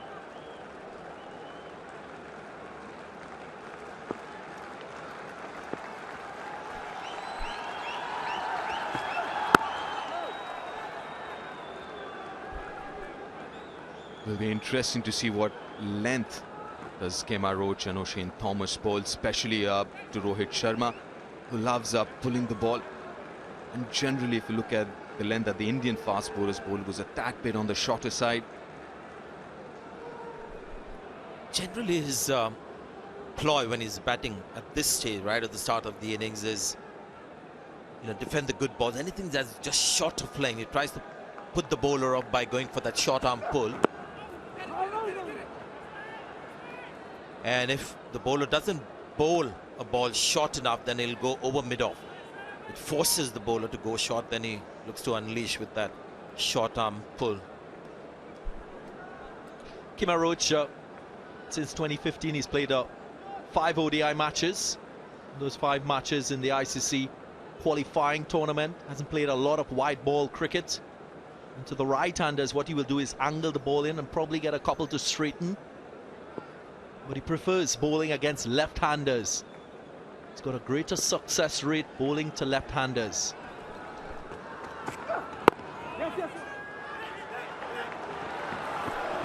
Good run, misfield. I guess it's infectious. India had some issues in the field today. Here's the first misfield from West Indies. India off the mark.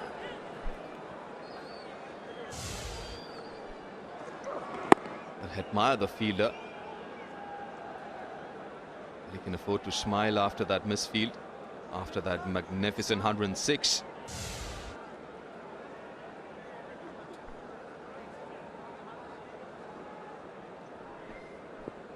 Look at his average to left-handed batsman. Kohli-Rohit 23 as against 29. Edge will race away. First boundary for India. And the over comes to an end. 6 without loss. Anyone who's known Rohit Sharma, there's always a chance early on in the innings, even in this format. In this kind of a pitch, you can excuse the fielding side not having 2 slips.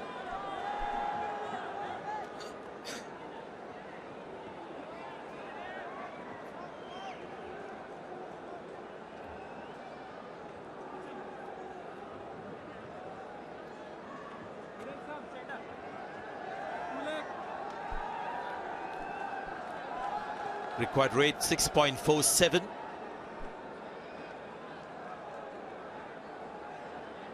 Make a note of the name and what's written underneath it. Right arm fast. 11 matches. Economy 6.74. Got 12 wickets. I guess he impressed a lot of people in the Caribbean Premier League. Saw a bit of his bowling on YouTube. Open chested. Bowls the ball around short of good length, really carries to the keeper. And he's a big boy.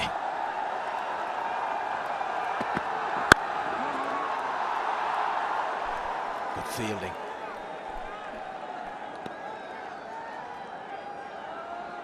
Last over ended with a boundary. Kohli-Rohit again getting it in that channel. Outside edge, but in the vacant slip region. It's a very good ball that swung off the pitch. An angle coming back in and then just leaving Rohit Sharma. They've got 2 slips now. Ocean Thomas. He's gone for it. Been in terrific form in this format, Shikhar Dhawan.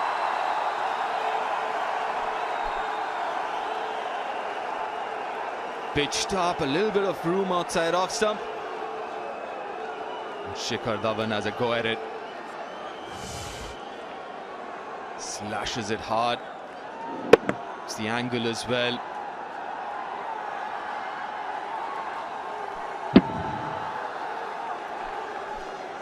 Slip comes off.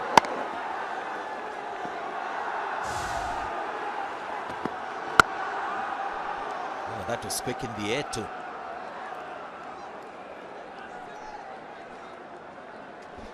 Nearing 140 kilometers per hour. Very interesting story in terms of his rise to international cricket. Oshane Thomas, identified by Chris Gale in the nets in preparation for the Caribbean Premier League, and then was selected for the Jamaica Tallawahs franchise. And with his potential, he grew from strength to strength.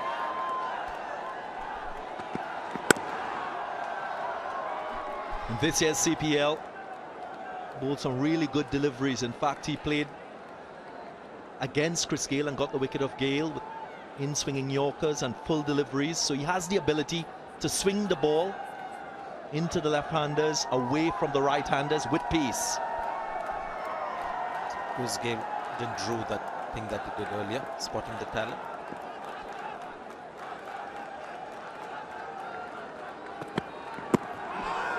I may have just pitched outside the leg stump that one, but clearly something exciting. Looking at this guy is big. The last ball, 146 kilometers per hour. Well, he did pitch outside the leg stump. 146 in his 5th delivery. He's big, he's strong. He's got the line length right in his first over, except that one delivery. Oh, that's wicket number 1 for India, and the first wicket for O'Shane Thomas in international cricket. An inside edge onto the stumps, and India loses Shikhar Dhawan. Exciting stuff. O'Shane Thomas announcing himself in international cricket. On debut, his first wicket. He will remember this for a long time. It's a quality Indian batsman, that of Shikhar Dhawan. A little bit of pace, bounce as well. Maybe Dhawan just trying to force it through the onside. But big moment for Thomas and Windies cricket. Identical start for both teams. The left-handed opener is out in this fashion. So Shikhar Dhawan, it's 10 for 1.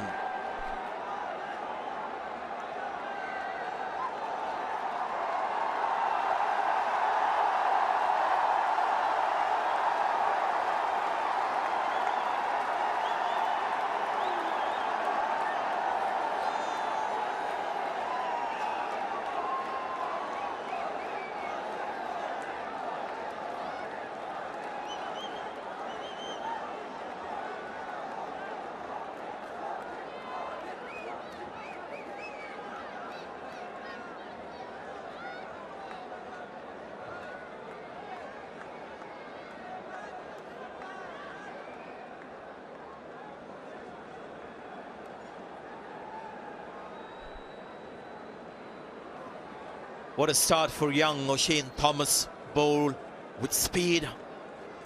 Then getting his first international wicket in the first over that he bowled.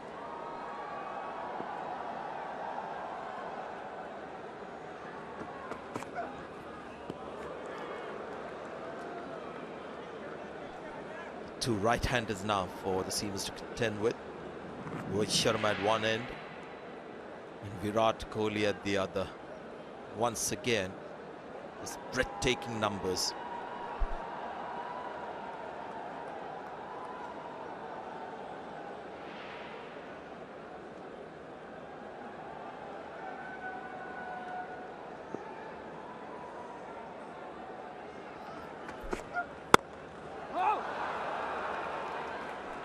Situation would suit Virat Kohli. He's got 21 one-day international hundreds in a run chase.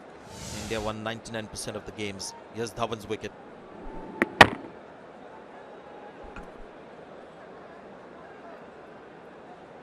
A bit of cut, bit of back foot drive, somewhere in between. An inside edge onto the stumps. O'Shane Thomas.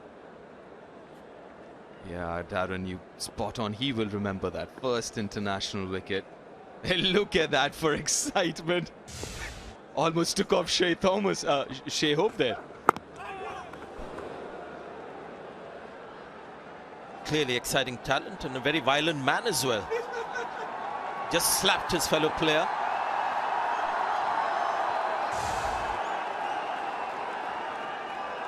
Ah, there you go. Good that he just apologized. Real smack on the right cheek there. Aggression moving from the ball to his fellow players.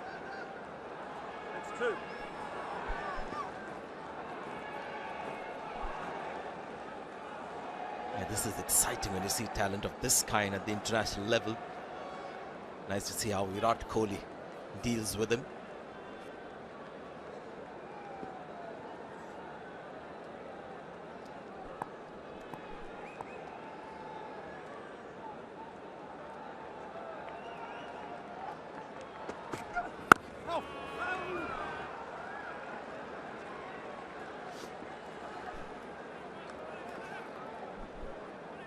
Yeah, this is now Oshane Thomas to Shikhar Dhawan.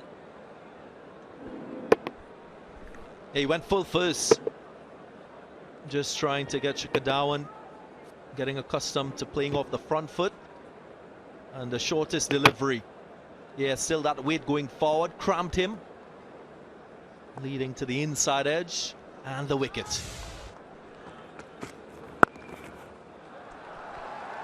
Kohli gets off the mark. With excellent control from a young bowler with the new ball. Just one ball that was offline. Very first over. That's good to see. If he's got control with that pace, he's almost there to make an impact. What more do you need? Only 21 years of age. He's a big structure. Oshane Thomas. Who's bigger, Brathwaite or this guy? Ian Bishop, I would say. Now or...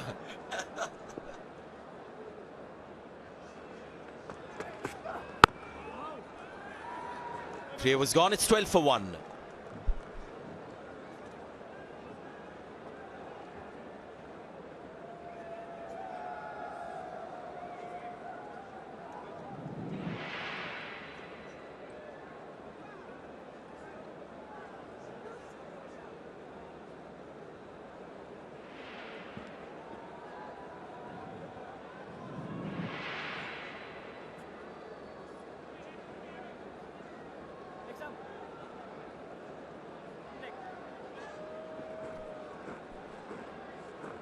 Yep, India played 3 seamers today.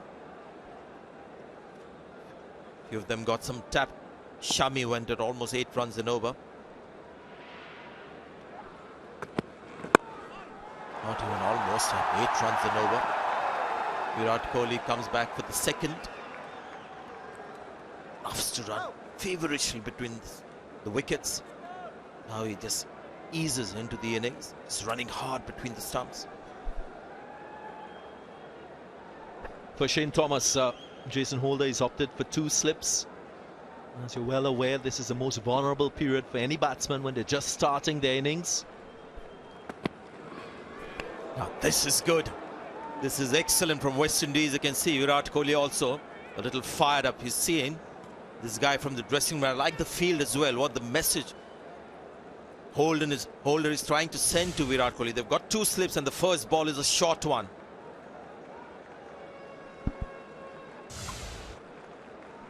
And also he's got the ability to shape it away from Virat. Slips in action. That'll be interesting. Last salute was 147 clicks an hour. This is excellent. Now he was bowling to the left-hander. The last over, bowled a great line to him. This is a right-hander on strike. And once again, good control. He made the adjustment really well. And we're raving about it because he's just young. Fast track to the international level. His action, what I really like is that jump where he gets that extra time to kind of get his body together.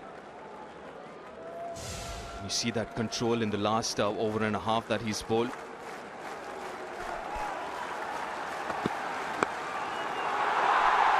Well played.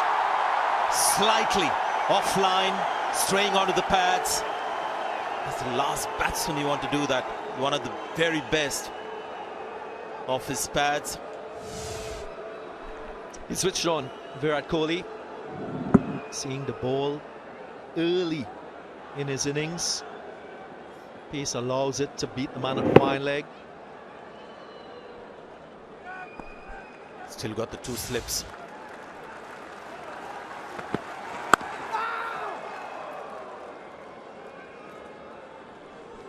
And very rarely you get this kind of a matchup in 50 overs cricket. Bowlers teaming in, the captain as well supporting him with 2 slips. There's a boundary down the leg side. They still want to attack Virat Kohli. Oh gosh, this is scary. And he's only 21, he's still growing.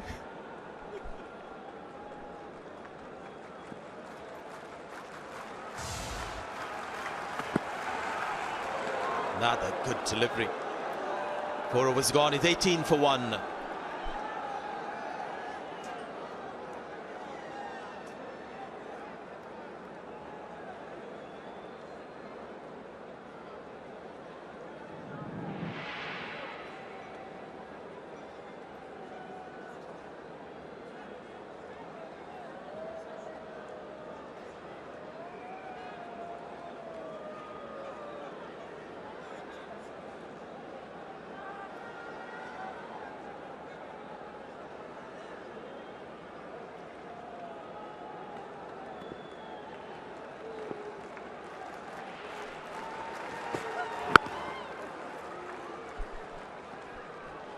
It's making reference to the point that for O'Shane Thomas, Jason Holder had 2 slips. I reckon the same should be applied for Kohli-Rohit because of his accuracy, his ability to move the ball as well. And he's very consistent in that off-stump and outside the off-stump channel. Might be an opportunity presented. You don't want it to go a begging. So maybe taking the gamble early in the innings, because it's India's top 3 that I think is very strong in this batting lineup.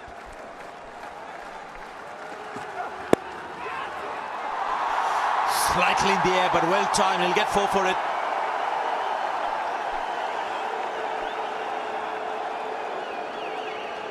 It was in the air for quite a while. Just left off Devendra Bishu, mid-wicket. Ball angling in. Loves playing that shot. Not convinced that he was in complete control of that shot. Fair distance from Bishu, to be fair.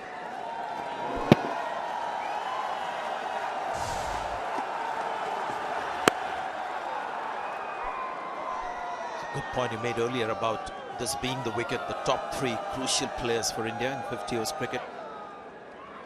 It's going to be Ambati Raidu after that, Rishabh Pant, an additional slip, especially with Virat Kohli's history outside the off-stump. And you mentioned Roj gets a couple of balls to leave the right-hander. Well, the top 3 batsmen averages 46, Rohit, Dhawan 58 for Virat, Ambati Raidu 49 as well. But he still is in the process of cementing his place in this batting lineup. People will be saying, what nonsense are you talking? Because the guys to come after these 3 are average 50, and I mean Dhoni as well. But when you look at current form, Virat Kohli is at number 1, Rohit Sharma at 2, Shikhar Dhawan at 5. These are the ICC batting rankings for one-day internationals.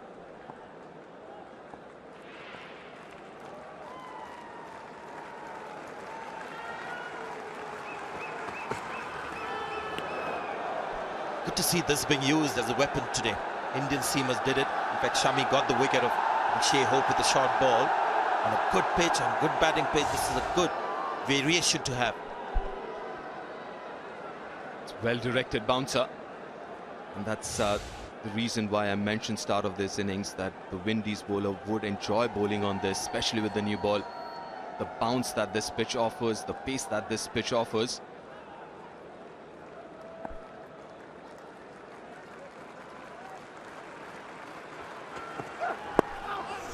Oh, leading edge, trying to play on the onside with the angle. 23 for 1.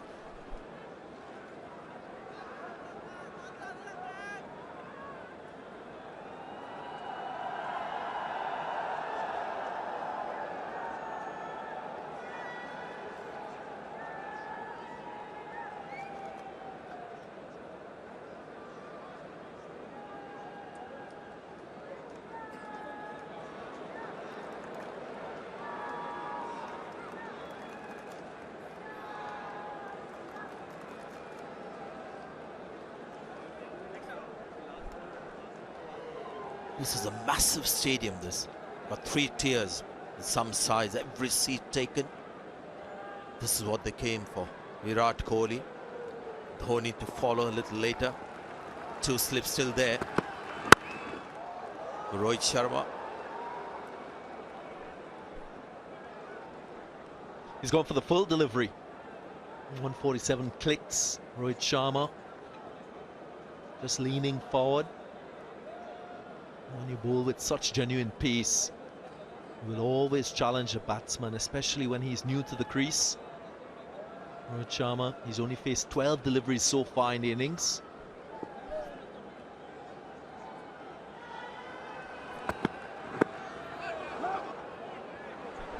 Good call.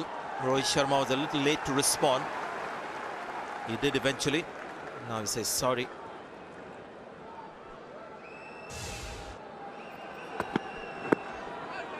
He was searching for it. Initial reaction was no from Rohit. A good call in the end from Virat. This is a very exciting competition, isn't it? Virat, best batsman in the world. Shane Thomas, Outside edge. Will it go all the way? Yes, it does. Boundary for Virat. Boundary for Virat, well done to the young man. O'Shane Thomas has got the outside edge of Virat Kohli on a pitch like this. West Indies have 2 slips, so you can't really fault them for not having more slip fielders.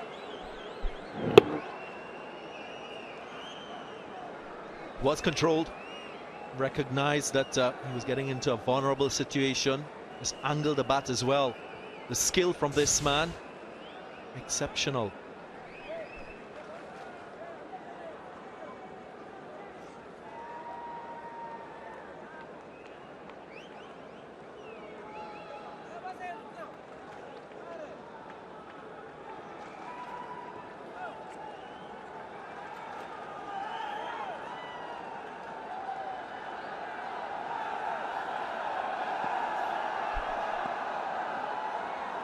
Shane Thomas running in, Virat Kohli, the man on strike. 2 slips, waiting with the outside edge. Well, there you go. You've got to be pinpoint accurate against Virat Kohli. Could be bowling at 147 kilometers per hour. The last ball was that speed. But if it's on the pads, got to fetch it. The great players in world cricket, they're very good on both sides of the wicket. Virat Kohli showing his class through the onside. He's equally good through the offside as well to full deliveries. You can see from the seam position, he was trying to get the ball to leave the right-hander. Sometimes that just doesn't happen. Oh, another good delivery. It's another leading edge. This is how the game goes. He's going to get 3 runs for it. It's another good ball from Thomas.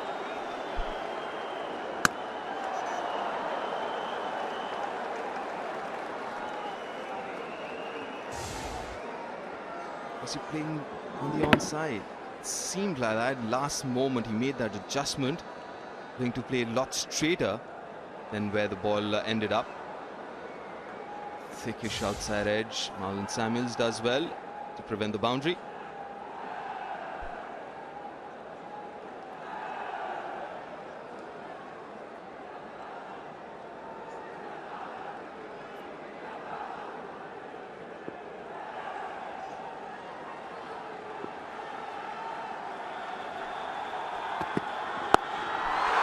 It's gone all the way. Just needed some help with the bat. The pace was already there. 41 for 1. 6 overs gone.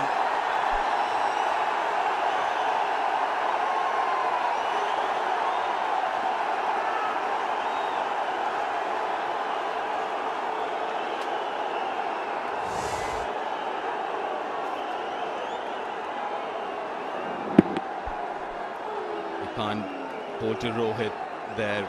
He loves playing that shot. Gets into position really early to play that one. Just helping out on its way.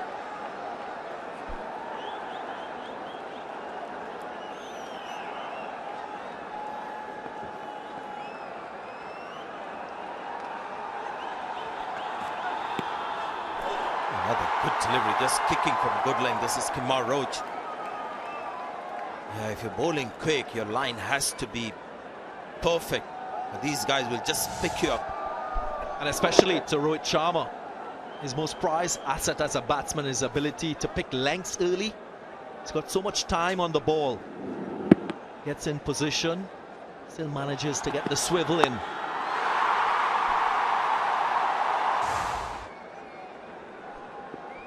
Can't bowl shot to Rohit.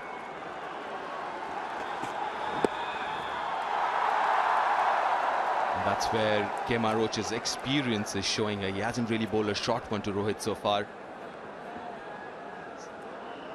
34% of his boundaries against pace comes up from that particular shot, which is the pull shot, 34%. And the rest, cover drive 10, off drive 9%. And the difference kind of tells you how much it depends on that kind of shot. And look at Rohit Sharma's scoring area in the Asia Cup. 49%. Square leg behind square.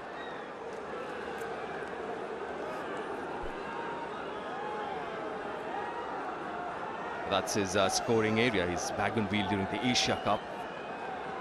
23% in front of square on the leg side, 26% behind.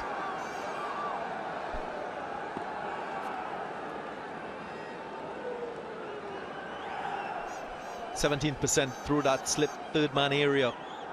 More evidence to gamble with another player probably catching in that region.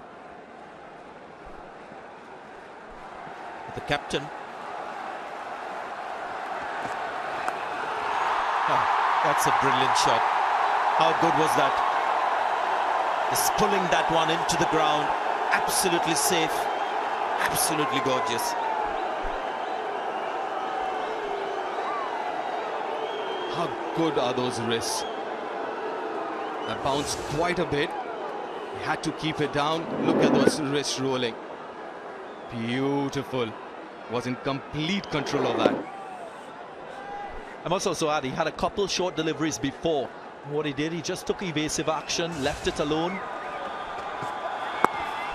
And like a very good player, he's got good control of his mind. He's not instinctive playing the pull shot. Recognizes the pace, the bounce, then he executes to perfection.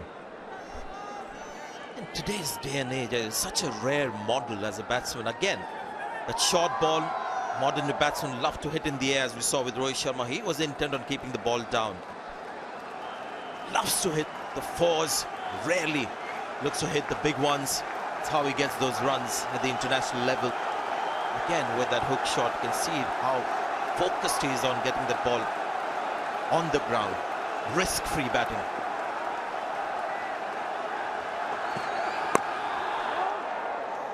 Quite the pace on that one. 7 overs gone. It's 48 for 1.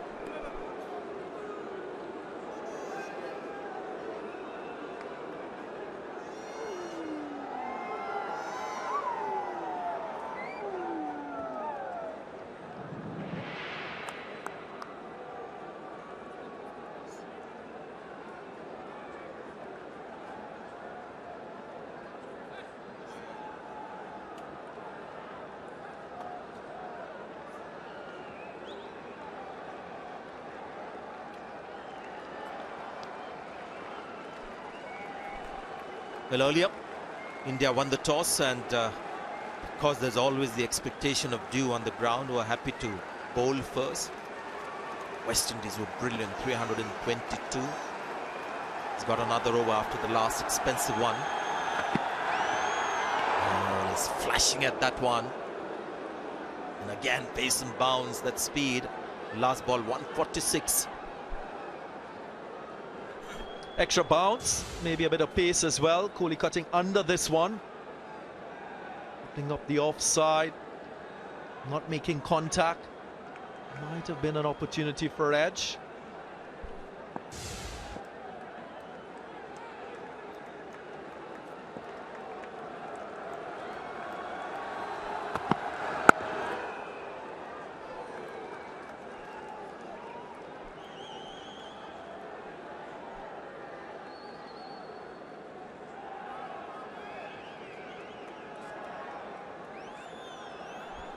To see the captain backing this young bowler, realizes wickets are the key, despite that last over being really expensive.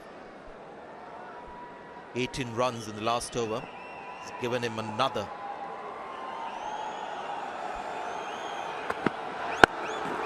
And again, you see him trying to keep the ball down. The outfield should do the rest, as it does. 50 comes up for India.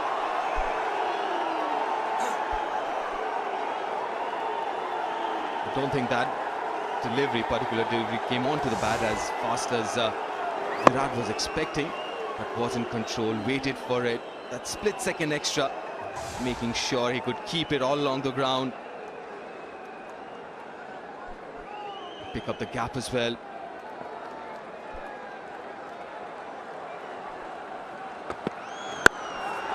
Take another. This one on the offside. What was he unhappy about? Well, that's the shot that he was searching for earlier in the over.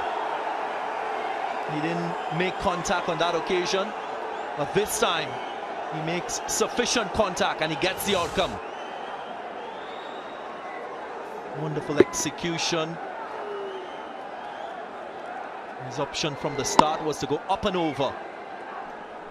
Is he looking for a 6? Because he seemed a little disappointed with the outcome in the end after playing that terrific shot.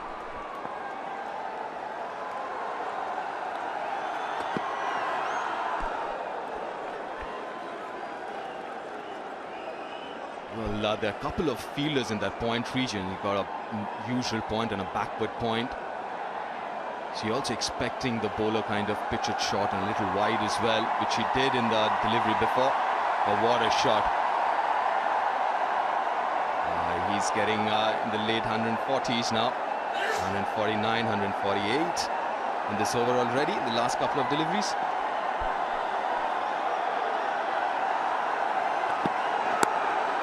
Well bowled, gets the outside edge. Again, Virat Kohli unhappy. Good ball to finish the over, but 26 of his last 2. 57 for 1.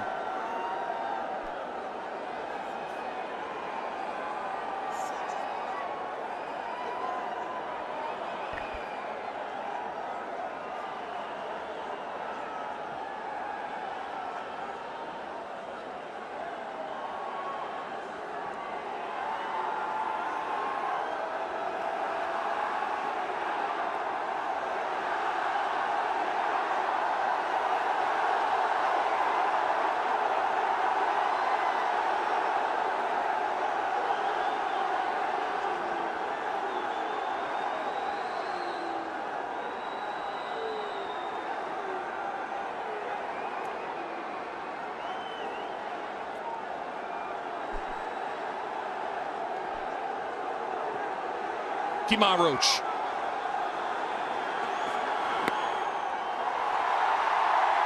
Lights have gone up on the mobile phones around this most beautiful stadium. I first came to Guwahati in 1984.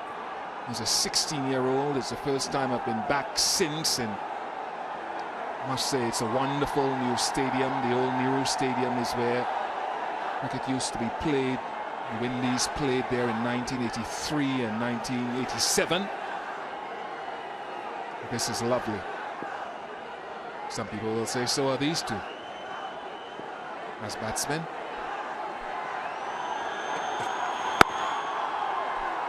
Hello, Karthik. Hello, Shiva. Good evening, Karthik. Good evening, Bish. Good evening, all. Wonder what batteries they're using on the mobile phones. Used that flashlight for a long time. But it's a good spell of bowling. India might have got 58 on the board. And so that extra bit of bounce. Thomas has been very impressive. He's bowled quick.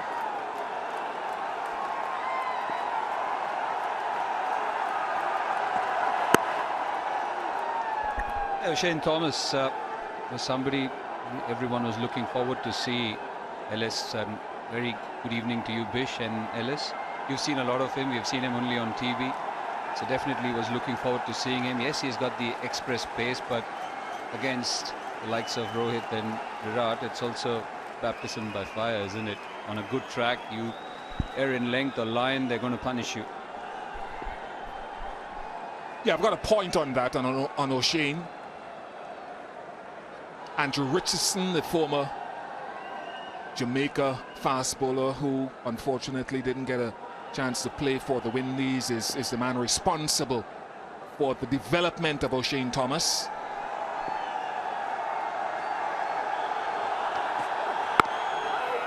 And even though he's traveled for some runs, me personally, whatever he does on this tour, if he travels, it does not faze me. It's all good for his development. He's 21 years old. In fact, he played in the same youth regional tournament in the Caribbean where Shimron Hetmyer and Kimo Paul and those guys qualified for the Under-19 World Cup, but he wasn't good enough to get into that team. And look at his development now. He's played, what, 10 List A matches? 21? He can only get better.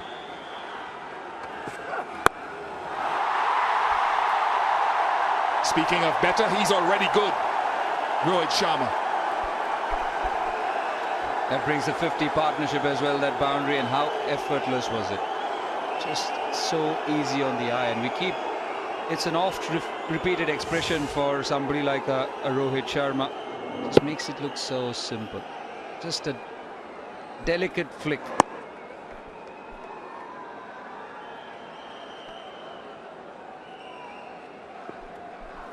Got to stay on that 4th stump, Roach. That's better. 62 for 1.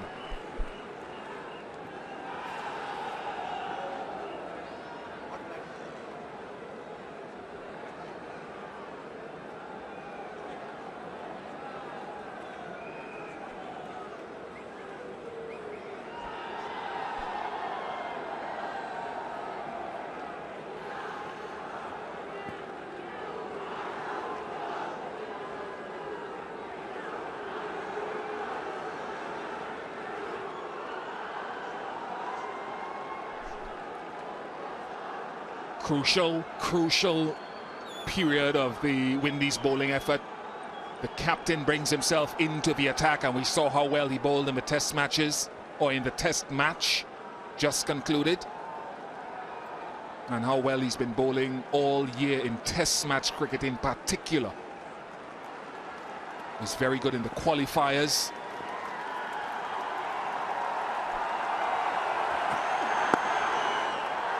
Runs. Good balance in that particular shot from Virat, gets him 4. A little bit of shimmy down the track. But the very first delivery from Jason Holder, he created his own length. And sheer timing, that exquisite timing. Real teaser for the fielder. He thought he had a chance. He could have saved it in the end. He's timing the ball beautifully. 42 already for Virat Kohli, 8 boundaries in that. Such a difference when Virat Kohli bats in one-day games and when he bats in test matches. Test matches hardly gets too many boundaries, but here in his 42, 8 boundaries. Sensational batting second average. Master of the run chase.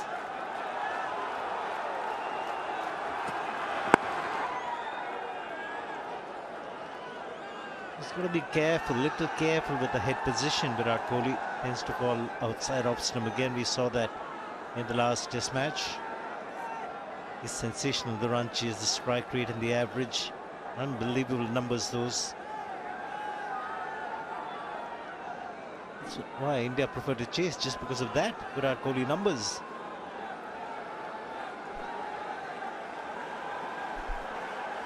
.2100s batting second, 19 of them in successful run chases. He's the fulcrum.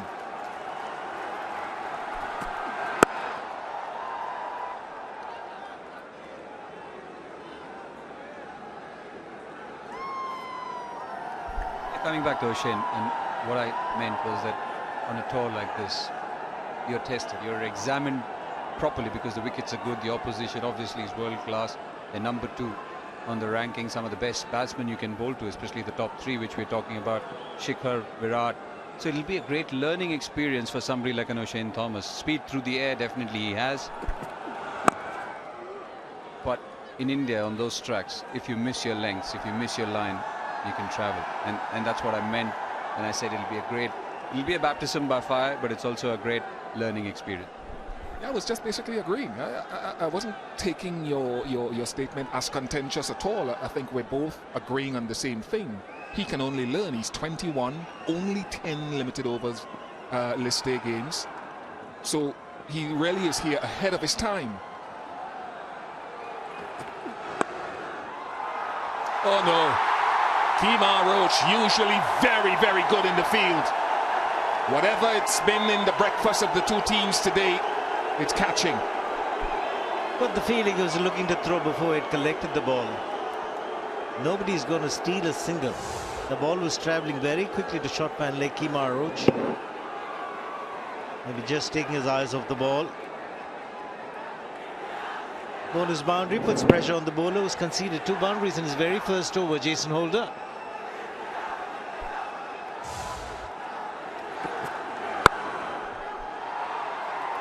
I found that Kohli's balance in the last 3 overs has been so much better. First power play complete, 71 for 1.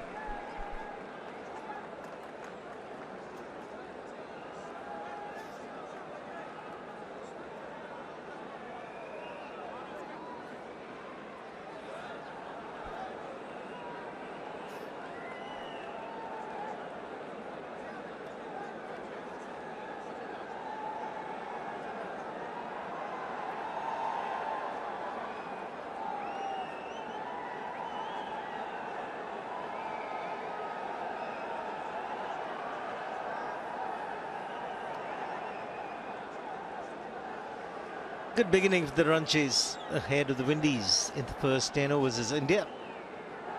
Power play 2 begins. 4 fielders allowed outside the inner ring. Virat Kohli in terrific touch. Rohit Sharma just taking his time. This partnership is worth 61 of just 48 deliveries.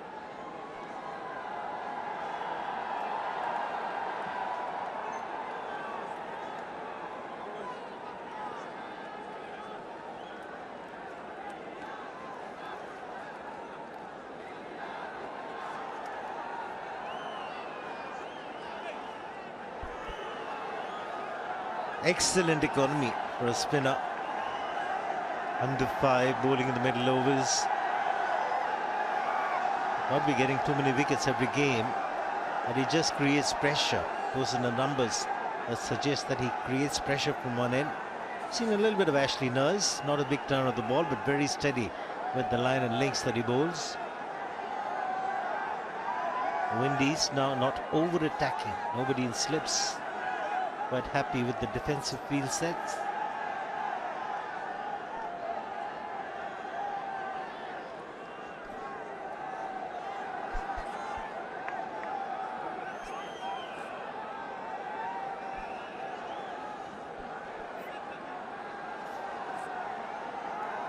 Ashley Nurse has been a steady performer.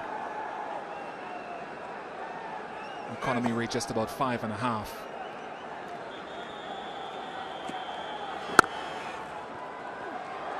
Since Jason Holder became captain in 2014 late, Holder's been the leading wicket taker for the team with 81 wickets. Ashley Nurse has been second in line with 36. Get it! Oh, just missed it. Chandapal Hemraj and Virat Kohli goes to his 49th half century in one-day internationals. And usually he converts so well, usually. And he has to do it tonight as well to make sure India wins. But he just had his heart in his mouth for a brief period of time.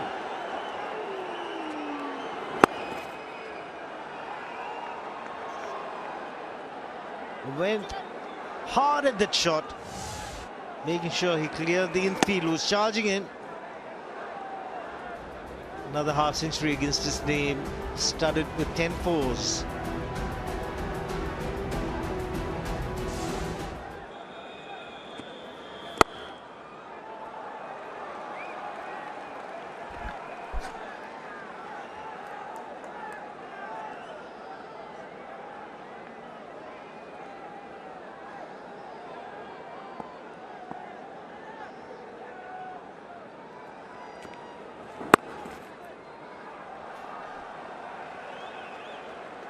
Nice up and down the line, isn't it? Those singles for the boundary came second delivery of the over. And Virat Kohli and Sharma content now to knock it around unless a bad one comes. Yeah, it's just the lines or the length he's bowling, isn't it? It's been slightly back of a length like that, and this one was a rank bad delivery and put away very easily by Rohit Sharma. 82 for 1.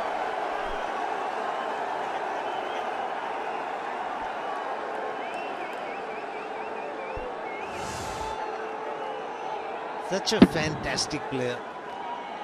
Might bowl a lot of dot balls to him, but he does get into a mode when there's the bad ball that's coming his way. He makes sure he hits the boundary. He doesn't hit the fielders.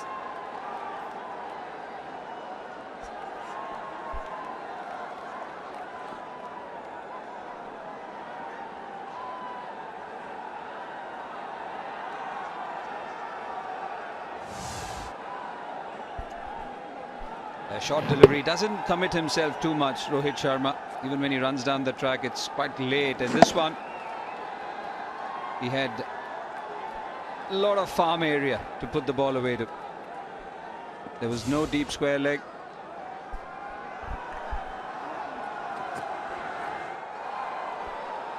And since we have the opportunity to talk LS and we're talking spin here, we saw the first over from Ashley Nurse, and before the over started you mentioned that he's not a big spinner of the cricket ball, but the lengths which he bowled to batsmen who have not faced him yet were all back of a length.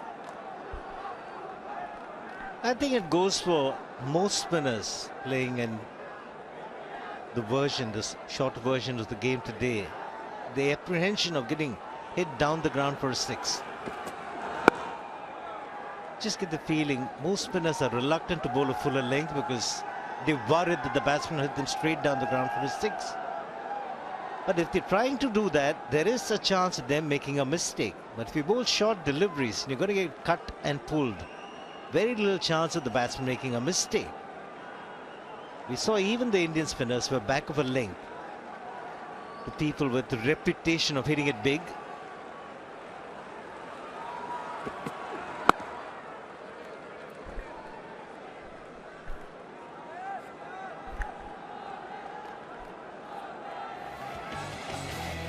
The 50 of 39 deliveries, started with boundaries, trademarked flicks.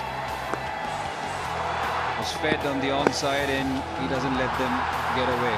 O'Shane Thomas was quick. Couple of pull shots. This one kept along the ground. And a cut shot which has been added in his armoury. Oh, don't bowl there. Don't bowl there. That's a lesson which you need to learn immediately. Don't drift onto his pads. Magic. He's got a wand in his hand. Everything right about the shot. Right from the middle of the bat and leaning into shot. And bisecting the gap to perfection. Wonderful execution that from Virat Kohli.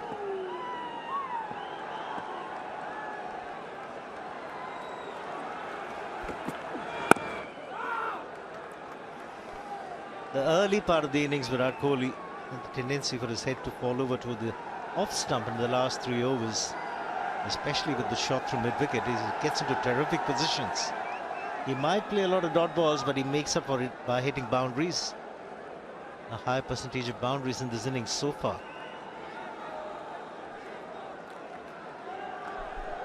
They have the ability to stay on that fourth stump, even in this format.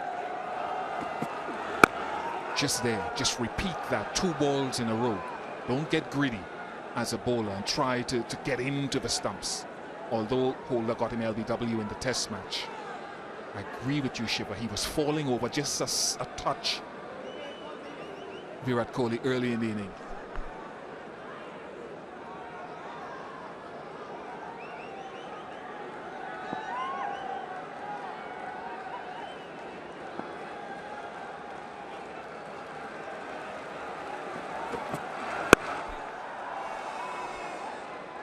$87 for 1.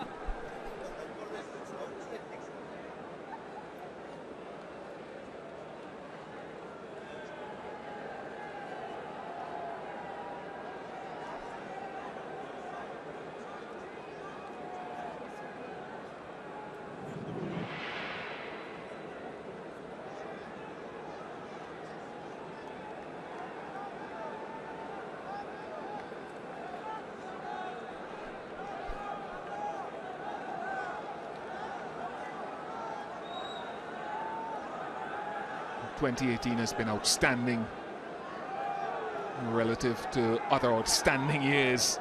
He's just been excellent so far, even beyond how good he's been for the last few years.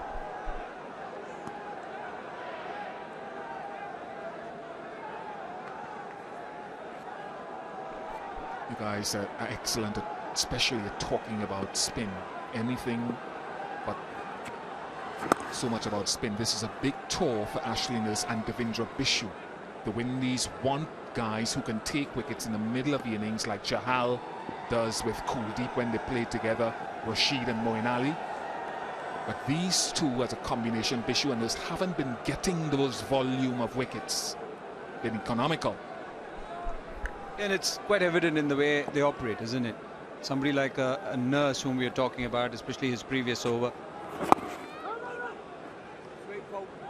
See, as a spinner, Bish, you're liable to go for the odd six or the odd boundary, but if you can make the batsman play a big shot in anger or trying to deceive him, I think that's a lot better than trying to bowl back of a length and just try and contain him.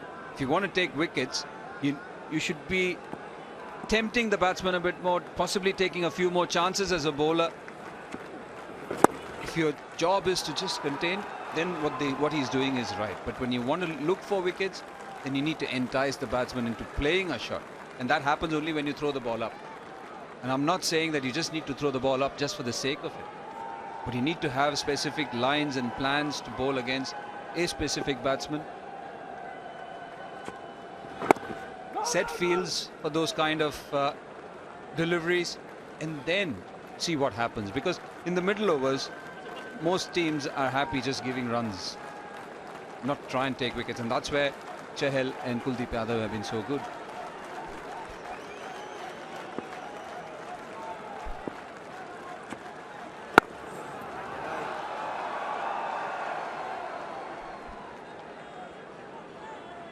Just 3 off the over, 90 for 1.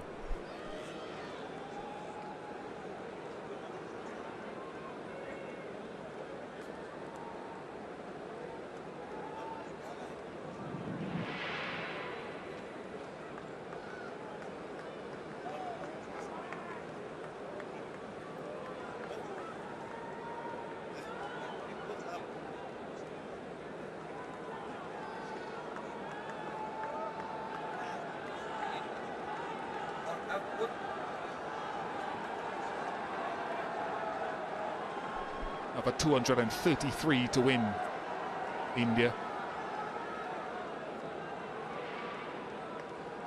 Required rate is just over 6. Jason Holder.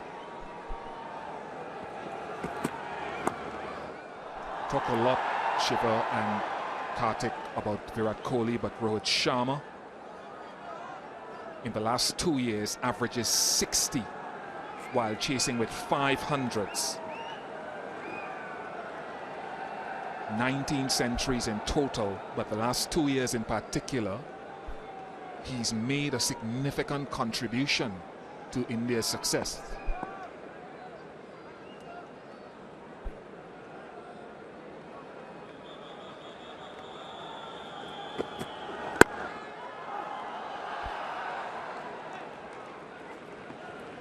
And in that period of time, Bish, every time Rohit Sharma has had a big partnership with Shikhar Dhawan, it's been Shikhar Dhawan who's been the dominant partner in this partnership. Rohit Sharma has taken his time and built an innings. Now we can see in this partnership of 81, Virat Kohli's contributed 58. So he just takes his time to bat. But once he gets going, gets into the groove, and he makes it count. And once he reaches 100, he goes hammer and tongs. That's one of the reasons why he's got 3 double hundreds in one-day internationals. So his strike rate, as he progresses in the innings, only gets better and better. Even over here, if you look at what he's achieved, it's 26 or 27. It's not as if he's striking at 50 or 60. He's still close to 100. It's just that he's been dominated by somebody like a Virat Kohli, who's had more of the strike. In spite of coming in at number 3, he's faced 48 deliveries.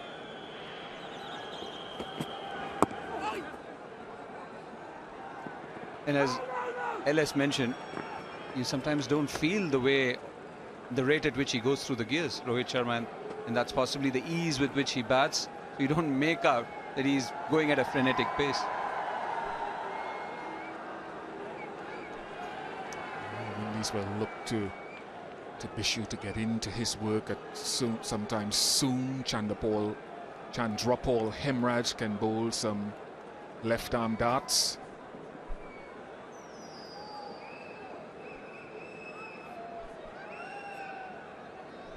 Rahman Powell, some medium pieces.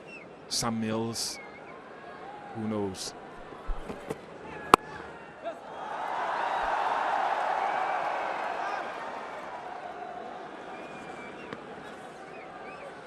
One close call for Virat Kohli in this innings so far, which has been quite spectacular. That was a shot to get to his 50, too close to the body to be playing the cut shot, and the fielder was charging in just 5 centimeters. The fingertips from the ball. Like the fielder was charging in to save the single.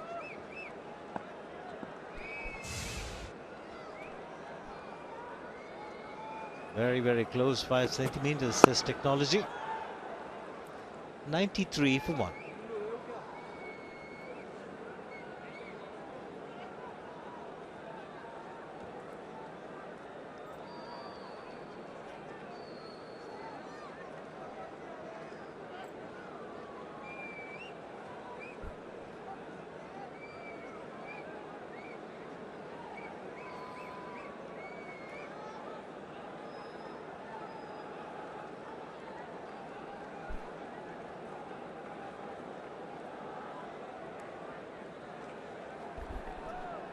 Yeah, comparisons are always drawn when you've got some really good players. Batting at number 3, Rohit has been predominantly an opener in the ODIs.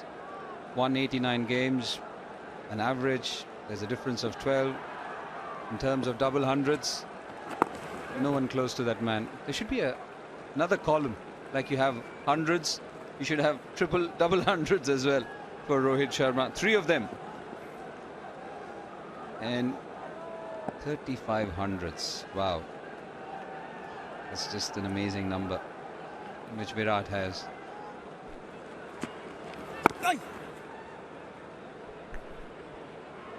Yeah, talking about Nurse in the last over, one of the fears that Jason Holder has given him. We're talking about the links that he bowls with Rohit Sharma getting on strike now. Mid-off, long off comes to mid-off. There's a fielder at deep point Bish, which means the bowler's now got to dart it in back of a length.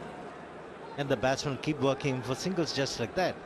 If it's too short, then he can get cut or pulled. Push mid-off to long off and ask him to bowl a fuller length. The ideal length, even whether it's a fast bowler or a spinner. Get him on the front foot and force him to defend. Hit him high on the bat. That's your perfect length.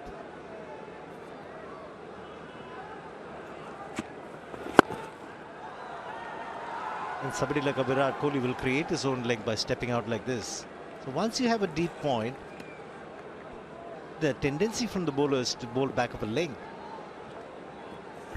And also early on in the innings or early on in your spell, it's better to take a punt, take that gamble and try and price out a wicket. If a batsman plays a shot, then you can always revert to it. But by bowling or getting milked for singles, you're actually getting the batsman set. And after that, you could have any bowler coming in to bowl. He's going to play all those shots. So it's early on. When the batsman comes early on in your own spell, after settling in, I'm not saying that you need to try it from the first delivery. You also need to settle into a rhythm as a bowler. Just have clear plans and have that heart to entice a batsman. I think as a spinner, that's what you do. You try and create illusions and try and get a batsman out. And that is something which has gone from one-day cricket. 99 for 1.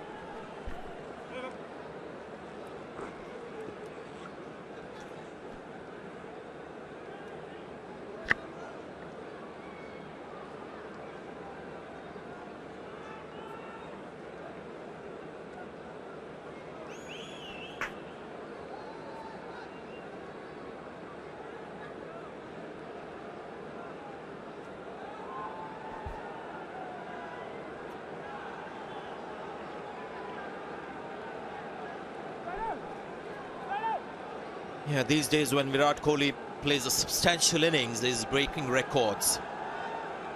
Over 2,000 runs across all formats this year. And is way ahead of Joe Root, who's just about 1,700 runs, so 300 runs more than the next batsman.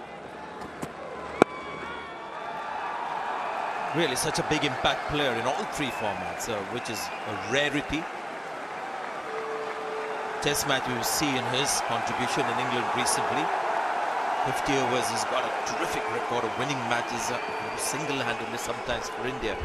and T20s, boy, there as well. 700 in all formats this year for Virat Kohli. And he didn't play the Asia Cup. Well, he missed out on at least 300s there. Easy, 300s were there for the taking.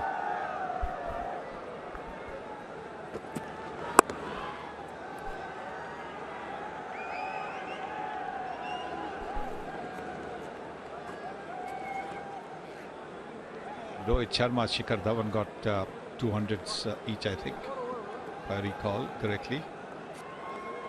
So, well, he might not have had too many opportunities to bat with the way Rohit Sharma and Shikhar Dhawan batted in the Asia Cup, scoring hundreds. But if there was an opportunity, then he would have got hundreds too, Virat Kohli. 63 of 54 deliveries. He's batting with so much ease, running between the wickets too, brilliantly.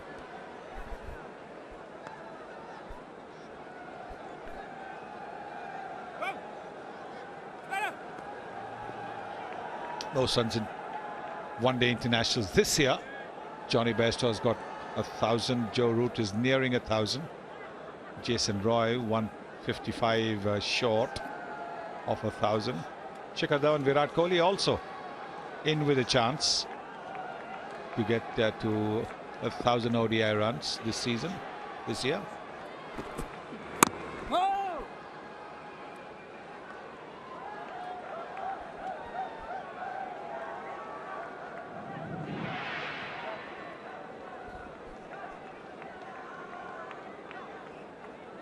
You can see Bairstow, Joe Root, Jason Roy, 22 matches, and Virat Kohli has got 813 in only 10 games at an average of 135 with a best of 160.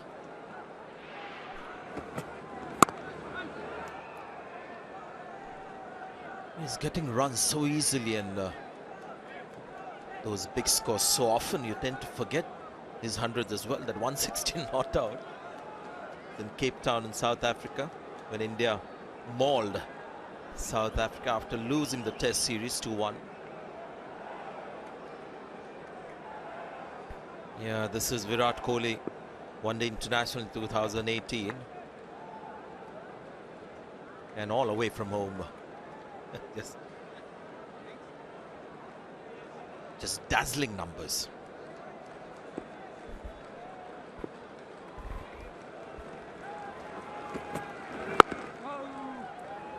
It's 102 for 1.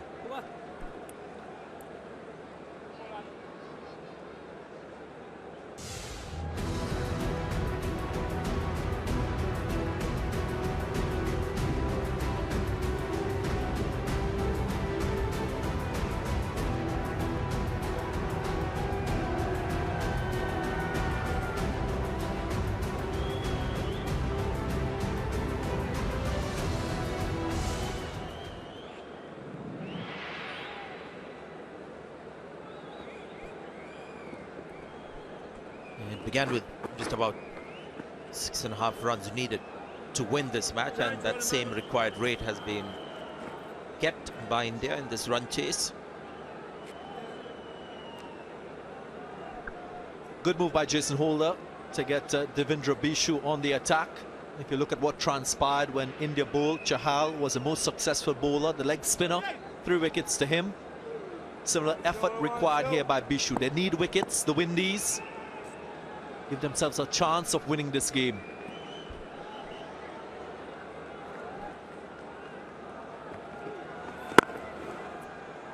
Don't you think it's a slightly delayed introduction, Darren, of Bishu coming in the 17th over? India had Chahal coming in the 12th with 3 seamers. And now that the batsmen are set, Rohit Sharma 31, Virat Kohli 65, Bishu's, his skills, the experience, I think he could have come into that act a little earlier just to create some inroads. Let's make India a little nervous with a couple of wickets. Would have been a consideration to use Devendra Bishu instead of Ashley Nurse. Use the more attacking option, because when you compare both, he is the more attacking option.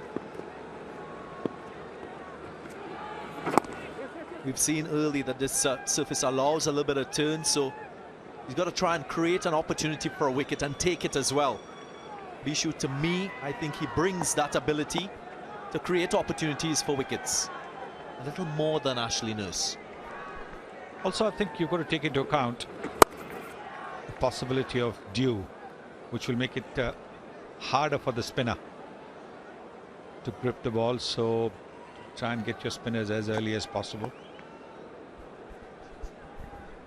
Yeah, we should find out what's happening with the dew. Very important consideration. Time when you make that decision, winning the toss. Match is also starting at 1:30 local time, to minimize the impact dew and the advantage that one team can get out of it. Good start for Bishu. Just 2 runs from the over. There's the signal for the drinks to come onto the field.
$104 for 1 was India after they won the toss and asked the visitors to bat first.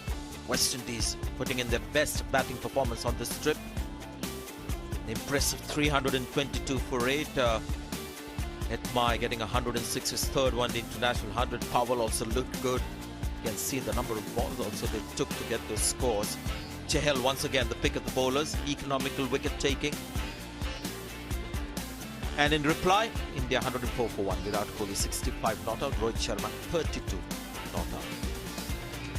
2 class players batting together.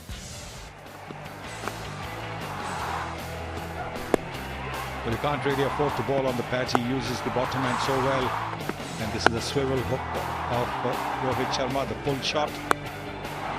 The flick again from Sharma. Stay on the pads, you're going to be taken for runs. 94 the partnership between these two, dominated by Virat Kohli. 65 out of the 94.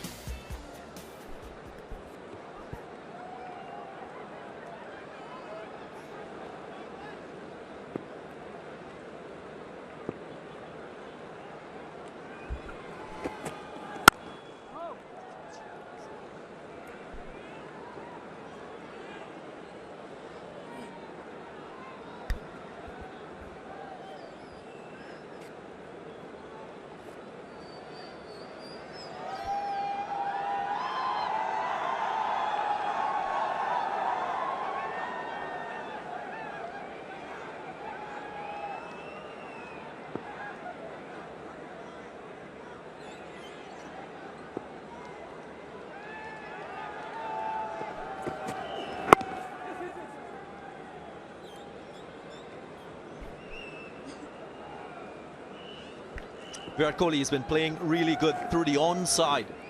Look at his dismissal in the second test match, where he got LBW playing across the line. In this innings, very early, played a lot of his shots just to the left of the man at short mid-wicket.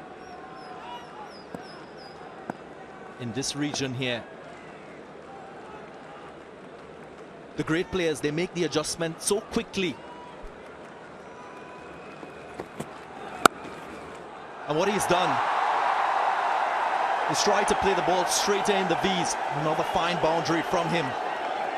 Just trying to rectify the issue that he was faced in that second test match in getting LBW. So early in his innings, playing through that straight mid-wicket region and not going square. Halfway down the pitch at 127.5 kilometers per hour, you're asking for punishment, and that's what he's got.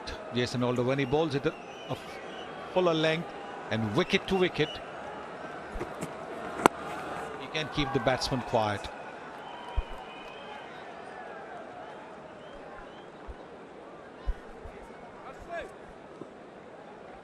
Brings up the 100 partnership between these two. These are the two shots. Just finding the gap to the left of the field at short mid-wicket. Not trying to play too square and presenting the full face of the bat. The point I'd like to make as well, should have been an indication to Jason Holder to make the adjustment in the field. Probably get the man at short mid-wicket a little bit straighter and prompt him to play square off the wicket, where the chances of LBW is a lot greater. And that is the kind of delivery that has got him out, but those were all half volleys on the off stump, and because he's got that backlift coming from third man and he uses the bottom hand so well, they go for boundaries. But he's got out LBW only when the ball is a little bit shorter in length and the ball cuts in a little bit. So Holder got him out in the Hyderabad test when he was looking very good, very set, with one that nipped back just a little bit. Having said that, the white ball hardly ever moves. So he'll be better off, he'll be a lot easier playing those shots in white ball cricket than red ball cricket. 110 for 1.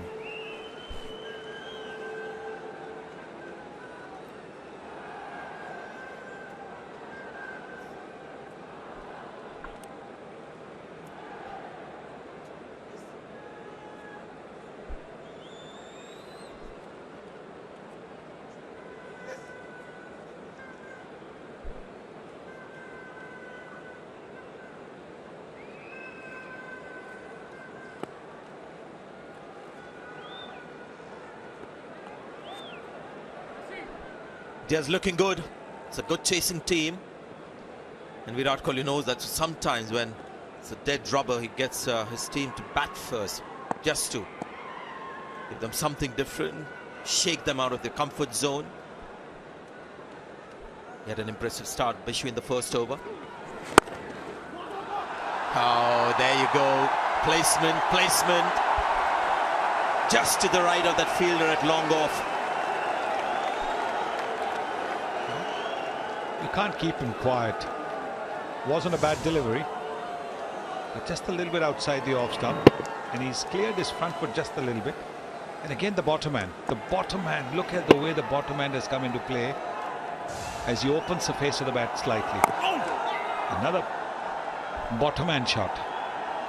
The thing about the bottom hand is that he can play that same delivery on the onside. Now, the same delivery he could have played wide or mid-on, but he knew that he had a better chance of getting a boundary there. That awareness. There it is. He's played it to the onside. It's an amazing, absolute amazing talent to be able to do that.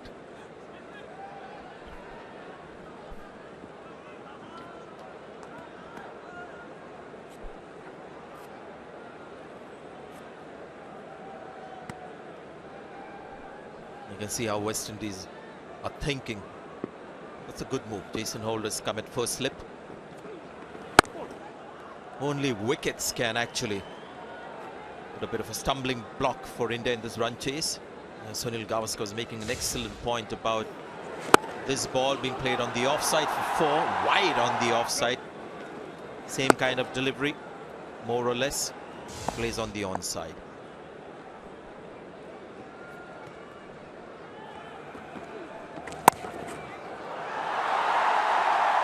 He's got all the shots in the book. The thing is, 50 overs, T20 cricket, he still wants to play the classical stuff. That was again A square cut from the coaching book along the ground. And again, the bottom hand. There are very, very few players in world cricket who can play off both hands, the top hand as well as the bottom hand. Virat Kohli can with both hands, and that's why he's unstoppable. Look at that. That's why he grabs opportunity with both hands. 121 for 1.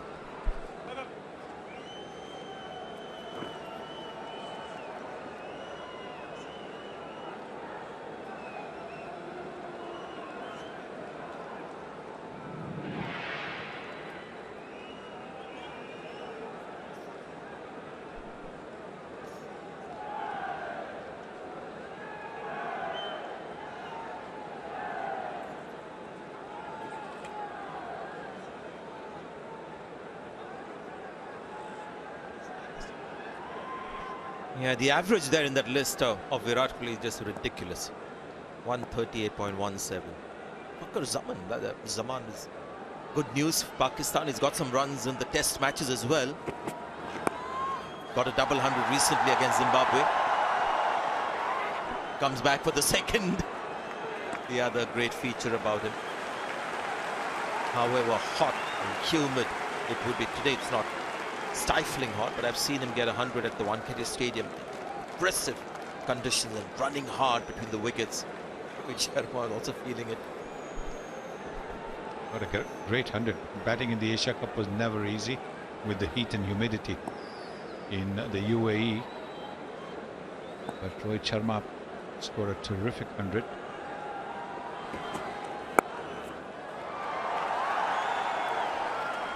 That's something that's very unique when you play cricket in UAE. When we used to play in Sharjah, I remember it used to be hot outside. But step into the dressing room and it used to be really cold, chilled atmosphere. So we had these lounges and dressing rooms all air conditioned nicely.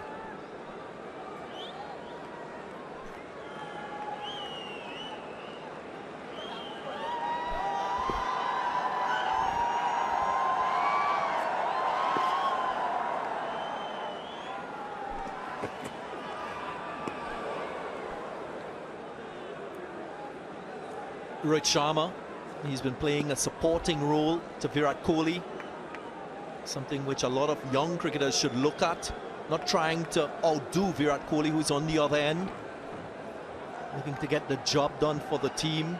Partnership 114, but is contented to play that supporting role. Darren, is generally the other way around. Actually, it's very interesting. Generally Rohit Sharma is going after the bowling, and Virat Kohli has gone on record many times. Safe shot. Should get a couple of runs. He's happy with one. Virat was keen on the second. Virat Kohli has said that when Rohit Sharma gets going, you just have to sort of just help him along and just watch it from the other and never try to match him. So this is a slightly different scenario today. Other players might get frustrated. His strike rate is just under 80, Rohit Sharma, but it's not frustrating him. He's very happy to play the role that he's playing at the moment, and he knows that his time will come. Really good sign of a quality player. Boy, he's delivered for India with the bat.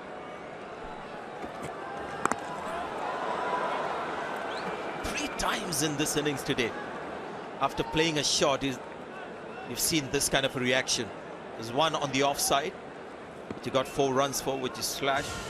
Then there was a hook shot he wasn't happy with. Here again. Holder saw him coming down the pitch and banged it in, which is very good thinking from Holder. And the fact that he wasn't quite able to hit that ball of the middle and get a boundary is what upset the Indian skipper. Never mind, skipped. 84 of 69 is not bad at all.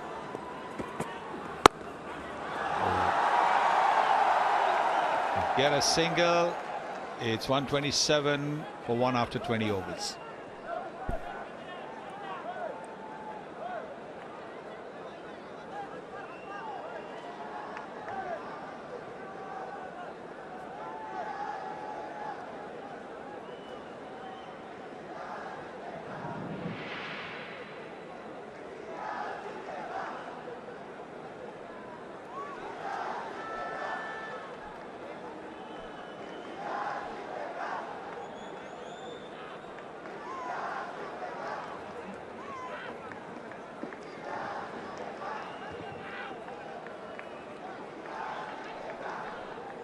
India better than the West Indies on both fronts there. Overs 1 to 10, more runs, less wickets. Same case from 11 to 20. West Indies losing a couple of wickets. India none.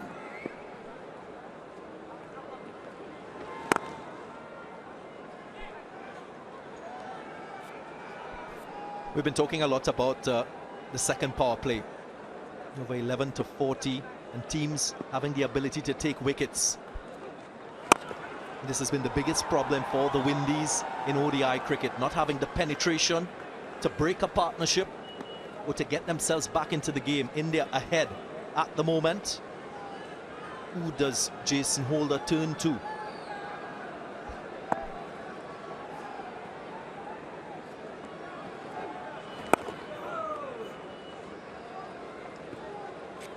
Given his options, Ashley Nurse, Devendra Bishu, who is currently bowling, maybe O'Shane Thomas for a couple overs to see if he can get a breakthrough. And also the fact that after this wicket, maybe the pressure will be felt by the Indians. These three batsmen have been in absolute tremendous form, but Raidu's got 50s. Pant is making his debut. Dhoni has been on and off, so it's a big one. Sharma has decided enough of taking singles and giving the skipper the strike. I'm going to go and try and get some runs myself. Can show the world that not just the Indian captain, but even I can play some big shots. Great use of the feet.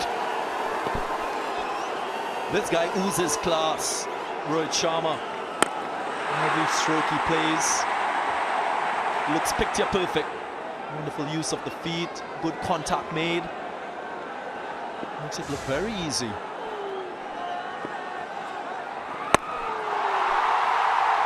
Another. This time the pull shot with one of the greatest bat swings in the world. That's what Rohit Sharma has. It's 141 for 1.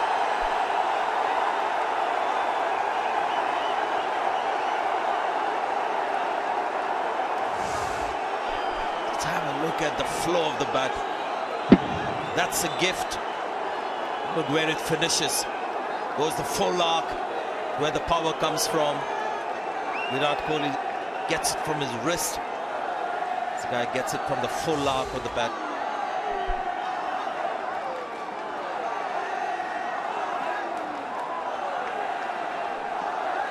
And I guess Darren, he wasn't quite content with that. With the pace at which he was going, I think it was starting to bother him a little bit. So he set that right. Strike rate now, something that he's used to, 100. 49 of 49 now.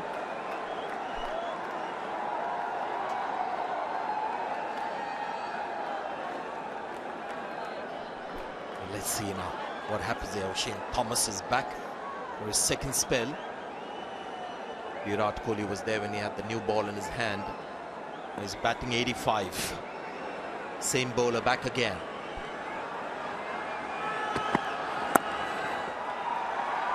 Good start, good line. Picks up a single.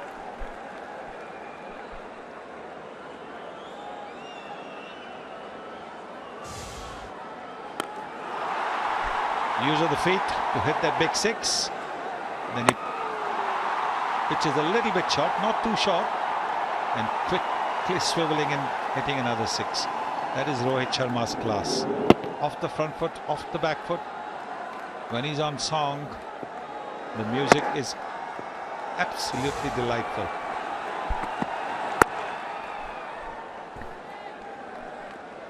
I've been asking the question, what's Jason Holder's options at the moment? Well, he's used 5 bowlers so far. He's got to get the penetration. And this is the reason why.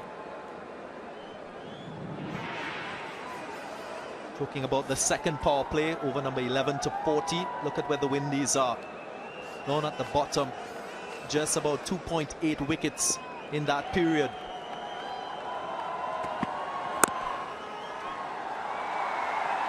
Brings up the 50 for Rohit Sharma. What an innings. Wonderful composure and good support to his captain on the other end. Terrific innings. Playing in the shadow of his skipper. The skipper's got off to a fabulous start, but Sharma hasn't thrown anything away. 50 off 51.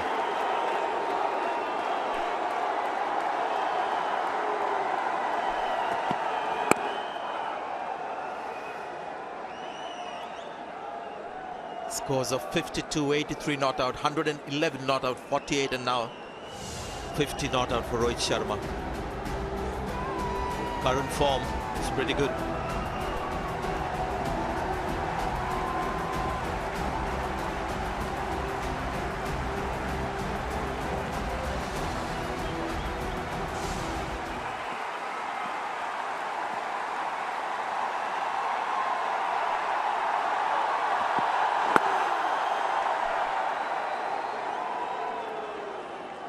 Take nothing away from these two and the manner in which they've played. They're two class players.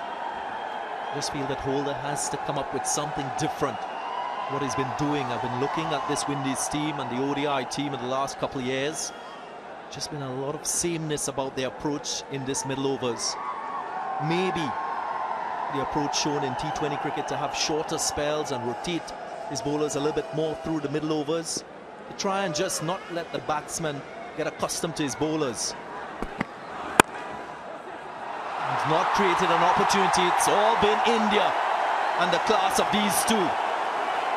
Boundary to finish the over, 7 from it. It's 148 for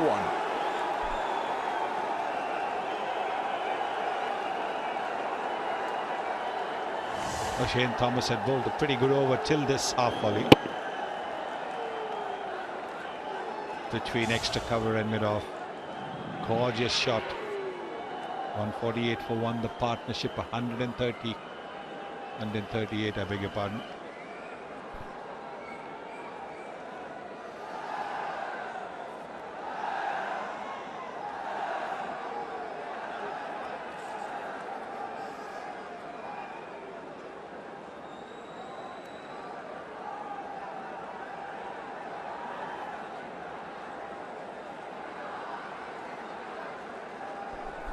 So a couple of massive sixes where we saw the full arc of the bat. Watch this for timing. The control of the bat. This is just a push. You see the smallest arc possible from Rohit Sharma. Gets 4.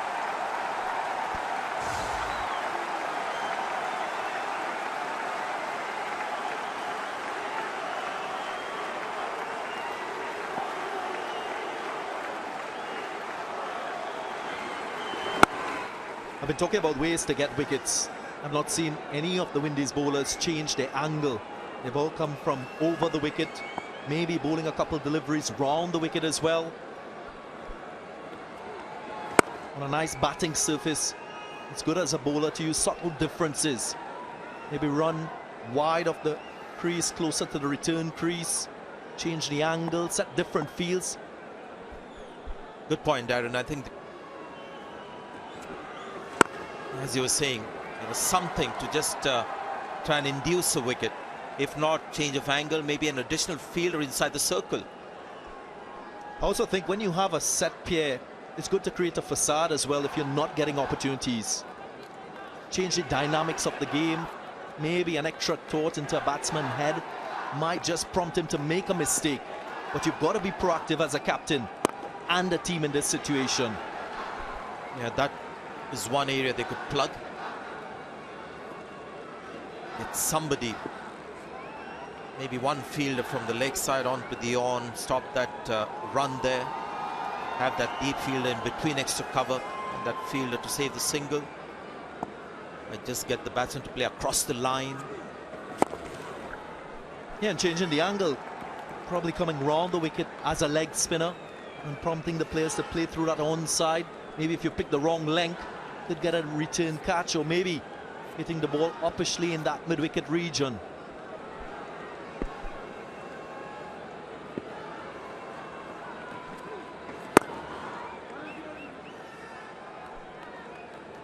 Three runs from the over, 151 for 1.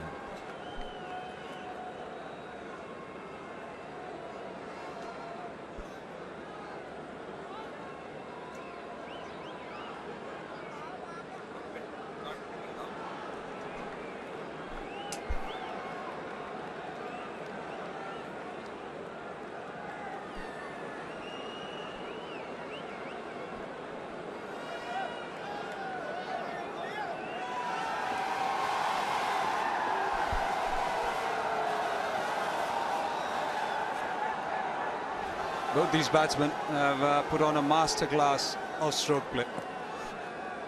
55 or 54. Seems as if Rohit has been a touch slow,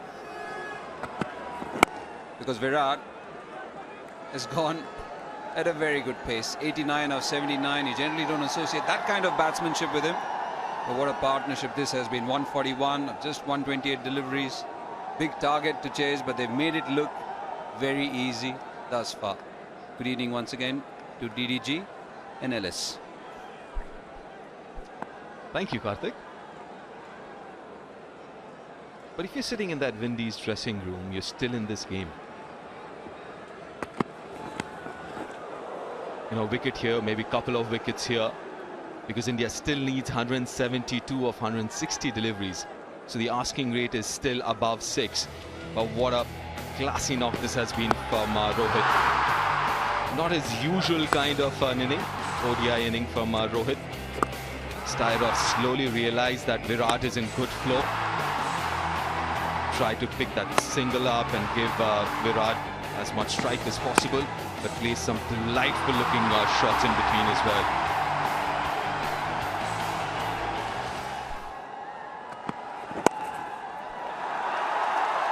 Beautifully flicked one.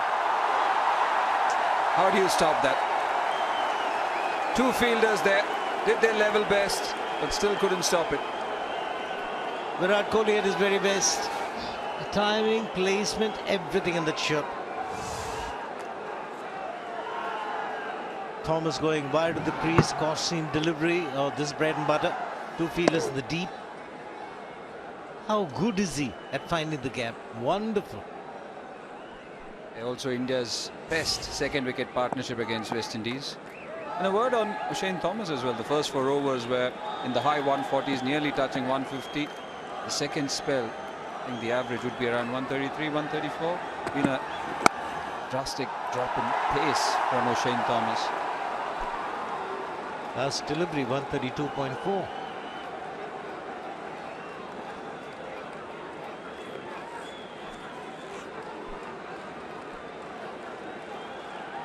First spell you're fresh, a little quick.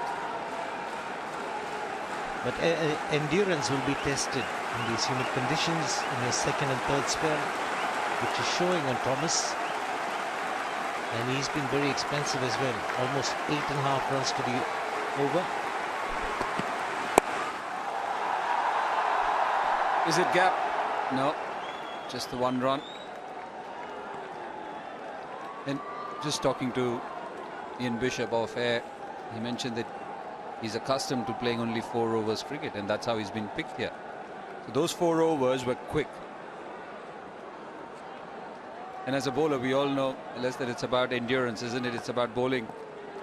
The second spell, the third spell, how good you are, how strong you are in those spells. If he's a young man, it can only get better. 157 for 1.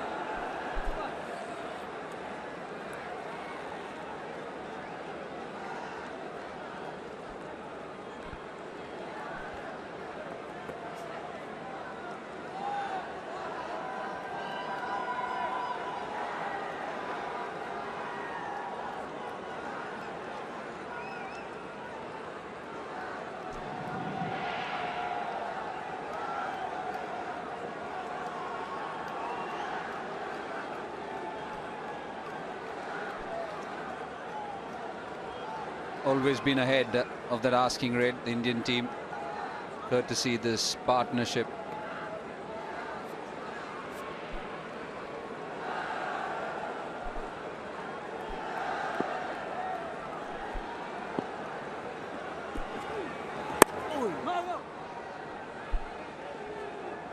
.147 you mentioned, Karthik. 134 deliveries. Value for money if you're at the ground, and value for time if you're watching it on television. Kohli and Rohit.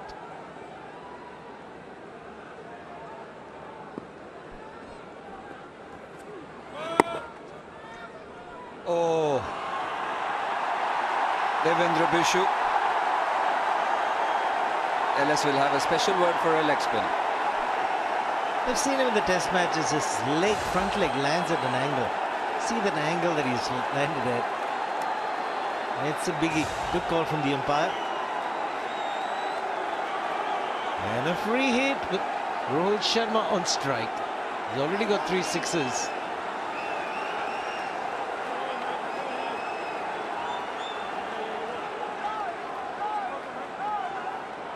Umpire's having a chat. Can't change the field. This is a dot ball, it is a no ball.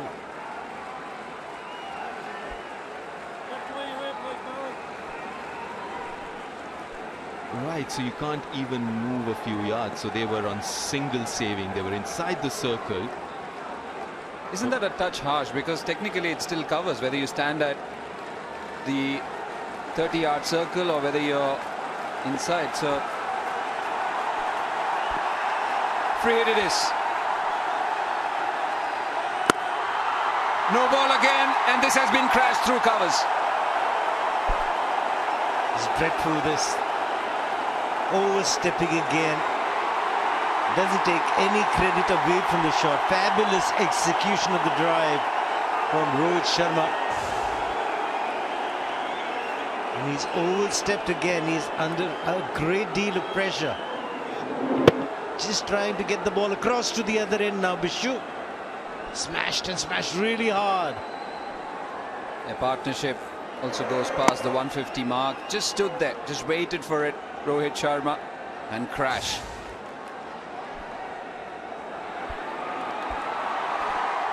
Mentioned value for money at the ground, value for time when you sit at home and you watch these two bat together. It's been a scintillating partnership with some superlative shots.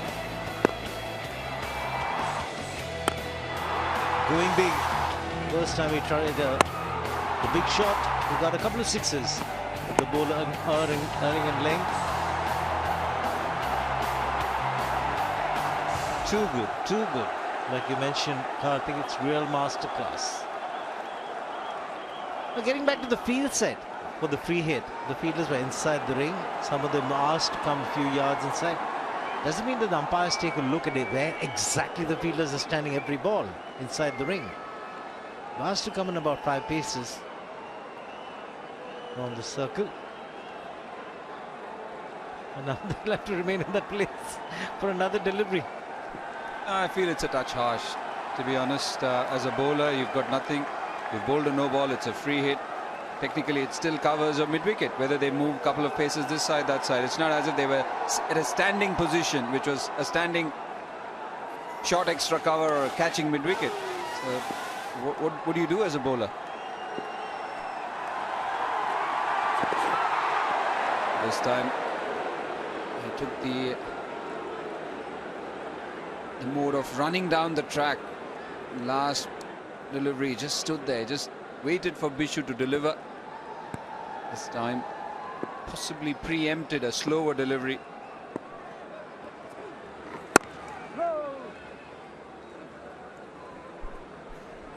All eyes have been on Virat Kohli in the 90s, 94 of 83, but Rohit Sharma's strike rate is 160 of 60.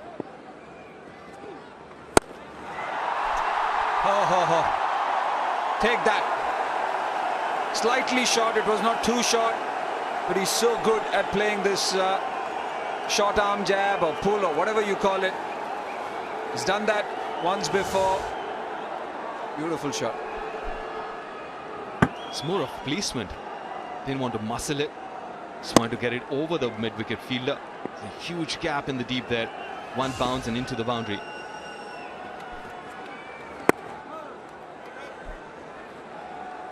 And actually have the fielder at deep mid-wicket because both Virat Kohli and Rohit Sharma don't play the conventional sweep. The pull shot was in the mid-wicket area, but the fielder in the deep is between square leg and deep mid-wicket. There he goes for the sweep shot. We are run to win the over, 168 for 1.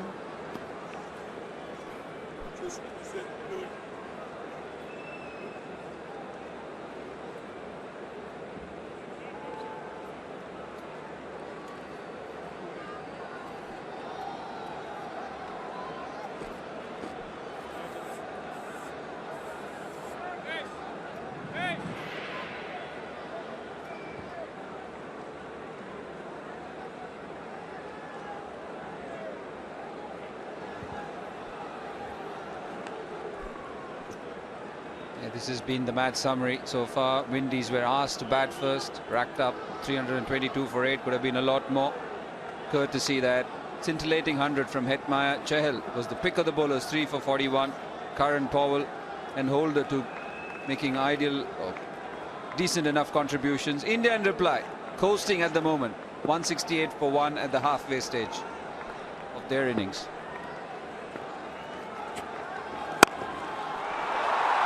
Glorious. How do you do that? How do you make it look so easy, Rohit Sharma? Well, the ball hit the bat is music to the ears. What a lovely sound that made. Knew from that moment it was form. He's only getting better and better. Normally happens when he plays a long innings.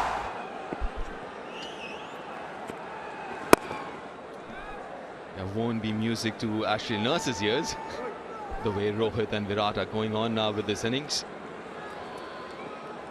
It's truly a masterclass.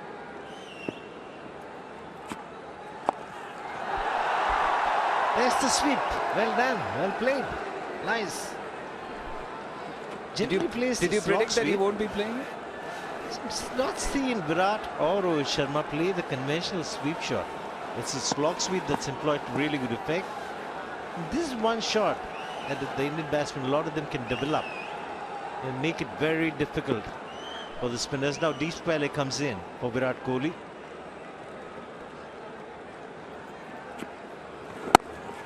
If I remember correctly, the sweep shot which you're talking about, LS, I think during Duncan Fletcher's tenure, he tried to get every batsman to sweep, especially the ones who didn't. People like Virat and Rohit, because he always believed in it, even during his tenure at England. I remember Marcus Trescothick telling me that most batsmen were encouraged to play that sweep shot because it does unsettle a spinner. Well, I do remember Virat playing that against Sri Lanka, those series against Sri Lanka, when he started playing that sweep and played it really well. Twin hundreds in Adelaide. I don't think he played sweep that much. But then that's the class of this player. If he wants to pick up a shot, he does. Oh, that's up in the air! Evades the extended hands of Jason Holder, is it? That's Rovman Powell in mid-wicket. 177 for 1 after 26.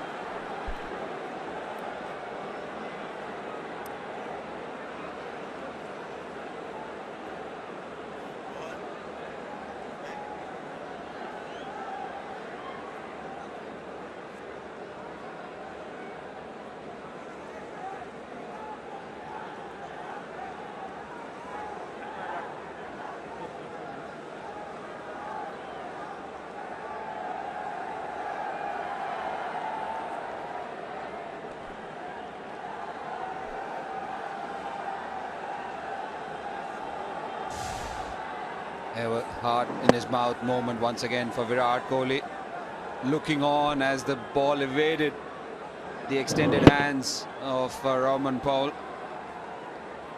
Leapt at the last minute but still couldn't make it. It happened once before when he was on 47 of the bowling of Ashley Nurse.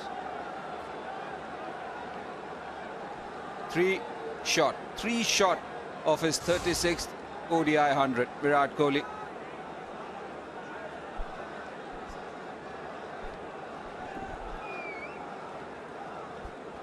Kima Roach back into the attack.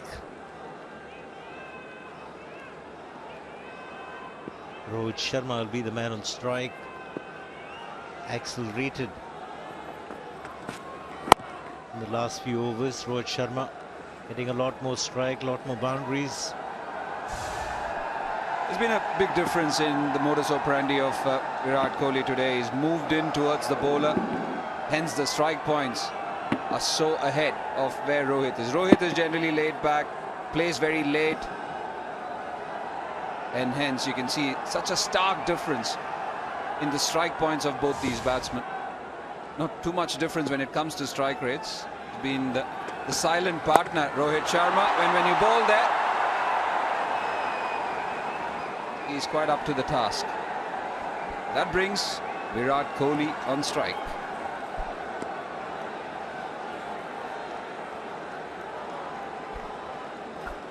There's some nervous faces in the crowd. Not these. These people are now excited to be on the big screen. Will it be a nervy moment for him? He's so accustomed to getting there. It's got to be there for much longer than 100. I think if he needs a side to win, still another 145 more required.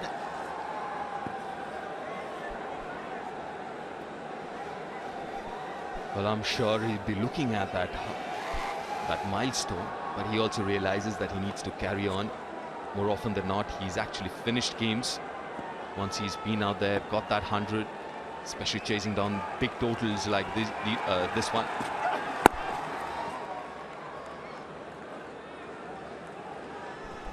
Going back to that strike point, obviously both have very different kind of techniques. Rohit Sharma doesn't really move his feet that much, has that initial front foot press, and that's about it. It's very handsy with his stroke play.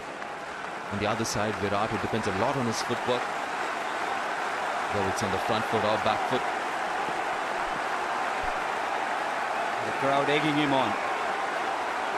They're also waiting in anticipation for yet another 100. Drives and drives well. Another 100, the 36th in his ODI career. Take a bow, Virat Kohli. Awe-inspiring, 5th against the Windies. Has been mentioned before, one of the best from Virat Kohli. Strike rate of 115, 16 fours, and all of them are gems. Magnificent from the Indian captain. An absolute masterclass in chasing down big totals. 101 of just 88 deliveries. How good was that? If it was to the right of that man at deep point, this time it's to the left. 186 for 1.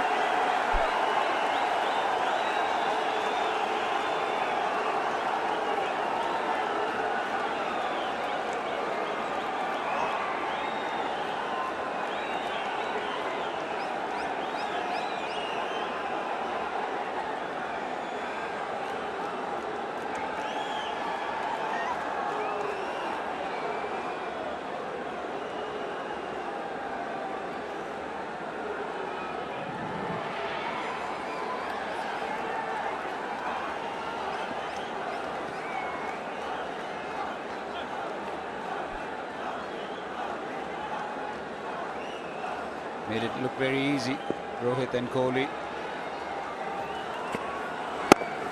What a moment as well. You talk about Sachin Tendulkar as one of the pinnacles or the hallmark where he set his batting standards around the world. Took 311 innings for him to get to his 36th ODI 100. In contrast, Virat Kohli, 107 innings shy. Just in 204 innings he has reached 36 ODI 100s.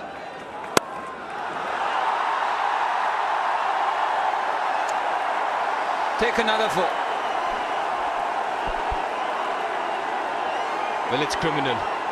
It's criminal to make batting look so simple. A little bit of room, the angle taking the ball away. How quick was he to pounce on that? Absolute criminal. But see the adaptability. So strike points against the faster bowlers where he was down the track, and this time making contact after the ball is actually past him. And how he sways away towards the leg side to create that width.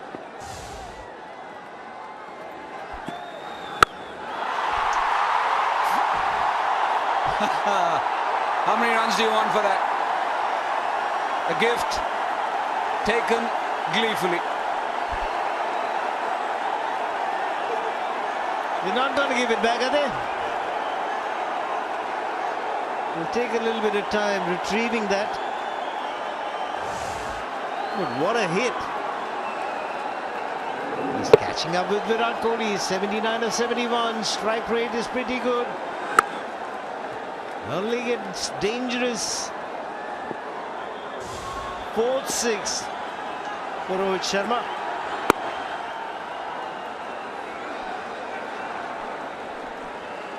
Compulsory defense after that.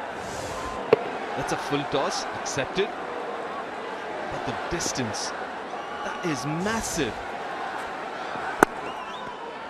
Well, 12 from that nurse over. It's 198 for 1.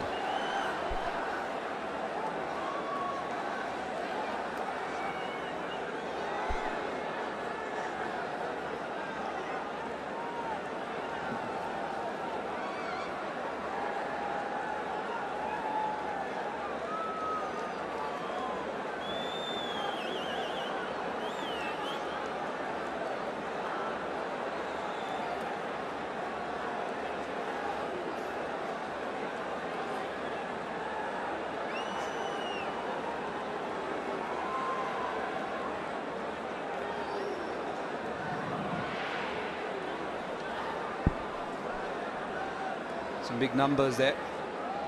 1 over worth 18. Quite a few around the 10-run mark. Just been coasting so far. Been on auto mode, these two. Cruise control. White pillars are the power play overs. 1 dot. That was the fall of wicket. Thereafter, this partnership of 188.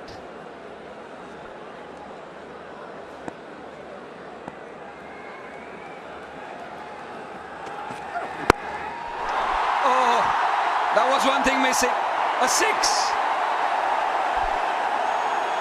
The first one hit in the air. There were a couple that were unintentional. This was intentional. Again, the use of Borman to really good effect. No wonder he works hard on his fitness.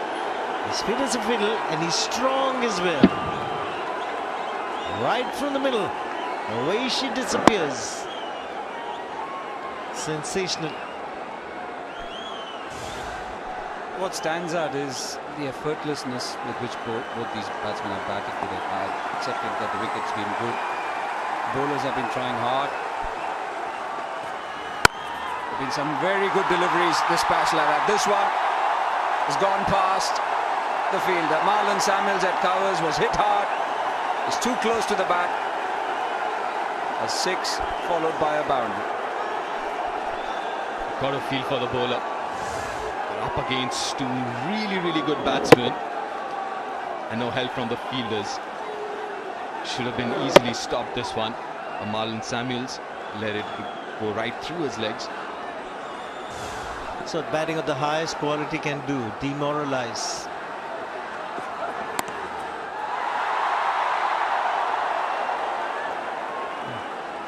Dazzling 100 this. From the Indian skipper, we all know his record track record when India chasing yet another ODI century, and this was full of fantastic shots. 19 fours and 1 6, the strike rate of 128. Can't ask for anything better. Wow.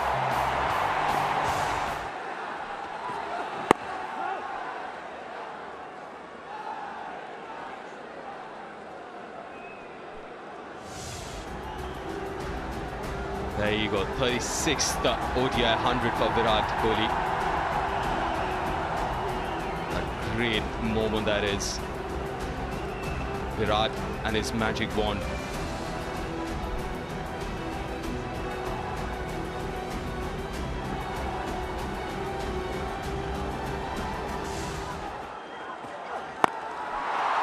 A couple of shimmies. Gets you a boundary, goes past the 200 mark. Everybody is quiet in the West Indies camp.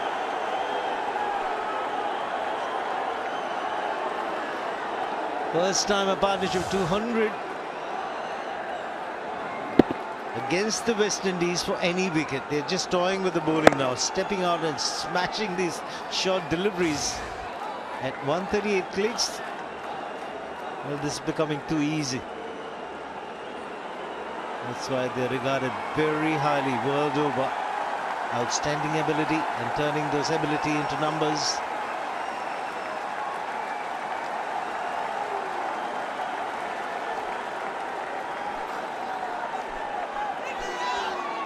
Fifth 200-run partnership between these two batsmen, and that also tells you something. How much they enjoy batting with each other, how much they understand each other's batting, and how good they are. Off cutter, and that too has found the same result. Another boundary, 19 runs of that over. It's 217 for 1.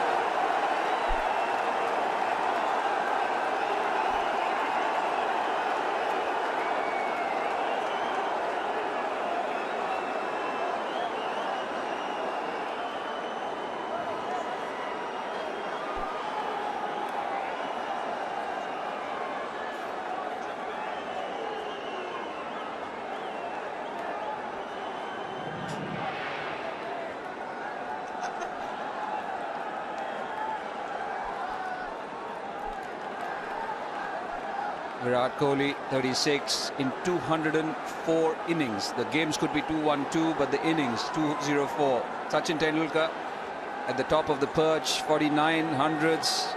Don't know how long that's going to stand. Ricky Ponting, third on the list now. Sanat, Hashim, there's some great names, but Virat Kohli has been going past every one of them.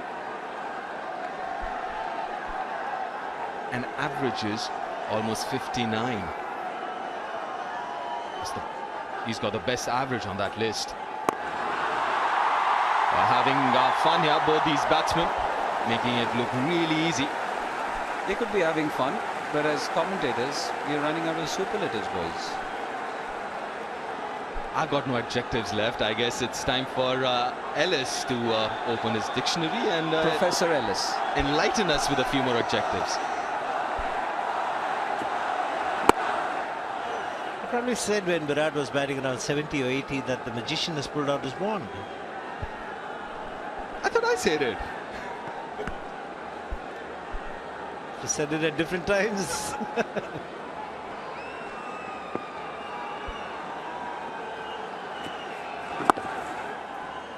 Hats off to Rohit, because Virat was running away with all the eyes on him.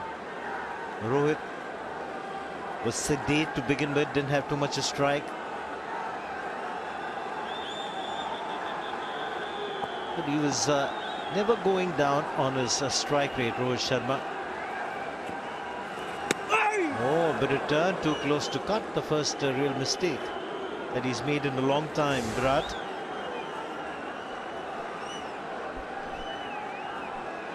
Trying to play it really late and really fine. Haven't really seen too many ball shots from Virat in this innings.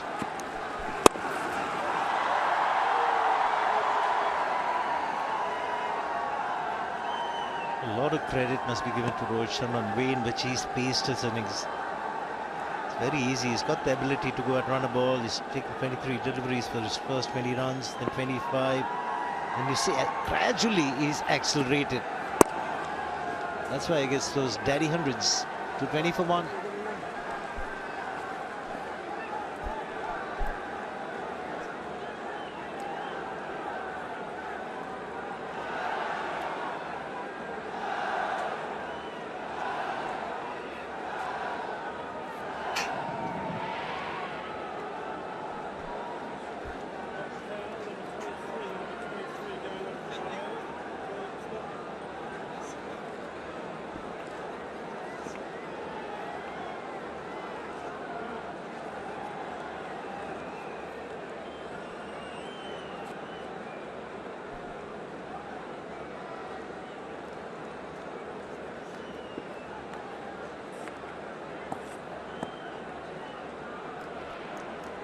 Devendra Bishu is back into the attack.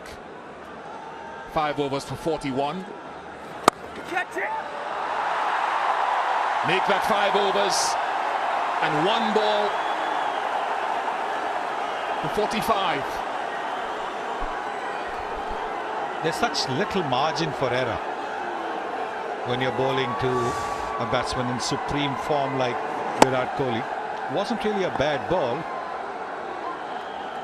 Just a little bit short, and that was all that Virat Kohli needed.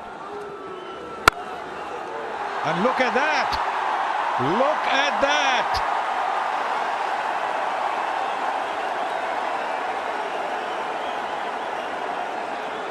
Again, the bottom man. That's the firm grip with the bottom man. Wow!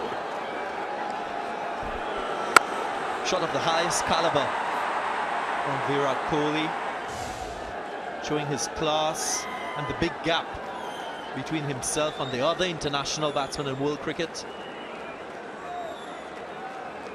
What a player he is. Just batting to perfection, making it look very easy.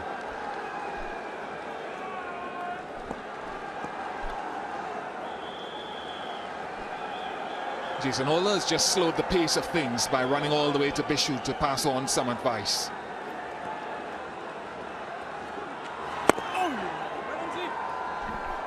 It's what, Ian? It's a dot ball. Yes. Respite. I think for me, there's so many ingredients that make Kohli the master batsman, the master craftsman that he is. His hunger to score, to lead his team by example, but he scores runs in a particular risk-free sort of way, which allows him to succeed across formats. You don't see too many of those little dink shots. A lot of those vertical bat shots, and he runs so hard, so well. Yes, at the start of his limited overs career, he was looking to play that open the face of the bat and run the ball down to third man shot, which is really a low percentage because you only got a single with a third man being there, and he was getting out. He's dropped that shot completely. And you're right, he doesn't play the reverse sweep too much. The lofted shot very, very seldom. Only after 100 he played that lofted shot for a 6 over mid-wicket. Risk-free boundaries. 229 for 1.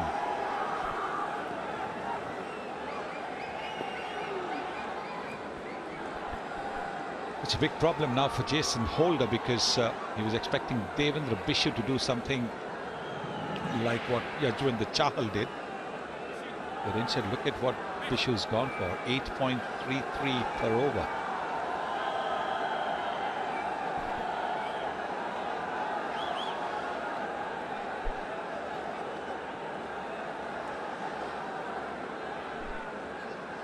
You look at the spinners and what they have been unable to do so far. Well, generally most of the bowlers, if not all. And you look back to what Chahal did today, 3 wickets for 41.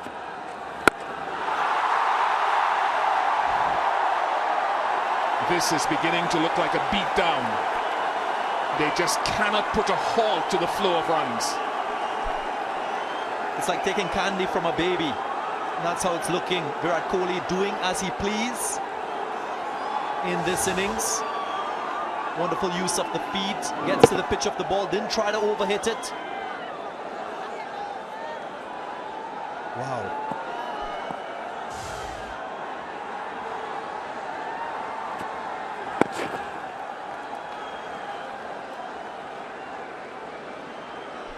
Maybe a lot of West Indians here in shock on the field just by the sheer mastery of this chase so far. Yes, they've actually had no respite at all from either end. Rohit Sharma has started to play big shots now. There it is, into the crowd again. Dropping it marginally short and quick to seize on that. He really plays that swivel pull very well, Rohit Sharma.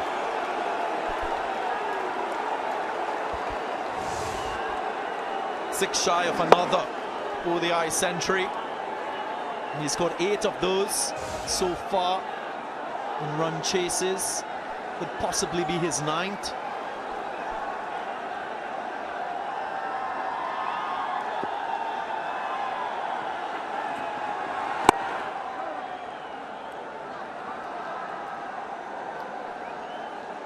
Virat Kohli hit a 6 off the first ball, then took a single, then Sharma hits a 6. That could be, well, fielding also hasn't helped the Windies, which let go one for a boundary earlier on, now an extra run.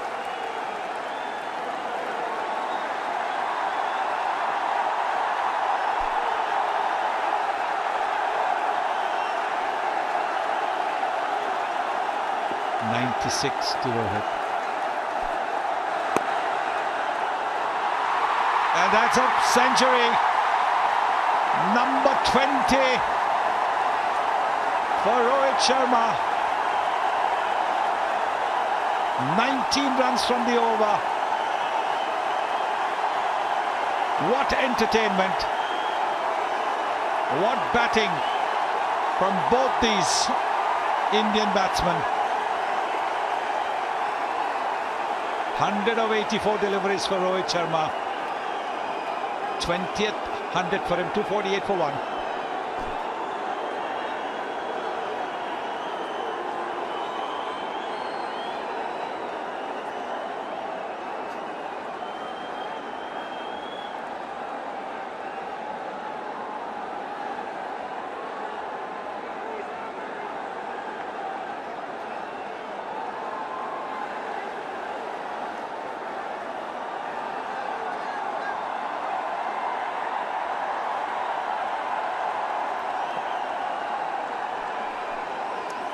The world will be in awe as they sit and they imbibe, they take in this masterclass of run chasing from this man, the true master. And he's not been too bad over the last few years either, Rohit Sharma.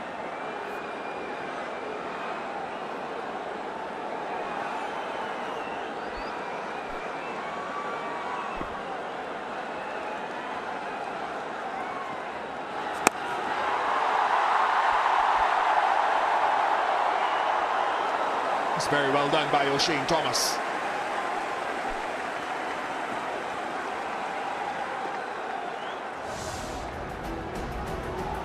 This is the century moment for Rohit Sharma, the skipper coming down, bit of glove love, and everybody in that dressing room up to applaud. Another fabulous innings. His first 100 against West Indies, and then he gets a nick. Perhaps the first uncertain shot from Rohit Sharma. There was an inside edge earlier on, which went for a boundary, and now this. Early on we were talking about Rohit Sharma and his strike rate, whilst Kohli dominated. I think he was striking at just around 60.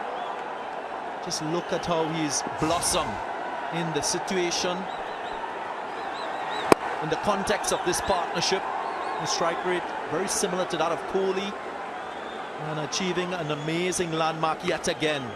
Century in ODI cricket. This goes to show the ebb and flow of the game of cricket and the requirements of it.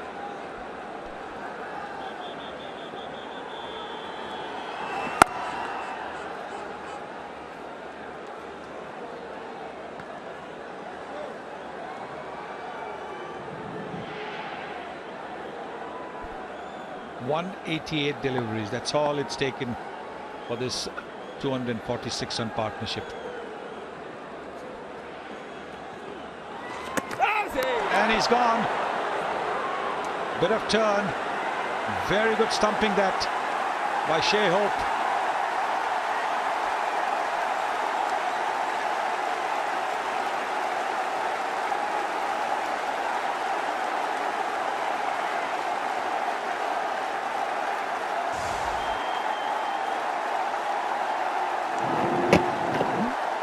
He does tend to sometimes overstep when he's looking to play that cover drive. But Bishu's fine. He bowled a couple of no balls earlier, but this one's fine.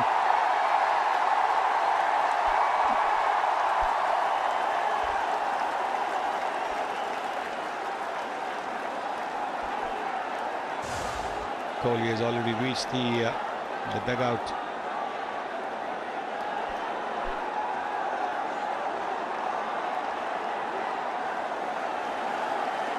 And that's a wicket of the last ball of Devinder Bishu's 7th over. He gets the Indian skipper for 140, 256 for 2.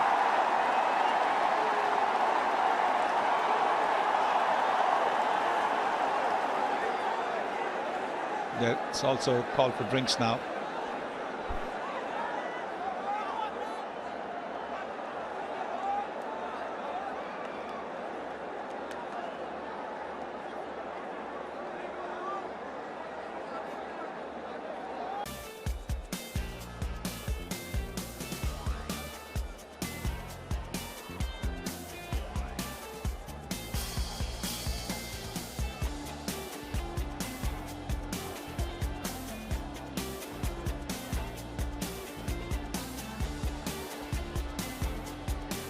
Back here at the ACA Stadium in Guwahati, 256 for 2, India in pursuit of 323 for victory. We've just seen another masterclass from India's captain Virat Kohli, 140 to him of just 107 deliveries.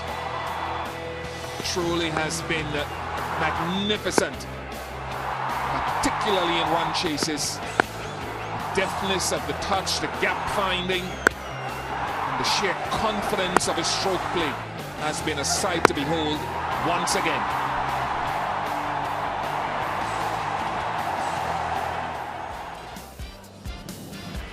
Partnership between himself and Rohit Sharma, 246. Rohit himself, magnificent. Yes. 107 of 87 is still there.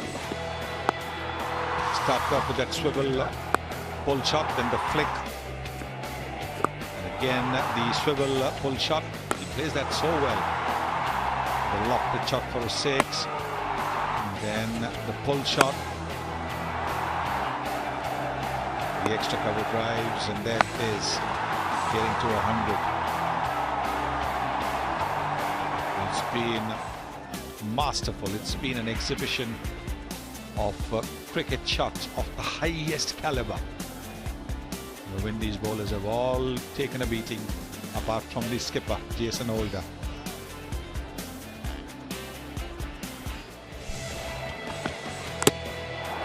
That's the first wicket.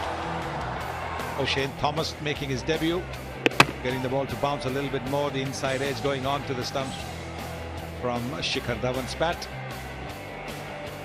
And then after a 246-run partnership, Bishu gets the ball to turn as Kohli looks to play through the covers. A smart stumping that by Shai Hope.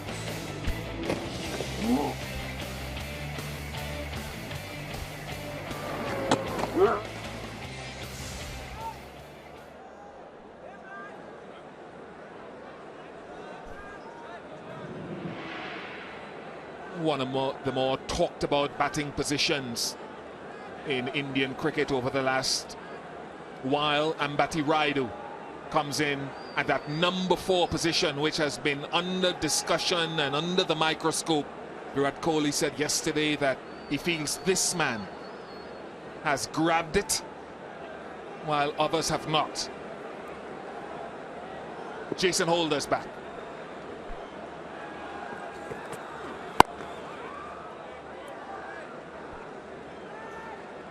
Windies getting the breakthrough that they were searching for earlier in the game.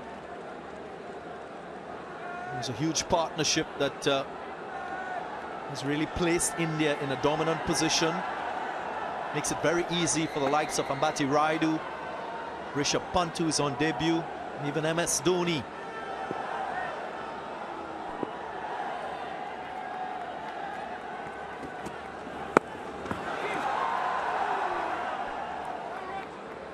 I've been talking about some more creativity from the Windies, especially during that big partnership between Kohli and Rohit Sharma, maybe using other bowlers than the 5 that we've seen. An option for Jason Holder. Marlon Samuels, he's bowled just about 13 or 15 overs in the recent ICC qualifying tournament.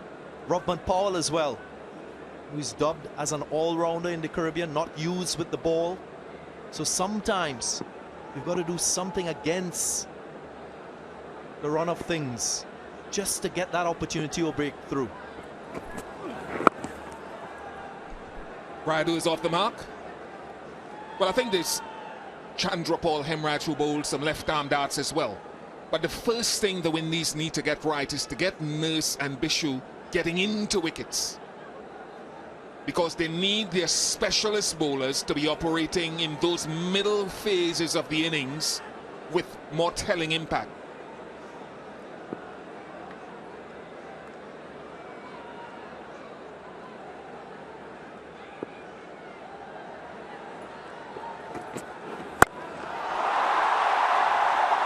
Well, that's another 6 for Rohit Sharma. Solid sound off the bat. His sixer. And again, the ball wasn't all that bad. It was marginally short of length, but 120 kilometers gave him all the time in the world. That's a big hit. It's a massive 6, that.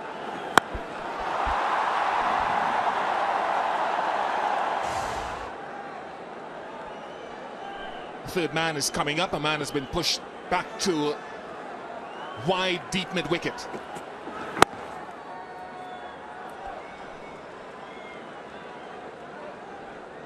And the reason I'm saying that, I look at Chahal and the effect that he had today with 3 wickets, and you look around the world and Rashid Khan, Adil Rashid, Imran Tahir, Chahal himself, and the impact that they're having, and Bishu, you're looking at wickets per match as well. Average per wicket. Strike rate. A wicket every 60 balls. You want your leg spinner in particular to have greater impact. We've talked so much around the world about those guys and what they're doing. 266 for 2.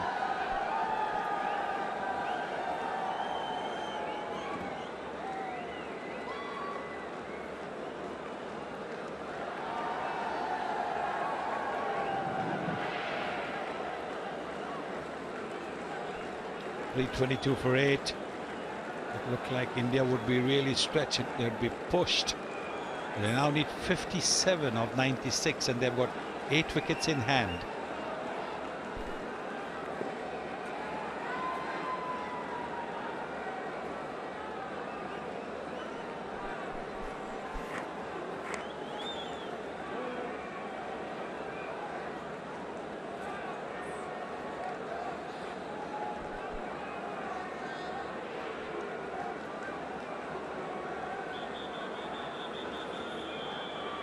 Just over 3.5 runs on average required for India. Slip in place, Bishu. Easy single. But just to build upon your point, I think stats, they do tell a story. But as well, when you're a spinner and a leg spinner, in fact, you need your captain to also support you in terms of the field that he sets, and at the right times as well. If you look at when Chahal was bowling for India, Virat Kohli at times only had 3 fielders beyond the 30-yard circle. A very attacking field, trying to suffocate the opposition and create pressure.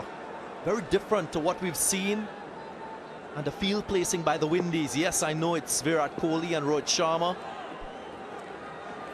and they've looked in really good control, but sometimes I think the field placing must support the bowlers as well to create a different outcome and to help in a situation where your bowlers are not penetrative enough.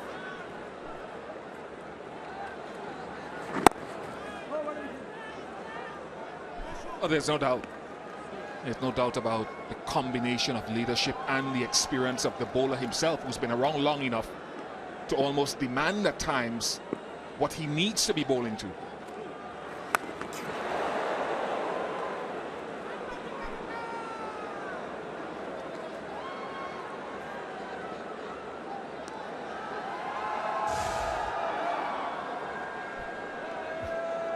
One of the rare occasions when he's missed playing that pull shot, Rohit Sharma.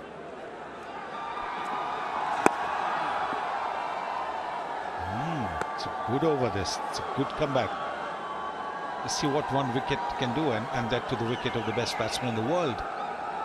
And he's come back with 4 dot balls, just 1 run off the first ball. Is he going to end well? Yes, he has. 267 for 2.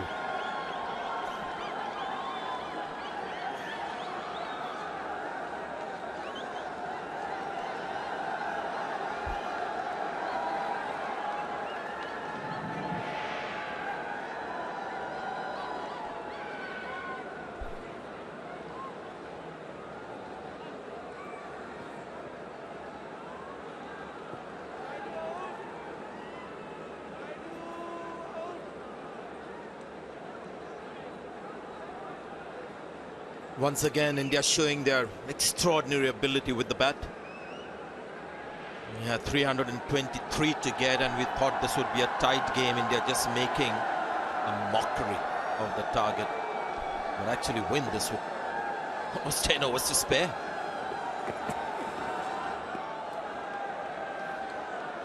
And really, worst nightmare coming true for West Indies. But this guy hit top gear.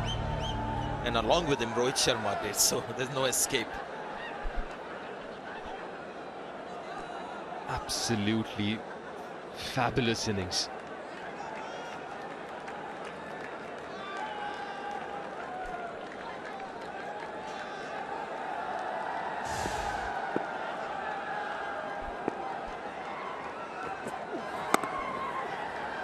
Staggering numbers for Virat Kohli in those run chases. The amount of hundreds that he's got.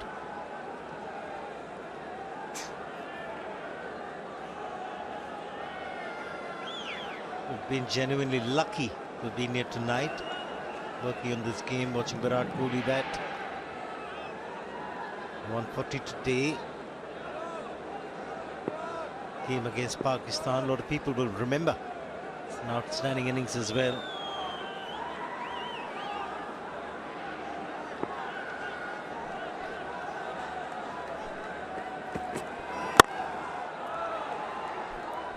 And all of those hundreds are better than run a ball.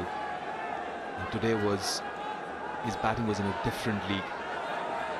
I've seen a lot of good knocks from him, but today was something special. 140 of 107, and it was absolutely effortless as well. And I remember, Ellis, you were mentioning value for money if you're there at the ground, and value for time if you're watching on television.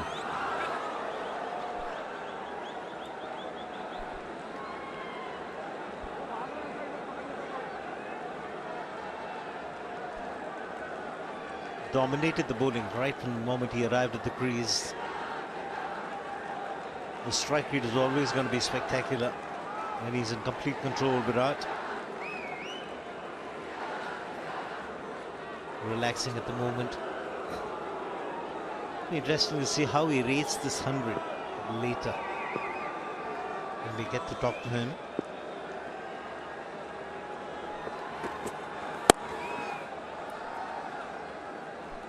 Hitman. On the other hand, Rohit's done a fabulous job as well. He's controlled his mind, controlled the innings. His strike rate is 117. He's got 11 fours and 6 sixes.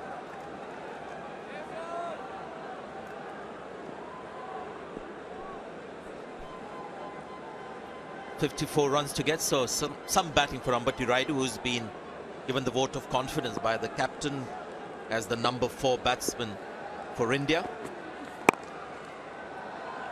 Kedar Jadhav missed an opportunity because of that injury. 270 for 2.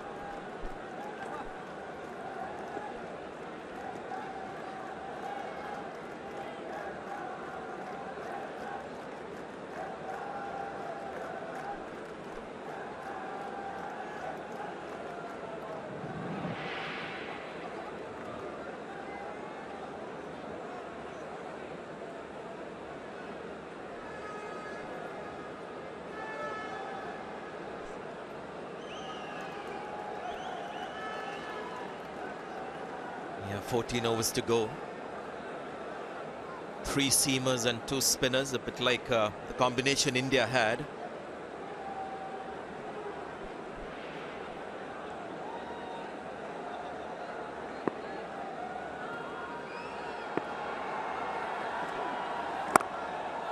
West Indies also having similar issues like India had in the field with their bowlers.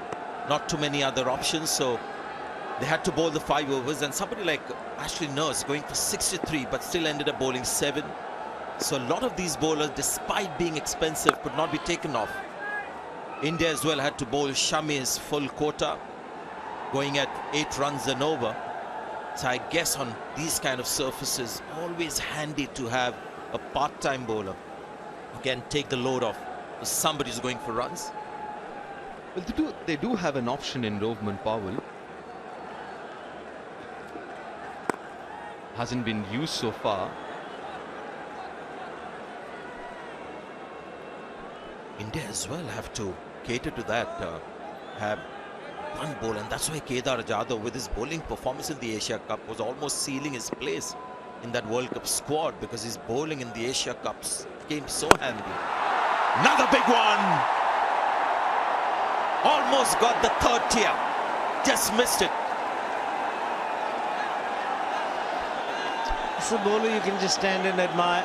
Nothing wrong with the delivery. He stepped out, and he stepped out beside the line of the ball. And he's allowed to free his arms because of that. And he hits those huge mammoth sixes to the top tier.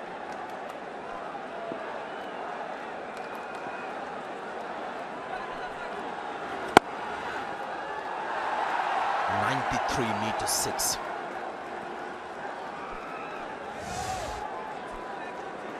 Easy. As easy as it gets. Steps out, reaches. Beautiful flow of that bat into the 2nd tier.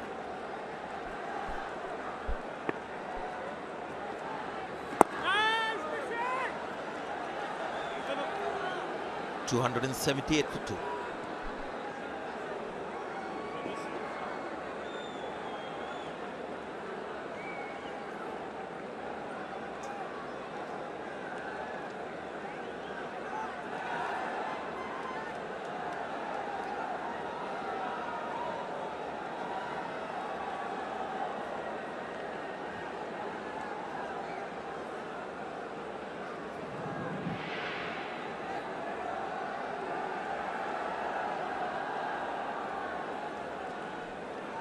Yeah, never in any serious worry with this run chase. That graph is indicative of that fact. They were always over that West Indies run rate.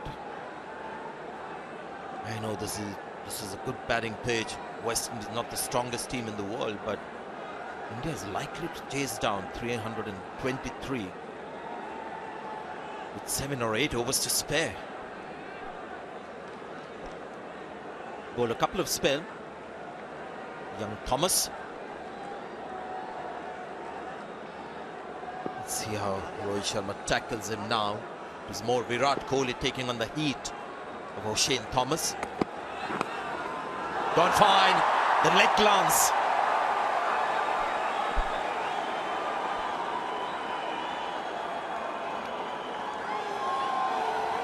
Very elegant and nicely balanced. Really straight in line and conceded a boundary. It's also a no ball, making it even worse for himself and for his team. Just 4 inside the inner ring. So this is a no ball. Shot finally coming in. So that becomes the 5th fielder. Yeah, 2nd power play, so you've got to have 5 inside the circle, just 4 outside. Jason Holder having a little chat. I think in this last one day, it was a curtailed match, Sri Lanka-Australia. They actually got a wicket, but there was one less fielder inside the circle, and hence was called a no ball. So it's a crucial mistake from Sri Lanka. Lost to Australia in that one-day series.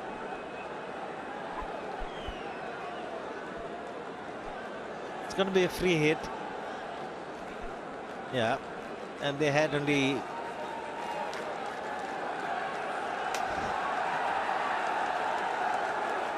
one fielder less inside the inner ring. Now the same batsman is batting. You can't change the field. What do you do then? You keep bowling no balls then.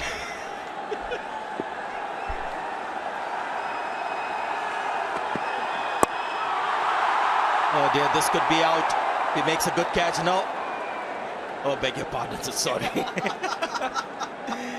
I was wondering why suddenly Rohit Sharma is lost his head. Have I confused you too much? Because Rohit, this is no ball because the fielder is not in the correct position. And they had to be brought in the right position. Look for the big hoik. He made a good point about no change in the field. With the free hit ball, if the same batsman is on strike, you don't change the field. But obviously when it's a situation like this, you've got to have the field as per the law. Should have been 5 fielders inside the ring. There were just 4. That's why it was called a no ball. And the same batsman was on strike. Eventually had to make the field change.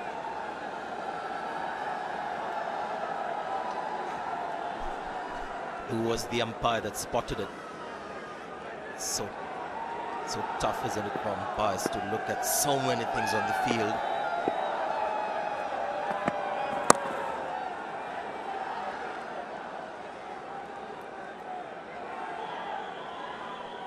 Yeah, Virat Kohli is not a keen hitter of sixes, but Rohit Sharma, that is part of his DNA almost. It's part of his basic game. Those are his sixes down there at the bottom of his screen. Most of them on the leg side. And here comes the one on the offside, just to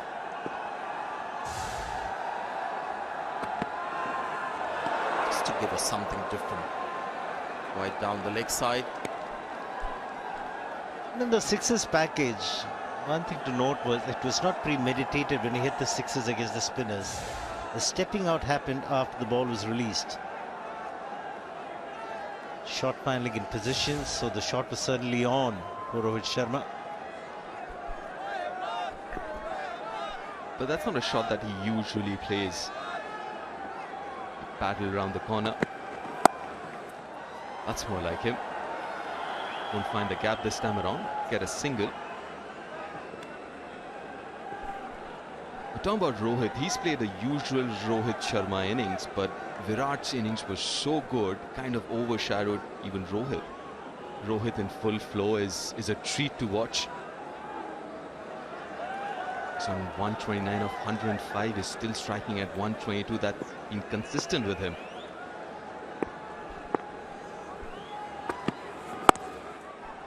Yeah, it began like that, the partnership between Virat and Rohit.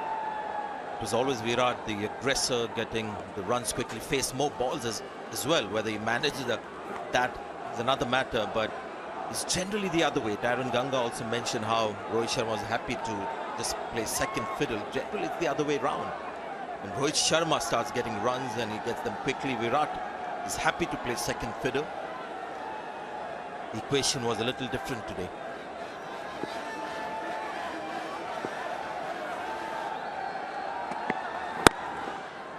He'll get a single and he'll keep strike. It's 289 for 2.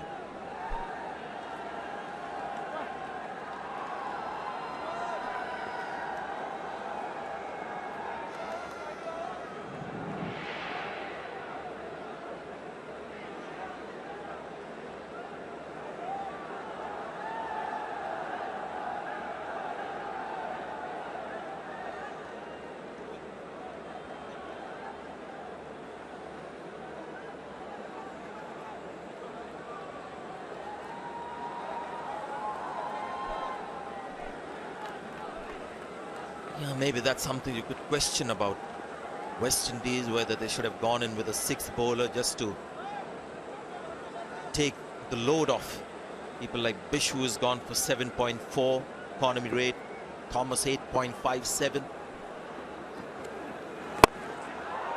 Oh, was trying to go leg side for another big one.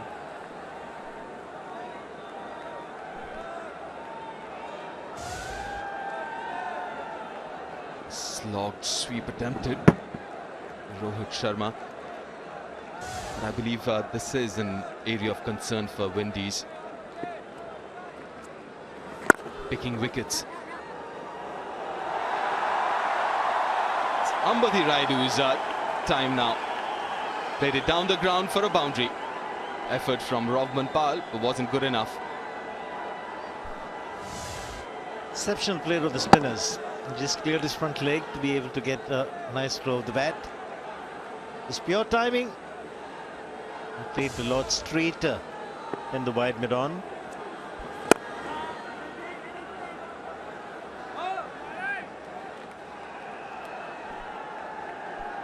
Going back to the Windies effort, and they need wicket-taking bowlers.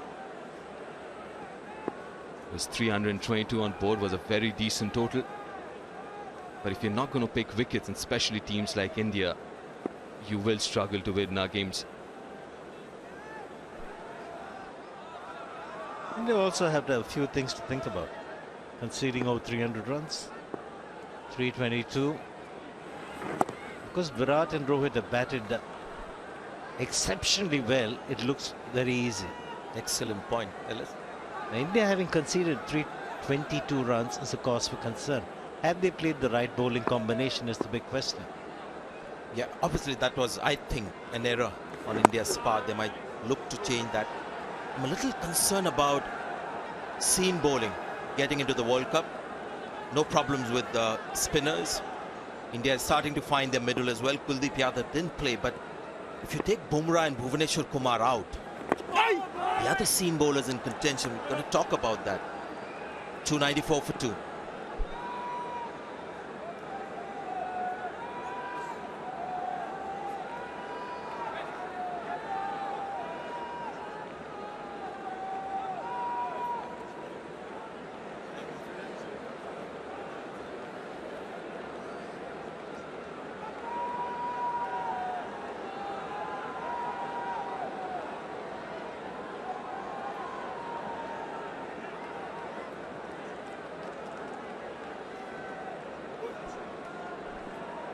Going to be another emphatic win for India.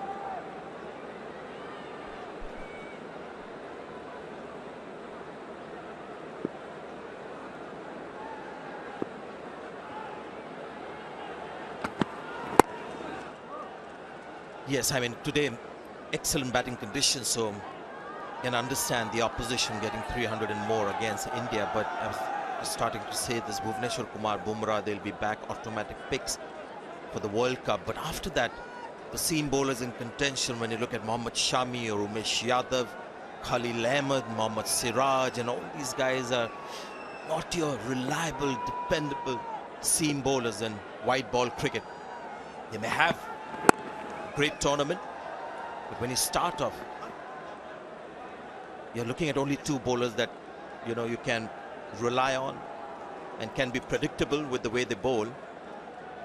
So that is an area of concern. Today we saw Shami go for 8 runs. He got 2 important wickets at the start, but went at 8 runs and over. So that's a worry. I thought he bowled well, but just was too expensive. Umesh Yadav has never been your automatic pick as a 50 overs bowler. Khalil Ahmed, we'll see how his career evolves. India didn't bowl a single maiden over, and the Windies haven't bowled a single maiden over so far. Whether it's a good pitch or a helpful pitch, there has to be a level of consistency with all the bowlers. I think the pick of the bowlers in today's match so far has been Chahal. 10 overs, 43, 3 wickets. But the other bowlers have really struggled to be disciplined, to set a field on one side and bowl there consistently.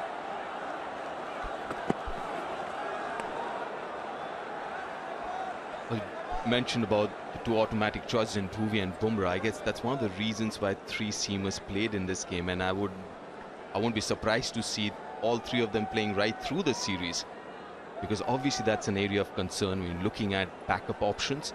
God forbid something happens to Bumrah or Bhuvi, then you don't really have an option as of now, straight away choice as such. So maybe that would be one of the reasons that all 3 seamers played and Kuldeep Yadav didn't, had to make way for all the 3 seamers. Jadeja could have made way for Kuldeep Yadav if they wanted to play 3 seamers. That's my opinion, but you're right. I think they'll play 3 seamers, and they should. I don't want to sound all doom and gloom here, but Bhuvaneshwar Kumar, since that injury in England, when he came back and wasn't looking 100%, hasn't looked himself in 50 overs cricket. I think when it comes to white ball cricket, Bhuvneshwar Kumar is a much more reliable and better bowler in T20 cricket than 50 overs. So that's one area India will have to keep their eye on. It's not a grave area of concern, but certainly that they should be looking to address. Little man with a big hit. It's another big one. This is a ground for sixes that bounce in this pitch. And once you get under that ball, boy, it just goes sailing over. When he bowled with the new ball, it was such a good game for Thomas. But now, in his third spell, Ambati Rayudu has given him the charge and hit a massive six. How this game can change around dramatically for the bowler. Probably was the quickest, got the early wicket, but now he's being carted all over the ground. 303 for 2.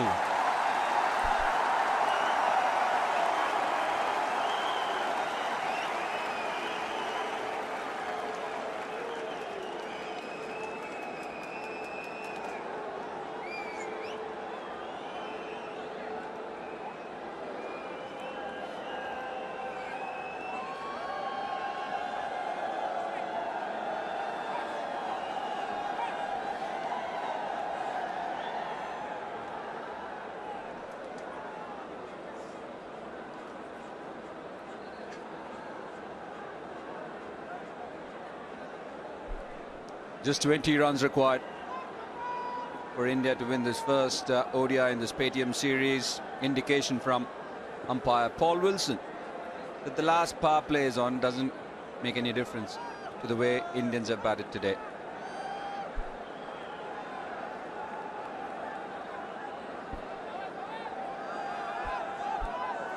"35 fours and 10 sixes in this innings." It shows the domination of the bat over the ball.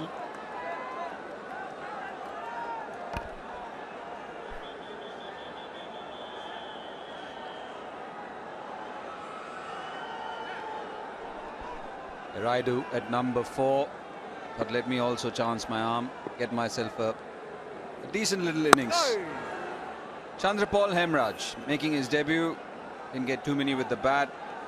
He's been given a ball with just 20 runs required, Bish.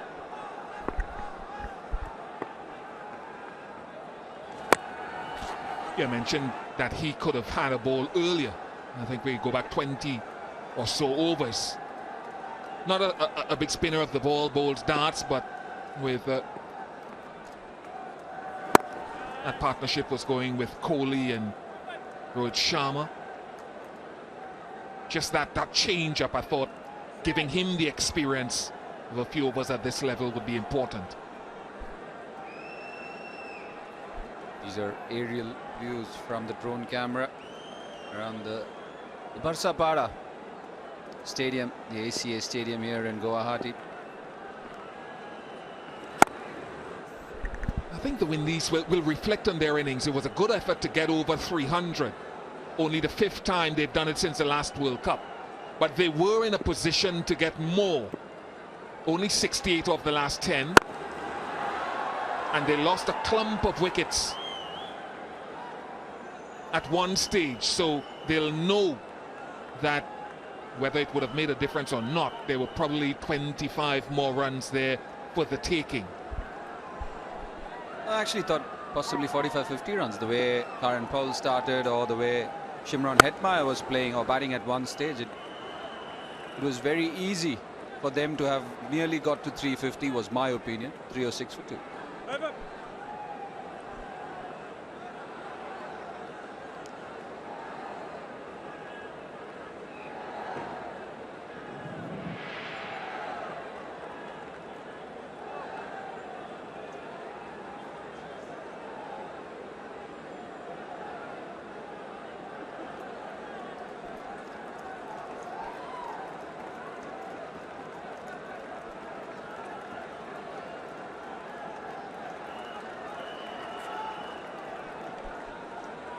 The scorecard we're talking about, Karen Powell was looking good, 51 of 39. Played a shot too many, that too after getting to his half century. Shai Hope always looked good, but then has got this funny knack of getting out in 30s and 40s, and that's why his average also reflects around the same. But what an innings from Shimron Hetmyer. Possibly he also should have stayed on after getting to that 100, and that's where you let your team down. That's where you have the difference of those 30-40 runs which we are talking about. Yeah, Virat Kohli 140, 133 for Rohit Sharma. 106 of 78. Batted exceptionally well.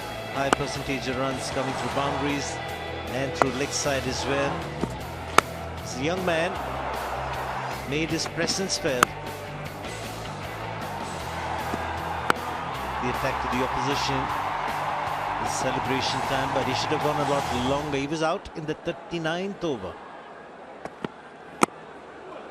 Good delivery. That's why somebody like a Virat Kohli, Rohit Sharma, even after the hundreds, they continue batting and batting really well. And the conversion rate, hundreds and bigger hundreds, is fantastic. That's why they end up on the winning side more often than not. Bowled at the block hole, blocked at the block hole. Good delivery from O'Shane Thomas. Another of those young West Indian bowlers who's got a lot to learn from this tour. Will learn a lot from this tour.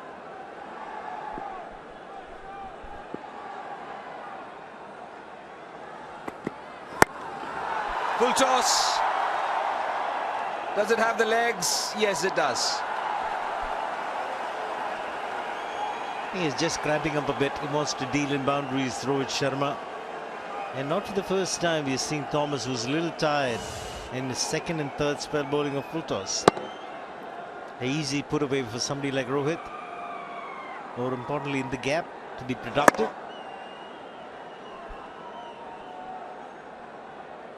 "13 fours and 7 sixes. That was a bad ball. That was a full toss. There's a change in field now. Deep fine leg comes inside the ring. Short fine leg, deep mid wicket in position.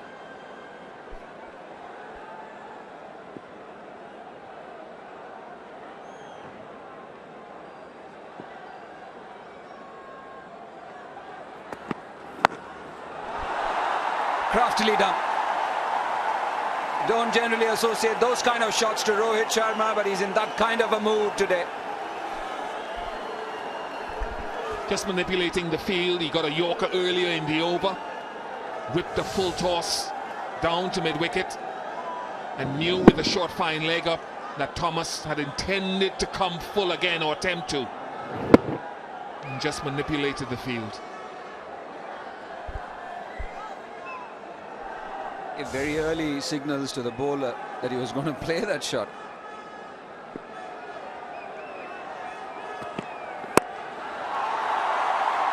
How easy is this? A full toss towards mid-wicket, and now one on the offside. Exactly playing the field is Rohit Sharma. His first spell was very impressive, and he's gone for 13 runs in this over so far, but he's gone for 82 runs in 8.5 overs. And he's bowled a lot of full tosses, maybe looking for the Yorker. You got one of them right, which is splendid, but the others being put away with ease. Rohit Sharma.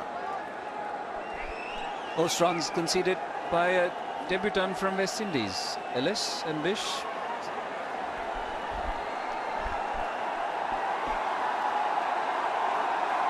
Is that a statement or a question? That was a statement. Thank you.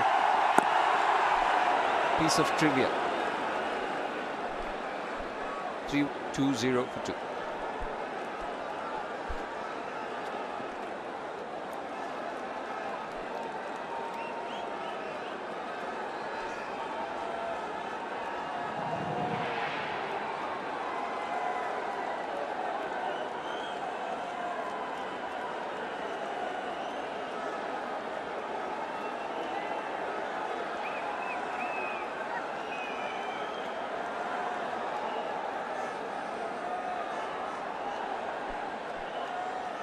Games come thick and fast in this Paytm ODI series. Just 2 days from now, we've got the second game. That'll be from Vishakhapatnam. It's a 5-match ODI series followed up by a 3-match T20 series, which will finish in the coastal city of Chennai.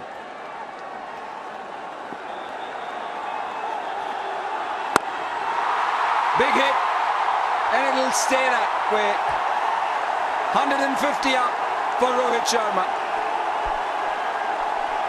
And India have coasted to a victory by 8 wickets. Easily done, chasing a target of 322. They've still got so many overs to spare. What a performance this has been from the Indian batting juggernaut. Unbelievable ability for somebody like Rohit Sharma to make sure that he bats till the very end. He's got 3 double hundreds and he's 152 not out. Hate to get out. It's a match-winning effort, that partnership between Virat Kohli and Rohit Sharma.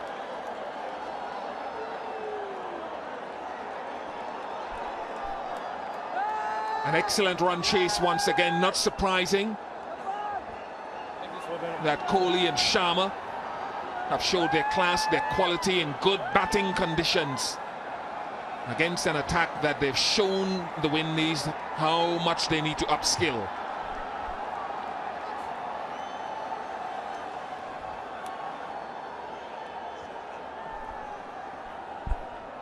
What a run chase. People who love 4s and 6s this afternoon and this evening. There's been boundaries galore, and finishing it in great style was Rohit Sharma. Smashing it out of the park, 15 4s and 8 6s, strike rate close to 130. What a wonderful innings from the hitman. Another score of 150 plus in one-day internationals. Man of the hour. But great entertainment this evening in the partnership. Virat Kohli 140 against his name, and Rohit Sharma finishing with 152. Ambati Rayudu also making a small little contribution. 22 not out for Ambati Rayudu. What can the West Indies do? Getting to 328, 22 for 8, and couldn't defend it. India winning by a lot of wickets and a lot of overs. It's been a comprehensive victory despite conceding a lot of runs on the board. Jason Holder, Karthik, was looking at a score of 300, but India getting 320 very easily in the end. Yeah, it'll be ruining the fact that many batsmen got starts. You're up against a very good batting lineup, especially the top 3. You have to do a lot to make inroads into this batting lineup, and that's the Windies batting lineup. Look at the number of starts they have and the number of deliveries which were faced to get to the number of runs. So definitely they'll feel that they let their team down. Possibly 30-40 runs more could have done something of this game. You never know. Only 2 wickets to fall for the Windies. This was India and their efforts with the ball.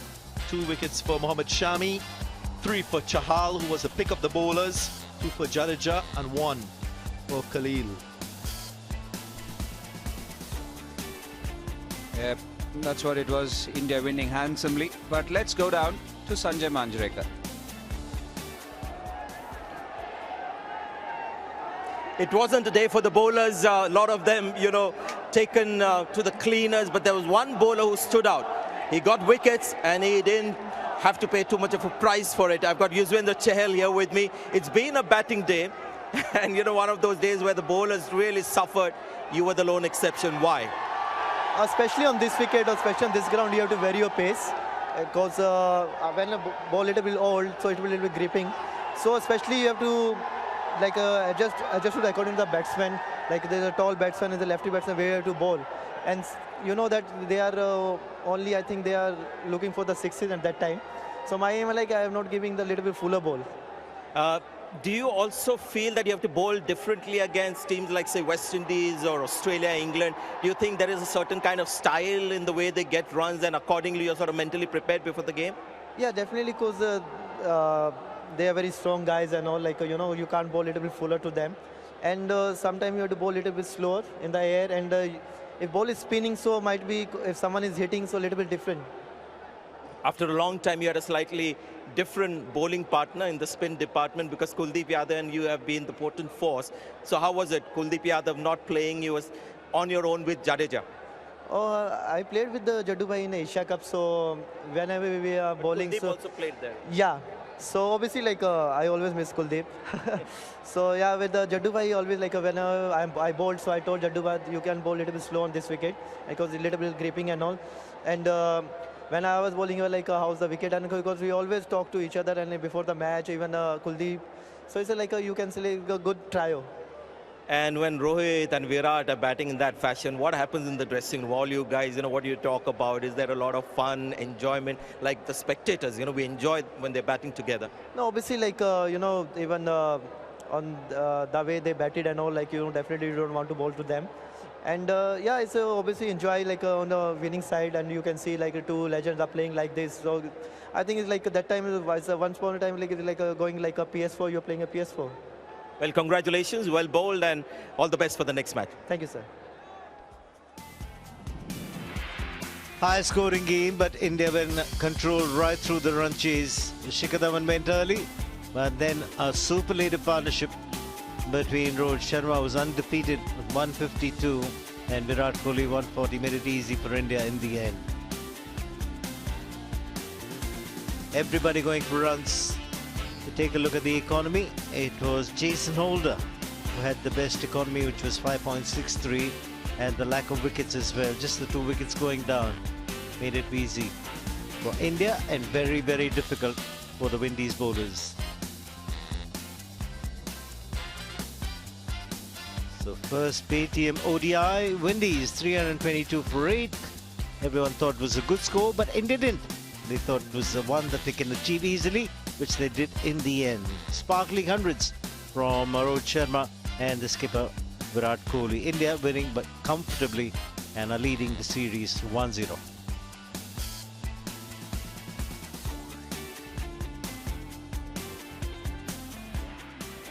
They thought the top 3 need to get most of the runs.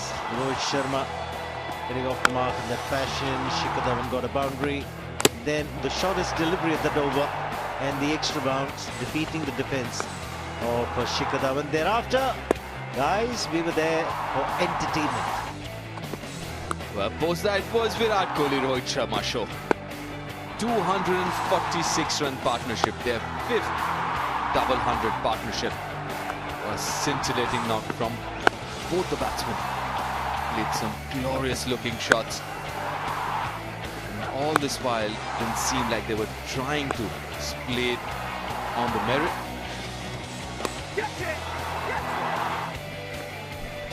That partnership was 1 run shy of what would have equaled the record partnership for India against the Windies in ODI cricket. It was not to be, but they really put India in control. Some exquisite shots, the timing, the placement, immaculate. Virat Kohli in particular. Slowly moving to his 36th ODI century. What an innings it was. That's the moment. And then Sharma took control. Increased his strike rate. It was a wonderful piece of batting masterclass from the 2. Boundaries were hit will. Batting made to look very, very easy. There were 38 fours, 11 sixes in India's innings, and a lot of them coming from the bat of Rohit Sharma. This is the way Virat Kohli was dismissed with the delivery that turned. Good work from Hope behind the stumps. They were checking for the no ball, it was fine. The final stages of the game. It was Rohit Sharma who was in a hurry, played some glorious shots. Most of them out of the park.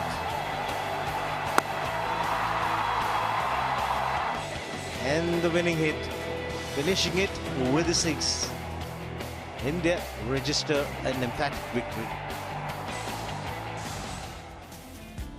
Tall scoring game, but an enjoyable one if you're an Indian fan, because you got to see 200s. Hetmeyer's the Centurion played superbly well. Would have gone on to convert that into a big 100. Karan Powell not converting his 50 into 100.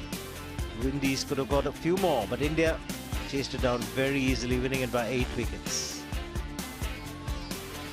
So after winning the Test series, they are 1-0 up in the one-day international series by virtue of this victory by 8 wickets.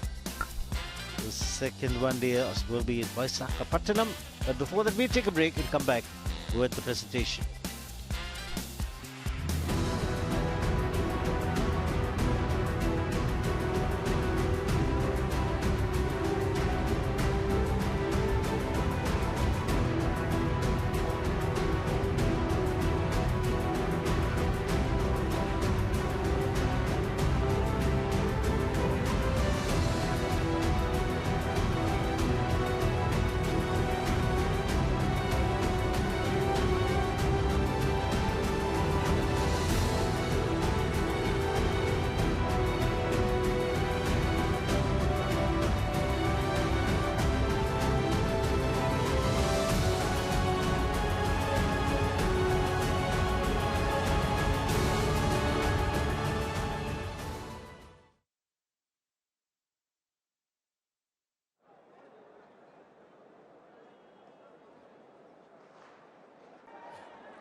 A big thank you to our sponsors, the title sponsor Paytm, our team sponsor Oppo, the kit sponsor Nike, our official partners Hyundai, Pepsi and Jana Small Finance Bank. The BCCI would also like to thank the Assam Cricket Association and all the other government agencies involved in the smooth conduct of this match. Our presentation party, starting from my immediate left, got Mr. C.K. Khanna, the acting president of the BCCI, Mr. Harbananda Sonowal, Assam Chief Minister, Mr. Saurav Dasgupta, Regional Head, Jana Small Finance Bank, Mr. Bhushan Patil, President, Paytm Mall. Welcome, gentlemen. First and foremost, if I can invite the West Indies captain Jason Holder for a little chat, please.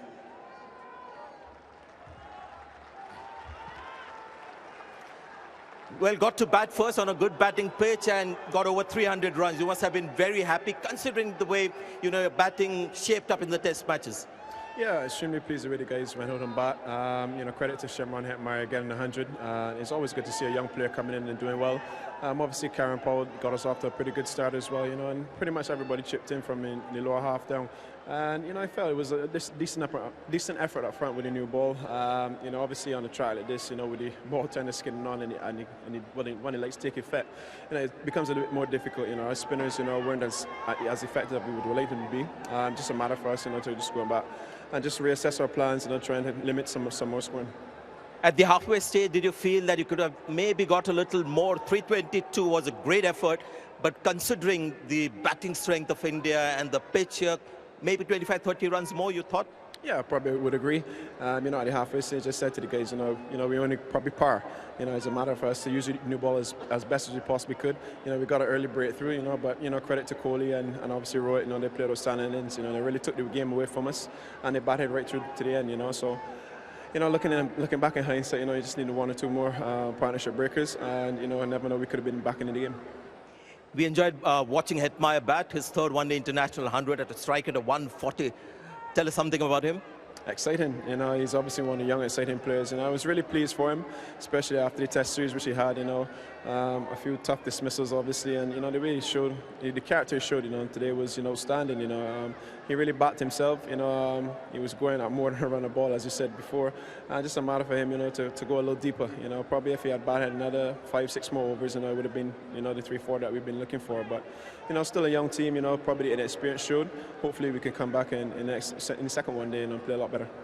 Hard luck tonight. All the best for that second man. Thank you. So that was Jason Holder, the West Indies captain. Right, next up, we are going to have Mr. Sangan Gowda from Jana Small Finance Bank to present the Jana Bankable Player of the Match. And this award goes to Rohit Sharma. 152 not out of 117 balls, 15 fours and 8 sixes. So Rohit Sharma, check of ₹1 lakh. And a trophy to Rohit Sharma. Right, next up, the winning captain, Virat Kohli, will sign the match ball for the Pepsi fan of the match as India take a 1-0 lead in this Paytm one-day series. So signing the match ball for the Pepsi fan of the match. And Virat here also the Paytm man of the match, which is not a surprise. So Mr. Bhushan Patil from Paytm will use the Paytm UPI money transfer to digitally transfer the prize money of ₹1 lakh. And there's a trophy as well to Virat Kohli, ladies and gentlemen. 140 of 107 balls, 21 fours and 2 sixes. Well done. How does it feel? Well, it's pretty good, obviously. A very convincing win for us. I thought, you know, with the bat, I think West Indies were really good. They put a really good score on the board, and 320 plus totals are always tricky. So we knew it's about one partnership, and it's never too difficult when you have Rohit batting at the other end. You always know that runs can come at any stage, so you can afford to play your game freely, which luckily for both of us came off well today. Yeah, what is really difficult is to get Rohit Sharma to play second fiddle, which you did in that partnership. Well, it happens very rarely, to be honest, because he's the one who's always taking the initiative. Among the top three, I've always been someone who's taken the anchor role mostly, because both the players are such good stroke makers that they need to back their instinct. But yeah, today it was one of those days where I felt good. So I communicated with Rohit that I'm going to keep batting this way, and maybe you can play the anchor role. And then obviously when I got out, then he took over and Raidu played the anchor. So I think that's what one-day batting is all about. It's about communication. It's about batting in partnerships. And I've always enjoyed batting with him. I think it's our 5th or 6th double hundred partnership in ODIs. And yeah, it's a pleasure to bat with him. And when we both bat like that, it's good fun out there. And we know that the team will benefit from it as well. What about the intensity? It's something that I marvel at watching from the commentary box as you come in this first match of the series. The intensity is 100%. Your hunger to get runs, the enthusiasm and the application, everything is top-notch as if it's a World Cup final. You do that every game. Not easy to achieve this. Not really, but I have a few years left in my career to enjoy this sport. Playing for your country is a matter of pride. It's a huge honor. So you can't afford to take any game lightly, and you know, you have to be honest to the sport. That's when the sport gives you back. So I try to do that. I give my 120% in the field with the bat, and while I field as well. So you know, the game accepts that. The game, you have to respect the game to get the rewards back, and that's my basic thinking. And you know, the intensity can never drop because you're playing for India. Not everyone gets to do that. So I think it needs to be respected. You played 3 seamers. Obviously, there was some thought of looking out at your seaming options. 322, were you happy with the way the seamers bowl and your impression of Shami coming back after a long time, Khalil Ahmed getting another game? Well, you know, when a side like West Indies bats like that, it's very difficult to contain them. Wickets will fall at regular intervals, but they were going over 6.5 regularly. So I wouldn't be too harsh on the bowlers because the pitch was really good to bat on. And as you saw in the second half, I mean, you know, we chased it down 9 overs or 8 overs to spare. So I wouldn't be too harsh on the bowlers. Yeah, maybe we could have applied ourselves much better and, you know, bowled in better areas towards the later half of the innings. But that's something to learn and analyze from the bowling point of view. Congratulations on the win. 323 is not a small score, and you achieved it with plenty of overs to spare. So well done. Congratulations and all the best for the next game. Thank you very much. Thank you. That's Virat Kohli, the Indian captain, and thank you very much to everyone here, the Honorable Chief Minister of Assam as well. Thank you. Well, just the second match at this venue, and we had a packed house, and we had terrific entertainment right through. Windies putting up a big score, 322 parade, and India winning it comfortably, mainly because of Rohit and Kohli. India winning by 8 wickets and lead the 5-match series 1-0. Second game where we will be heading south to the coastal city of Visakhapatnam. That will be on 24th October. Our telecast will start at 1:20 p.m. Till we see you then, it's a very good evening from all of us here in Guwahati.